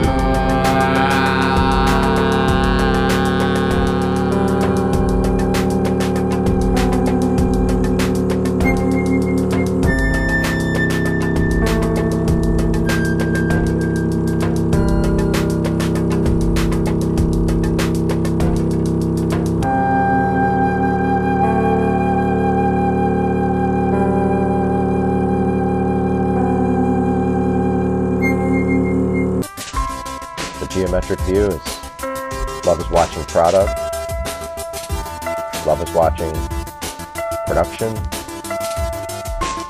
Thank you for doing that. Music is by the acronym Beauty, the acronym BUD, and Abyssal Dionysus is the geometer. That's me and Brighton. Thank you for being here. Catch you next Saturday. Executive producer for the Geometric View is Buddy James Dougherty. Thank you, Heather, Michael, Brighton, Tess, Chad, Brian, and everybody else involved. Thank you, Vladimir B. Ginsburg.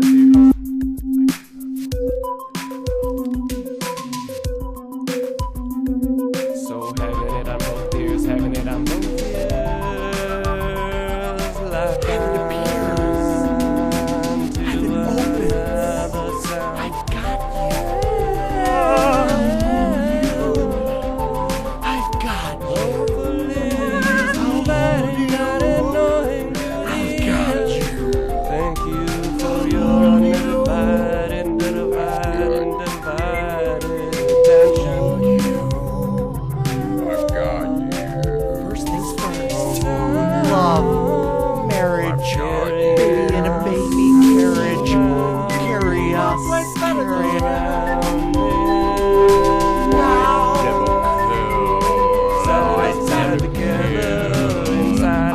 Together, oh yeah, playing in the sun all day long, till it comes and all along, you knew that it was gonna be the dawning in the dark. I never sitting out together all alone at the same time now. I never kill each other up for the flow.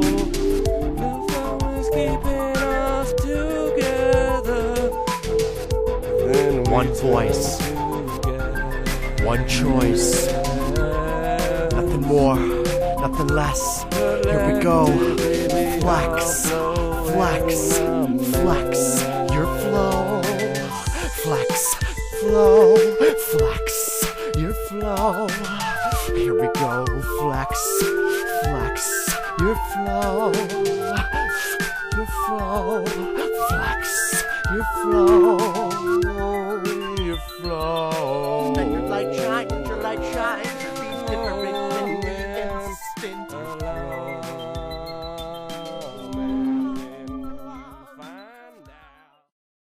This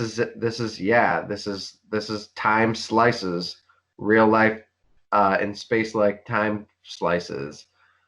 This is time slices and this is space like slices on a curve. Oh yeah.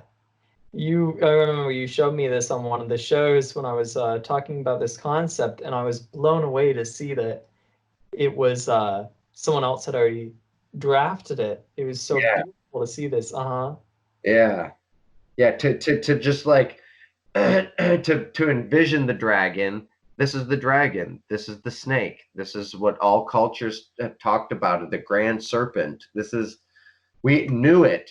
We grot it. We grot it. Isn't it grot? Grot. Yeah, we grot it. Felt it. We knew. We understood. We completely, every culture intuited this. This is how intuitive. This is grokking. Spiral. This is grokking to its most fundamental picture right here. Like, you can show it to anybody and be like, aha. Grok. I love your work, Brighton. Thank you. And you're, I'm about to hit this pipe. Tell us about this piece here. So this is a negentropy. And it's a picture of a baby, but you'll see that there's another baby inside of it. And negentropy is the process of entropy in reverse. To give an example of this, if you take a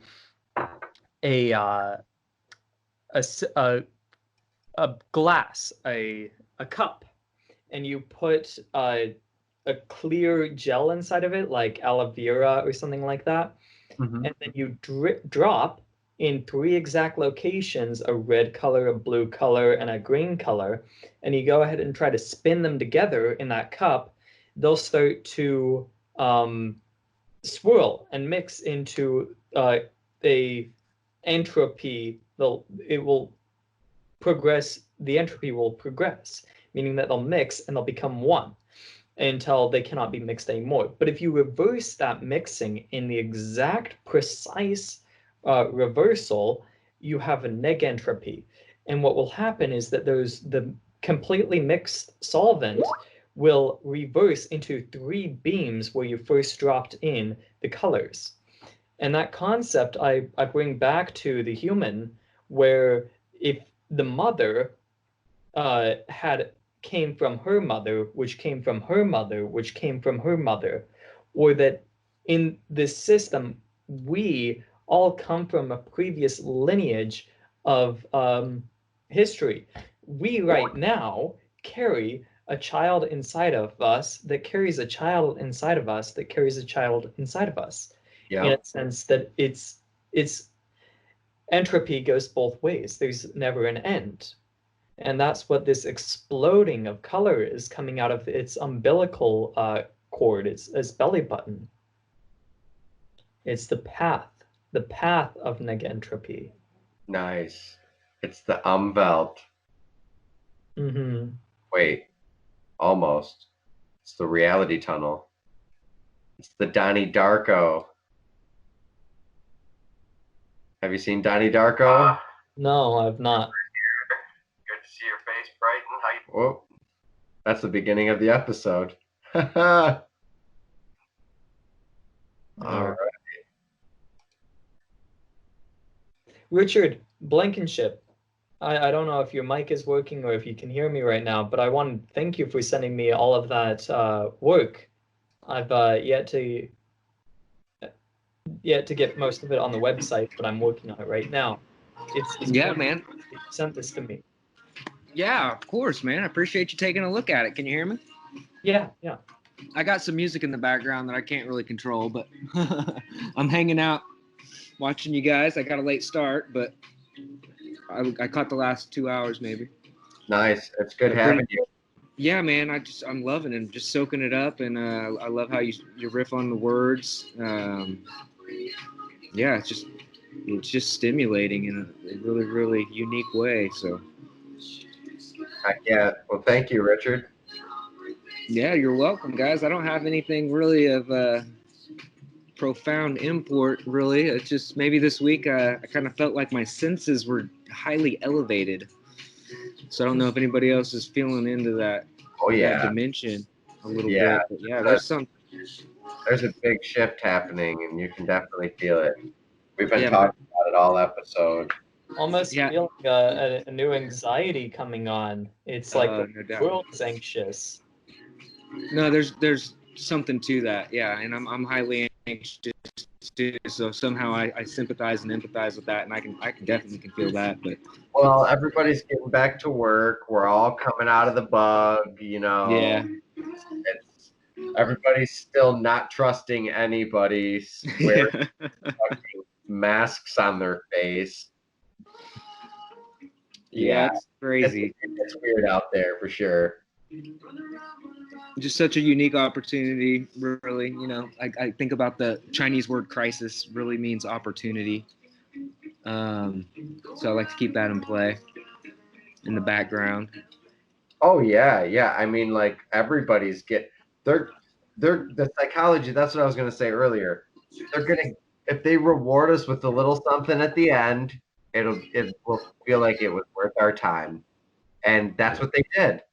The rich got richer, and we got like $200 extra in our pocket for the whole thing.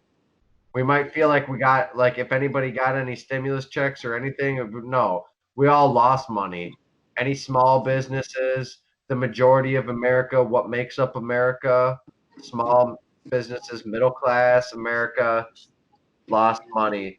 Some people might have been able to apply for different types of loans and stuff like that, which might propel us into exponential growth. We're already in the exponential, There's no way out of the exponential. Yeah. Right now, I mean, there's no way we can stop what's going on culturally, period. Not with any virus. I mean, I guess I could take that back. There's probably plenty of ways we could stop. I don't think we could curb the exponential. No, there's too much growth of people. There's too much ingenuity. There's too much already recorded. There's written information. There's copies of written information. Yeah. I don't think there's no going back. We're advancing full forward. Soon everything's going to be a virtual reality where we live in this world and we put on a helmet to go activate our robot body that's in the restaurant cooking up food or painting walls or doing whatever our job is. We'll be doing it as a robot body from a virtual reality helmet. Cops will be driving their cars down the road in a virtual body from their home. There won't be any more. Just to keep us sane, to keep us from killing ourselves. Why else would we do it? I mean, well, it reminds me of the movie The Surrogate with Bruce Willis, where it was just too dangerous to interact with the real world. So you had these robot bodies you connected with to do your stuff and to participate in whatever, hierarchy of needs you're participating in at a given time. So, but yeah, it was Surrogates was the movie. Wow. it actually, yeah, and it really was just to prevent injury and to make sure that you lived as long as possible, because the real world is a scary place. Called? What is the movie called? Surrogates, I believe. I hope I'm getting that right. That's what's coming to my headspace. But Hey, Brighton, steal the screen for a minute. let me spell it for you. I'm gonna mute.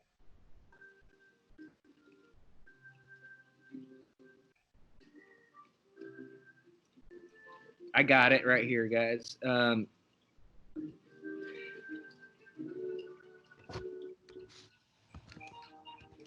It's spelled this way, Brighton. I put it in the chat. All right. Surrogates. Interesting. I'd love to see a little trailer on this.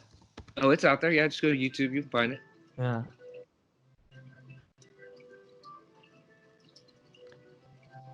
But it does appear that that's the way that we're headed, with artificial intelligence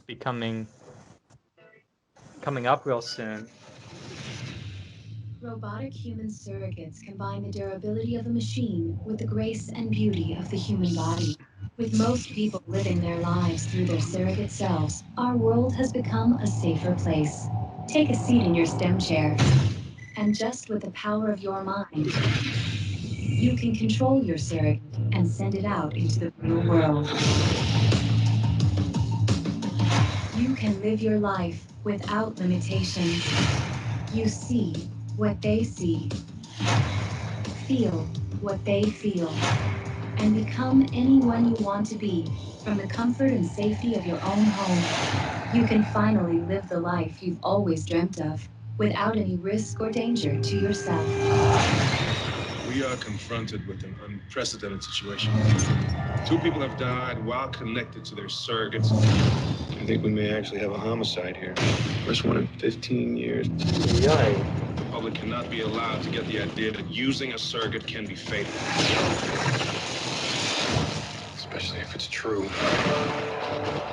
I just want to know how an operator can be killed by signals from a surrogate.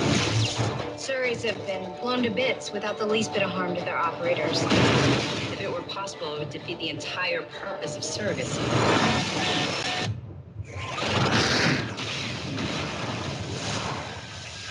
All right. Well, I know what I'm watching tonight. That looks sweet.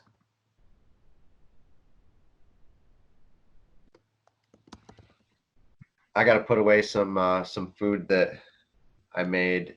It's been sitting out since I started the show. It's probably not good to leave it out. Okay. Maybe we should wrap this up. Yeah, we should. All right. Well, thanks for being here, everybody. Thanks for participating in the Geometric View. That looks like a great movie, The Surrogates. I'll have to check it out. And bless you all. So looking forward. There's so much more I want to say. I want to study Helicon waves. We probably all should more. And I'm looking forward to next week. I already want it to be next week because there's so much more I want to say. Maybe we should just do 2 a week. One on Wednesday night or something. We'll see. Yeah. All right, guys. Peace. Peace.